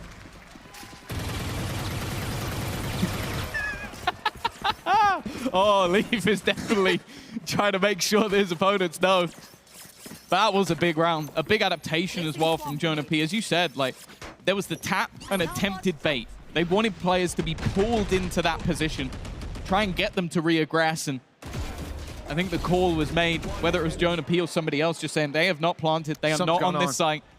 Be prepared for a move, and he just moves into a headshot position, a spot where it's difficult for them to hit him, and if he lands his shots, he wins the round, and that's exactly what he does. Still, though, it's not going to damage C9's economy at all. The operator, in fact, bought up to Oxy. Last round with a Bucky, this round with an op. Dynamic. He can do it all. Some better than others. Let's see how this operator goes. There's a player tucked in the corner. It is Jogamo, and you can see the fear instilled inside of Oxy. Flash comes through. He's used his fast lane, and now this is a delicate situation. If he clears the corner, Jogamo could be in big trouble, and he hits the shot. A quick scope He'd given up on a player being there. The jump scare just about got the reaction in time. And G2, a man down. And the defense set up towards this A site, a ton of utility, and it looked for a moment like the spike was going into it, but now they go the other way. This was a lurking Neon op B long. Like, he had no support. There was no one there. The rest of the team were ready for a hit on the other side of the map. And you can see at the moment, G2 constantly trying to rotate around. The jump from Trent gets absolutely nothing. And now what was a bait to try and get them to rotate to B leaves one man to try and defend it all. Leaf versus the Wild goes peeking, and he's already being spammed out. Has to retreat. That afterplant will come in. And already, having yourself a Hunter's Fury in this position, I don't know if there's a way back into this round for G2. I mean, they tried, they threw something out, Leaf walking through the smoke, but the dart from Rossi, it pinged him as he stepped out of the smoke. My man went in blind, and, well, they revealed him right away. Moose, he's been patiently waiting for his chance to strike. And as Leaf falls, Jonah P and Valen seek to save their weapons, but Moose is not going to allow that. At least not for free. He's sending himself after them, clearing into the spawn. Could be ships in the night. They may just pass by him. In fact, they may even see him with his back turned. Oh, and he stepped in and seen them. That could have been a disaster for G2, but they may yet get to hold on to those weapons. Yeah, I don't think there's a way that they can actually challenge them without just full sprinting and attempting to try and take someone down. So at least a couple of guns will be held through into the next round. But again, it's another round from C9 where you can't really blame the opponents for not having a good read on the scenario. As I said, look at where the rest of the team are on the map. The guy was just solo, Neon with an op, going down B long, just looking for a fight the entire time. He gets it at an unfavorable moment and still manages to land the shot. And from then onwards, you could just see constant rotations, pieces of utility being used by C9 to sell ideas, and then they just get that little piece of information. And it's all easy from there. Oh, no, Jogamo blinded up now, has to run away. The fast lane used, but Jonah P, well, he can't quite retreat in the same manner, and he's trapped in the corner. The nade, the Hunter's Fury, and the spams. Trent puts himself on the board at long last. It's been a tough start, but they are more than ready for this step out. Again, he looks for the information, this time escaping with his life. Last round, it cost him it. But the advantage still firmly for C9. He's going to try to retrieve at least a kill. There's a tag, and the follow-up is close. But again, C9 escape, not unscathed, but with the advantage intact. Leaf. It's again, it seems like the round comes down to his positioning. Are they going to expect anybody to be this far forward? He gets the one, but the trade is there immediately. It's a lot of damage done onto Vic. It gives his teammates an opportunity and at least buys them a little bit of time. But with the way the push and pull has gone, the way that they've been happy to switch back to the other side of the map. That shock almost got Vic. Nanos? The thing is, they don't know. 30 seconds blocked left. And it blocked the turret as well. Planted. Yeah, well, also Leaf is dead. Oh, yeah, of course. So the Nanos will do nothing. yeah.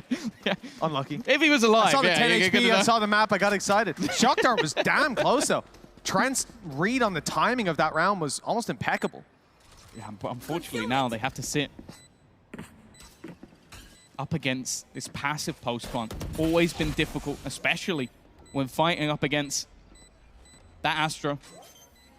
There isn't a whole lot else to play with, though. That's the one real worry for the side of C9. But never mind, it's all too easy for Zeppa.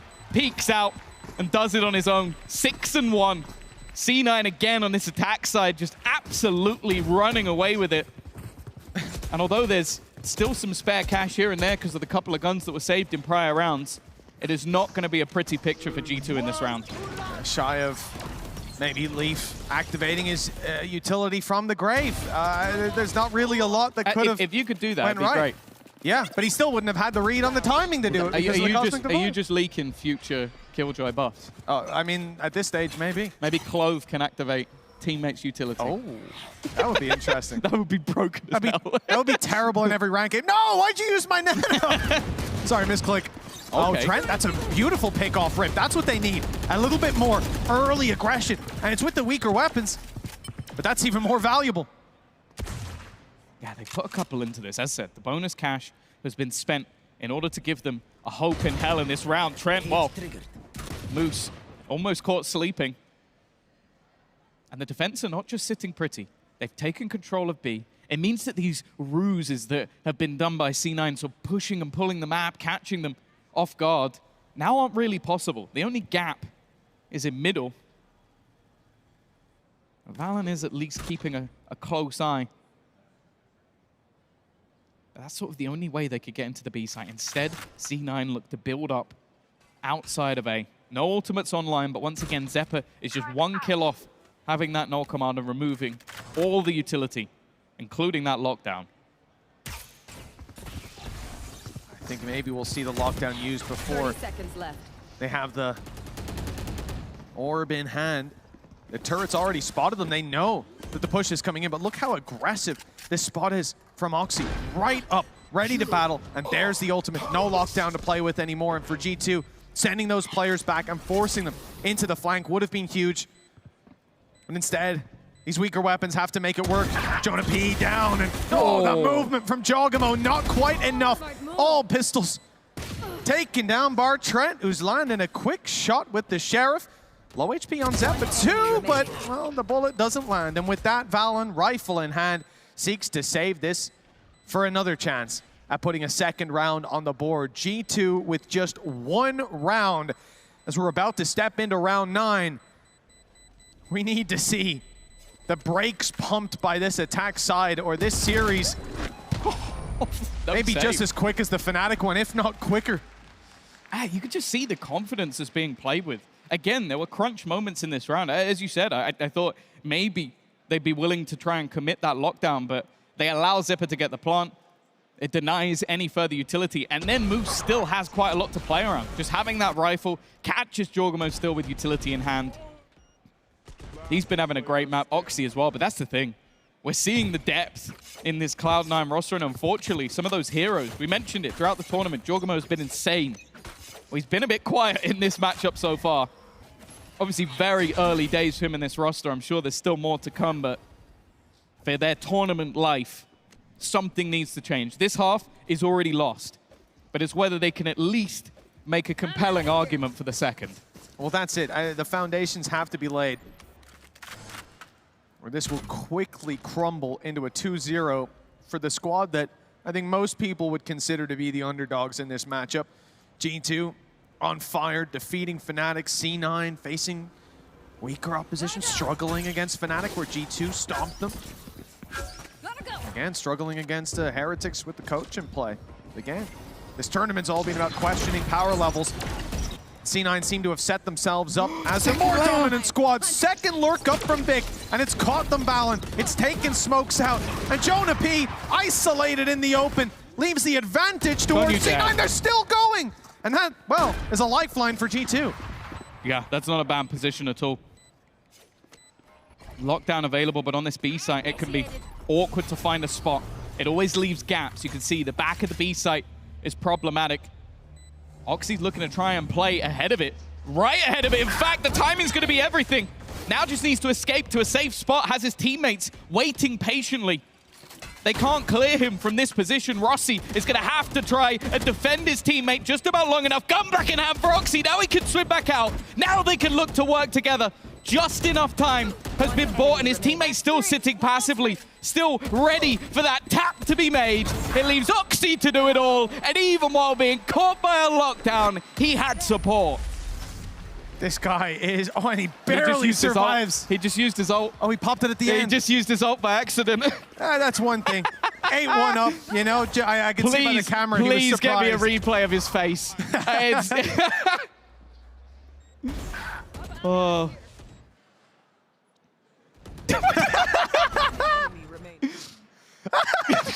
This man is cool. Yeah. Oh, there it is. Thank you. Thank you. When you're 15-4 and you accidentally use your ult. He'll have it back on in 2 rounds. By the end of the half, it'll be in play for round 12. The real question, though, is what was Imi's reaction to that? Oh, yeah. I wonder. That might have gotten a little eyebrow raise or something. Just a slight sign that he's alive. A breath, perhaps. 15 kills for Oxy. The next closest player on the server has 7. I mean, you hit the nail on the head and hammered it home, my friend. You said Oxy, we hadn't seen his true potential. We talked about it on the first map. To be fair, we only saw him in 2 best of ones. Yeah, So yeah, it was like, there's only so much time. But you think back to Red Bull home ground in Tokyo, and this guy, as we said last map, we were screaming his name. Now, there wasn't much room to do that when Rossi was taking command of the series in the way he was, clutching out like he was. But now, Oxy really finding his footing. And for G2, it is slipping away round by round. They got one in round 5, and since then, and apart from that, this has been the C9 show. Yeah, that's now both pauses used. You can understand for Joshua T why that felt necessary. This has been one-way traffic. Even catching Oxy in the lockdown in the last round, and he still manages to clean up. And now you look at what they have in this. Spike planted. The only real thing to look at is Jorgamo having a gun and having his ult.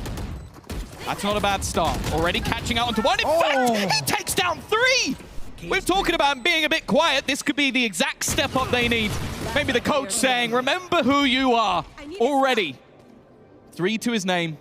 A ratty little angle. I don't know if he's going to be able to stop him. Looks to pull him out of position, just find a gap around the edge. But there isn't really more to be had, you'd think, for Vic. It is going to be around the pause. Successful, but more so, Jorgamo. The thrifty round across the line, the second for G2, but those are not thick enough foundations. They need to keep it going. But with Jorgamo stepping up, finding his groove, perhaps, it may not be too late for the G2 side. Let's go. Needed that. They're overheating. Needed that. They're overheating. They're starting to feel like maybe C9 are giving away too much, playing too aggressive, and I think we saw glimpses of that. You think about Zeppa when they had the B side, just extending that little bit further, 4v3, and they go for another duel, equalize the numbers, give their opponents a shot. I can see that. When you're winning maybe that's a 8-1. wake-up call, exactly. and you know, when you're 8-1 up, sure, you're going to do that. Are they going to do it at 8-2 now that G2 have put around on the board? Does that wake them up? Yeah, you'd have to think that maybe that will put the brakes on a little bit. But then again, I see Oxy pushing along with an op, and I think probably not. I think he wouldn't mind having his ult online right about now, but you know, misclicks happen. I'm out of here. But again, you can see that G2 is sort of prodding, trying to find where this push is eventually going to come in. I love the fact that we've seen C9 really work the map throughout this series so far. They've been incredibly difficult to read, and we mentioned bringing in that new IGL, bringing him back from Pacific, from T1. And I don't have much to fault, if anything, from Rossi's calling so far this series. That's a lot of info, though. That knife is super impactful. They know with 30 seconds left, this team is outside A. And they sent Jorgamo to the B site. That knife means he's here on time. A third player ready to defend. He second-guessed himself, but he's still around. Sliding into position, Hunter's Fury forces Valen into the open. Jonah P does well to at least hold the line for now, but Oxy is still looking for more around the back! He threads the needle! And it's a killing blow to G2's defense. 4 versus 2.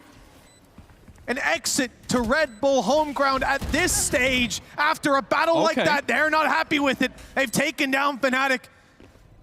And C9, the next name on the list, Leaf, onto Rossi, leaves Vic alone. A 1v2, they don't know where he is. Element of surprise still there, but he doesn't get the kill, and Leaf responds. A third for G2, 8-4 still possible.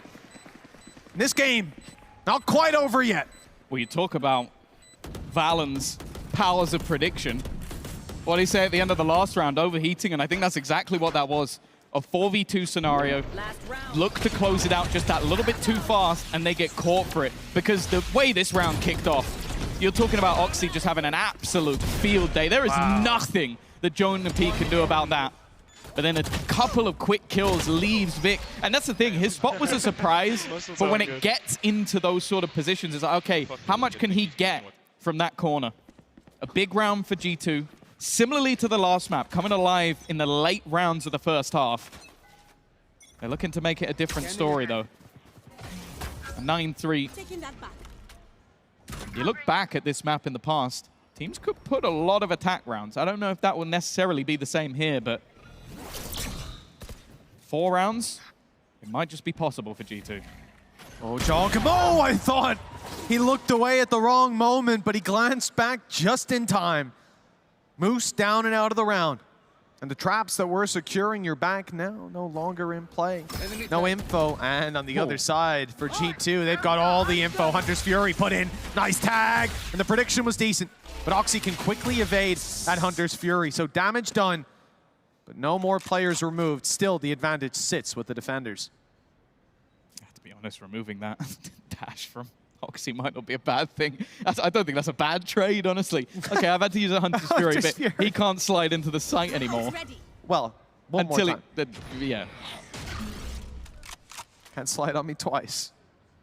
Which is how he got those kills towards backside. He took down Jonah P, just broke his neck on a quick swing. 30 seconds left. This Cosmic Divide allows them Where are they going? Fight towards the elbow. They're looking like they might have to push through their own utility, but that's if they even get that far. They're getting slaughtered on the way in. Vic has at least been able to clear out one player. They know that Valen is sat towards the pit, waiting, trying to hold on as long as possible while his teammates look to wrap around. He's bought them time, and this plant needs to go down and needs to go down now. But already, Jorgamo is upon them. The spike goes down, but so do the members of C9. It will be 4 rounds and 3 in a row for G2 to at least make this look possible. 8-1, the call is they're overheating, and now it's 8-4. G2, they're still behind. There's still a lot of work to do. They need to take C9's map pick, but when we go to Bind, they know that that is a map they have found immense success on. Yep. They sent home the second EMEA team, one that I think most people would consider the #1 here. 13-2. So the chances are there, but they need to get themselves to Bind, and that means doubling the rounds just to equalize. Maybe it can get easier on the attack, though. Nice, Alex. Yeah, I think especially, again, seeing Jorgamo having a couple of rounds, a couple of 3Ks towards the end of that half that really did make the difference. I think he's going to be integral, obviously, going into that attack. A lot of it will be his space taking. But again, this is where I feel like Valen can really earn his money, as if he doesn't already. Having that call, and we saw it from Rossi in the previous half, just being able to have that push and pull around the map really cause issues for your opponent, and having the setup available to put your star player Oxy into position. 18-7, by the way, unmatched within the server. The question is, can he keep that up on defense? Definitely a lot more difficult.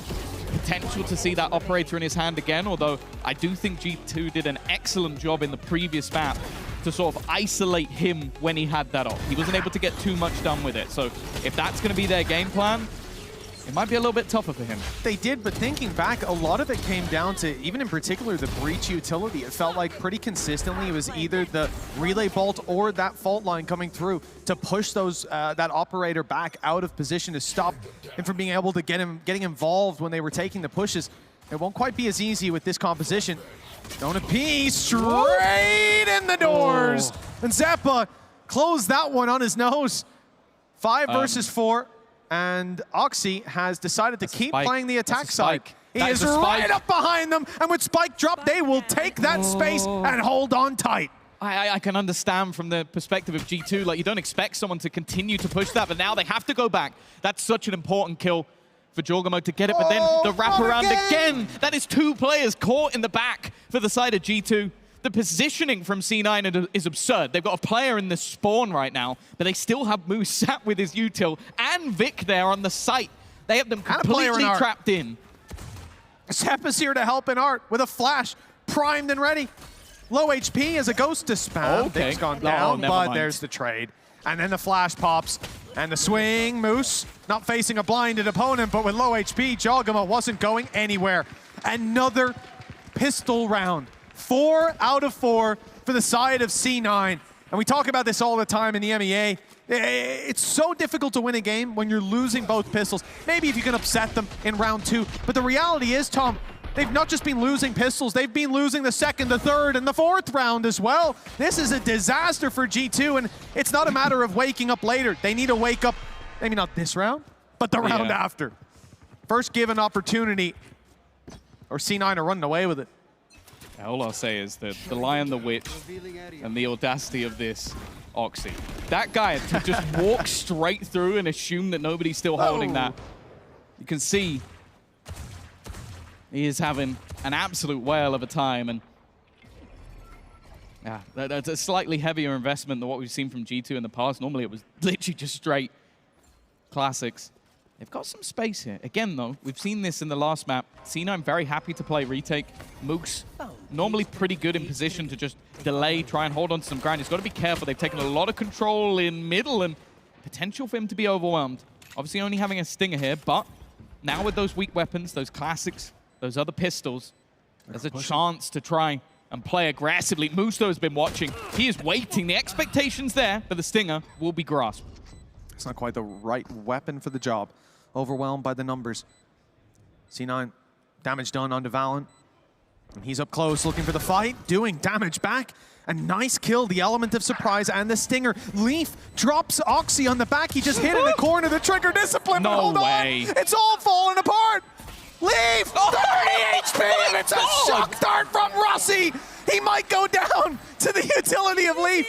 And the time might be close, but I don't think it's quite close enough, and just about under a second. G2, they tried their best, but their best was not good enough. 10-4.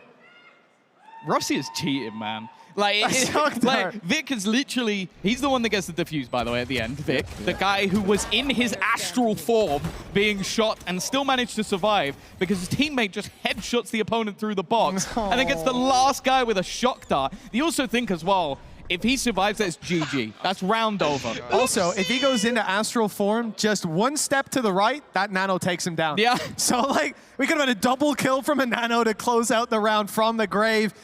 And by a fraction of an inch, just like the last map, 0.06 of a second, C9 are pushing these rounds 10-4.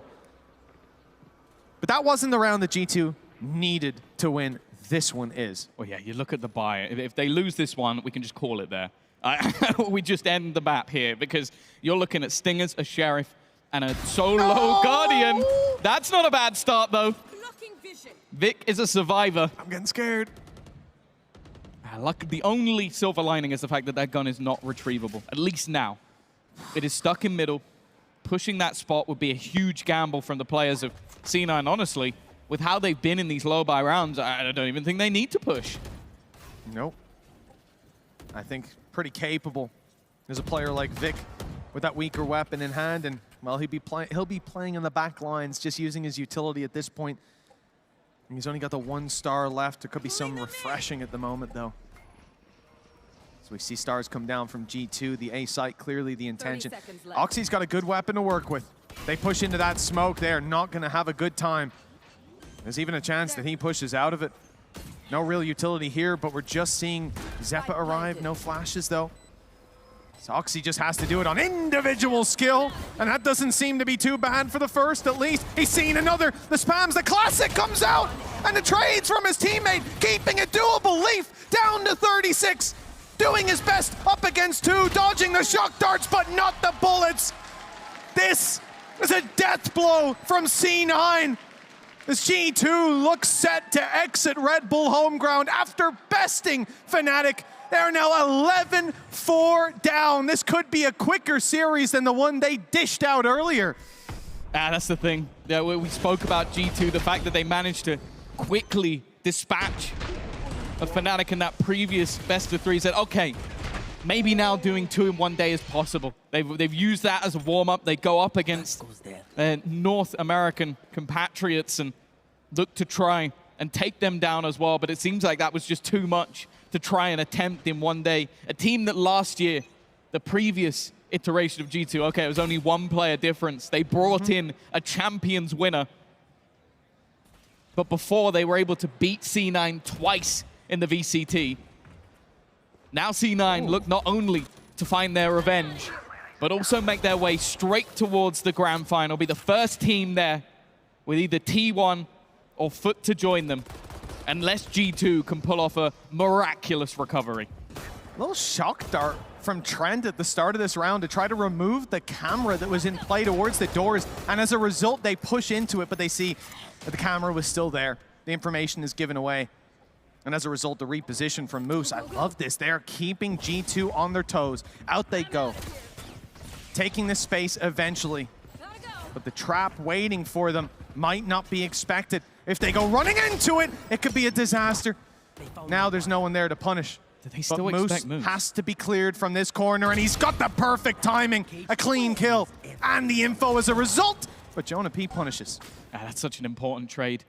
They're still going to have the reveal, still have the information, but nobody really there to punish. A nice shot to start with, and a tag connected by Rossi. He could get 2 for 1. He's not far away. Trent on just 1 health.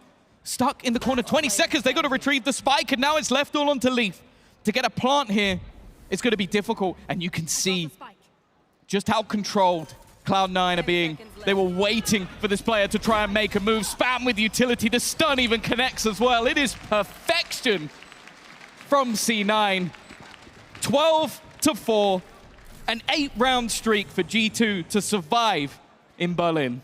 You know what, Mystic? I was right there with you, man. G2-0. I saw it.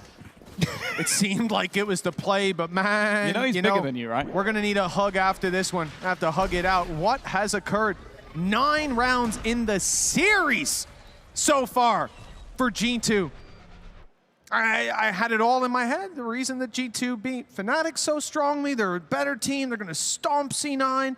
Maybe there could be a bit of life if Oxy has a game, and somehow it was Rossi that led the charge to start with. Well, in this map, yeah, sure, Oxy is definitely at the top, but we've seen rounds from everybody. Yep.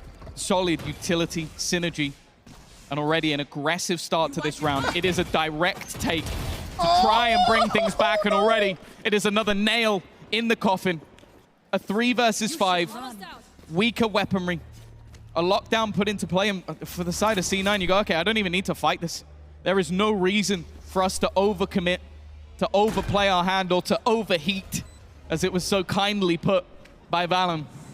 Now he sits as one of the 3 players left to try and fight this back.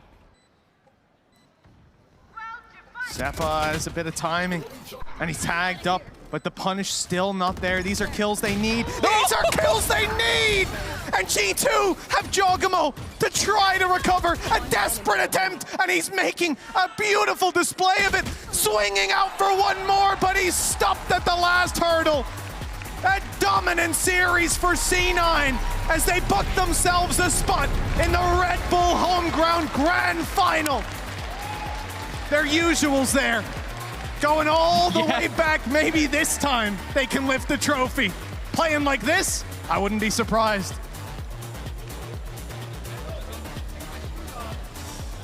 A super impressive performance from them overall. I think we talk about this addition of Rossi and of course Vic, these 2 players that are coming in as well. Rossi in map 1 was by far the best player. Unbelievable. Incredible stuff from him while also leading the charge, but you can see it on their attack sides especially. Just the fact that they have such a good sort of push and pull around the map, the quick switch-ups that made it difficult for G2 to get a read on them. And that's a big name to take down, to make their way straight into the final. Of course, they'll be sitting there tomorrow, as there will be T1 and Foot looking to face off. But honestly, with this performance, they might be favorites to take it all. Yeah, C9 secure their place, as you said, in the home ground grand final once again, and they'll be hoping it's their time to champ for sure. G2's journey ends here and now, decisive, dominant, just truly deserved, Tom. Yeah, no, I think really impressive. I said earlier on that I wanted to see the best of Oxy. I think we got it in this series. This last map especially, he was just having an absolute field day, but it is the new players that also I just think have brought that extra depth in terms of their utility. Like, you watch the way that Rossi plays to sort of support and guard like Oxy while he's trying to retreat. I remember the round with the lockdown, it's like, you're going to play aggressive, you're going to get caught, and I've got your back. Yeah. And then when I go down, you can finish the job. And the same with Vic as well. Like, this is a player coming up again from the tier 2. We talked about that with this whole G2 roster when they came up, but he was one that finished 3rd in that Ascension run. and he looks great. Like, just in that supportive role in the late rounds, you got the chaos of someone like Oxy, and then you have the safe pair of hands of someone like Vic. Yeah, I mean, someone like Rossi, you got to look at the push and pull, and one of the things that we talked about on map 1 is we had some beautiful rounds from G2. VALORANT called some beautiful spots, had C9 on the ropes in a couple of rounds, but man, the real blows were dealt by C9 here. How many times did we see on that defense? They're able to get behind their opponents. They've got the perfect read. They've got the stacks. Everything was going their way.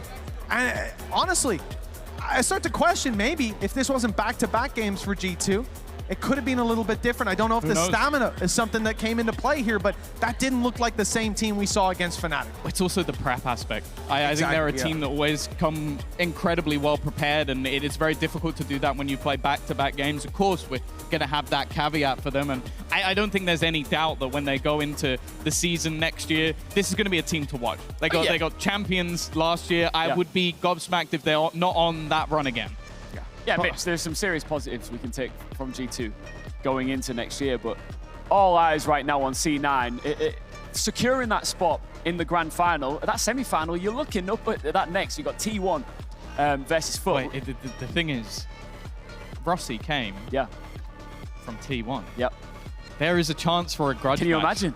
The team that sort of let him go to build the Korean super team, if he goes back to America, back home, comes in with another team and then beats them in the final, the stories are writing themselves. I don't even have to do anything. It's also beating them in a final where, okay, first of all, we talk about pressure for Rossi. You're coming in, you're taking over this team, and the bar is already set. C9 is a team that makes it to the Red Bull home ground grand final. If you fall short, team has downgraded. He's made it. C9's not a team that lifts that trophy. If they lift it with him, it's going to be a whole different game. I mean, the pressure's on for this guy to deliver, but what we saw here today, I don't think that's going to get to him. Oh, look, you can celebrate all you want, but like you said, Mitch, job's not done. And Adam Savage, my boy, is standing by with Rossi right now for a chat. My guy, thank you so much, Ian. Berlin, would you please give it up from Cloud9? It's Rossi! Yes! Rossi, I'm seeing a lot of the fans here holding up your name in signs. How does it feel, though, to have gone through to the final of Home Ground 2024?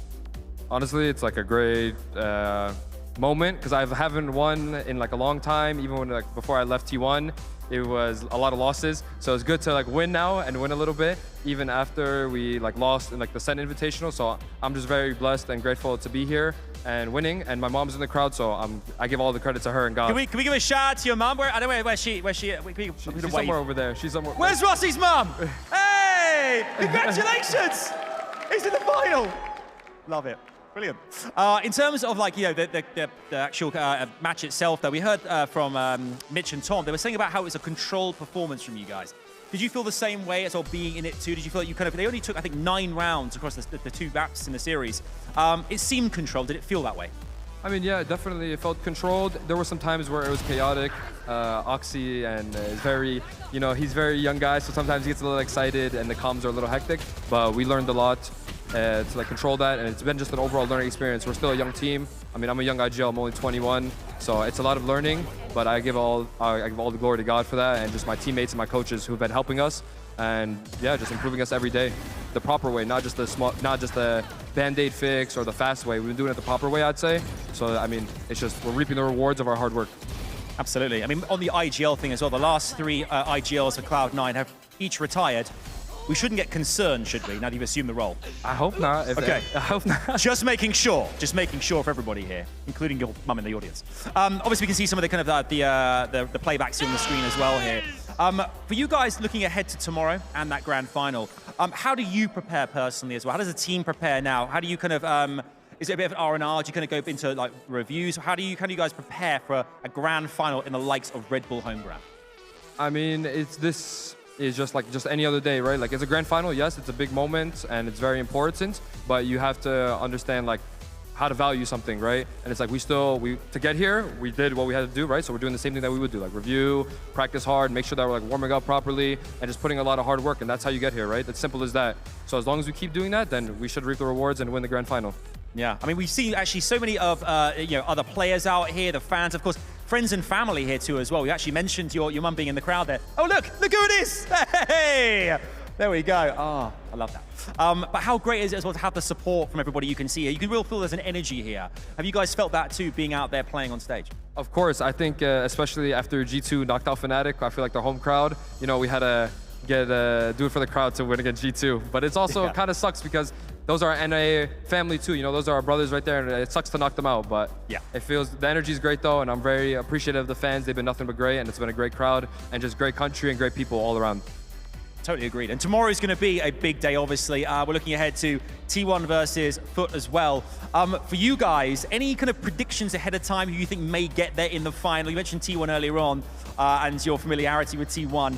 But who do you think could go all the way there? Who do you think you'll be facing off against come tomorrow afternoon? Oh, I mean, that's tough. It's like, I feel like Foot is has a very hot hand. They have like the young gun, and I think his name is Zeus or something like that. He's a very incredible player, and they have an incredible team. UDJ, Mr. Fallen. They have a strong team. Both are very strong teams. I have my own bias. I'll let you choose which one I'm gonna bias, but I honestly, ball bias aside, they're both very strong teams, very great teams, and it's gonna be close. It definitely won't be an easy matchup. Okay. And lastly, for the last two home grounds, Cloud9 runner-up. Third time lucky. Is it going to happen, Rossi? Will Cloud9 win tomorrow? Hey, that's all in God's hands, but I hope so. We hope so. We hope so too. We all hope so. One more time, would you please get up from Cloud9? Rossi, everyone! What a hero. We cannot wait to see Cloud9 in the main event tomorrow in the grand final. For now, though, back to Ian and the gang. Thank you very much, Adam. The mum buff. That's what it was all along. For sure. That and the fact that it's just absolutely phenomenal. I would say also that, like, when I was 21, I was not that well spoken. Absolutely. I would say those are some of the most... You're still not, and you're 36. Yeah, true. That's true. One other thing I'll say. 46. When I was 21, I definitely wasn't that talented. I don't think I am or ever will be. That's true. I mean, just an unbelievable set of games. The calling was unreal.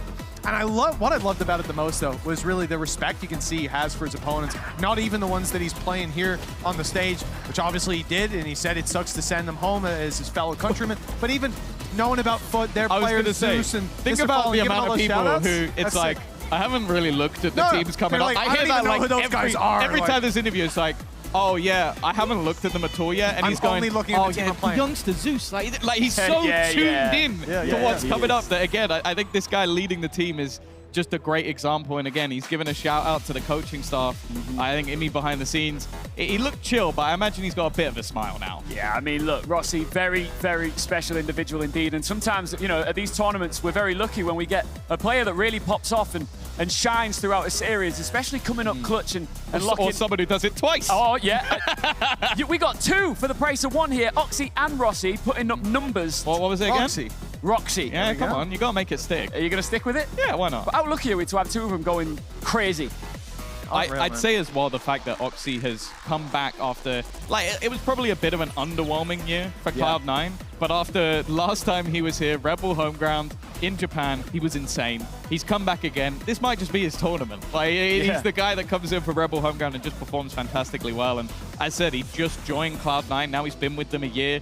At moments, they were close to making it to these international events, but I'm sure he's happy to be here in Berlin, performing on that stage. And as I said, like Rossi, they've not had a mass amount of time with this team, but they already look great. Still, nobody wants a silver medal.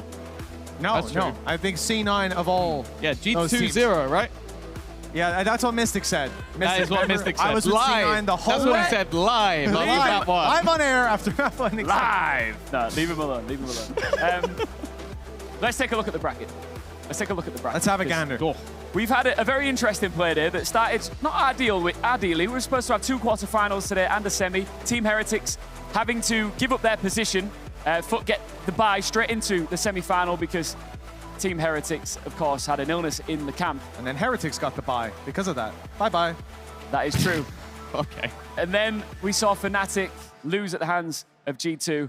And then, of course, the most recent result, we saw Cloud9 book that spot in the final. We have two more series to play. We got T1 versus Foot. Two teams that we haven't actually seen live and in person on the main stage yet. Well, the exciting thing about this one is going to be either you have Foot, who have gone through the Turkish qualifier, the play-in, making it to the final, potentially winning. That's a story and a half. Yeah. Or you have Rossi versus T1, facing up against the team that literally just let him go and went to build a Korean super team in its place. It really is just no matter what, we have storylines. And with him, as I said, 21 years old, leading this team to victory, no matter what, it's going to be a banger.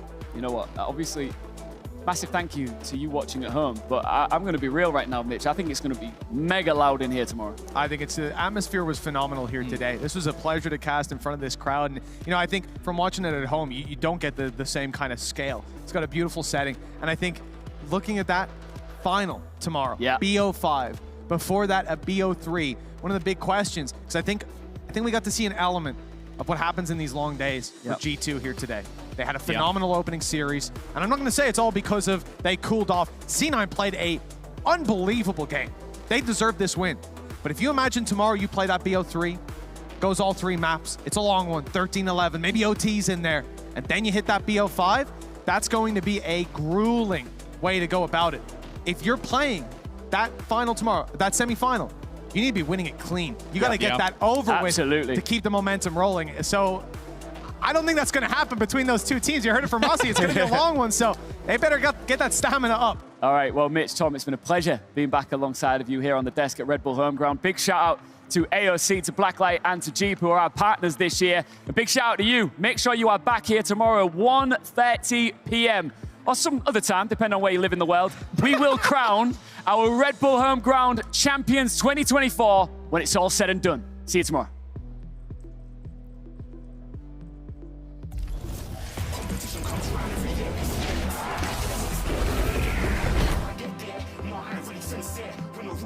Shut that down, it's not a computer. Then again, then we'll get him in the future. Could have been much sooner, you know why I was on trick around like the highlights. I'm a champion easy when outside, getting away, yeah, that's my night. And it's the dream work. All the time's right, check my eyes. Action, get away with some fraction.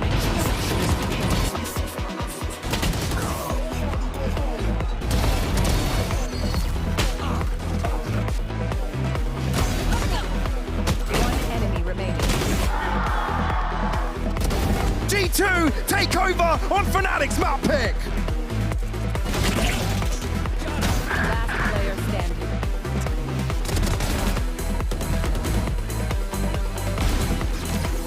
No, Jake, look at me.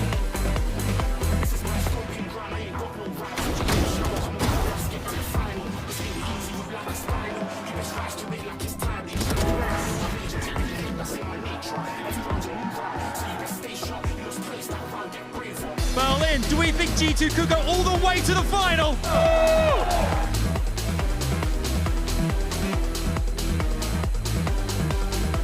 This is going to really test what C9 have got to bring to the table. Let's go, baby! Last player standing. One enemy remaining. One enemy remaining.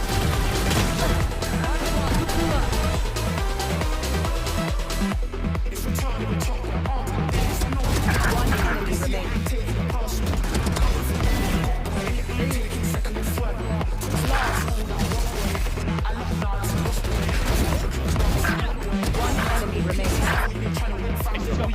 I mean.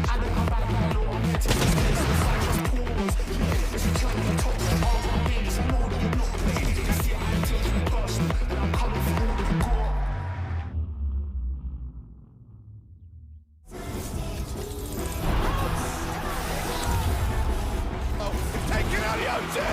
Comes up one more! What is that? Nothing coming! Sneak back away!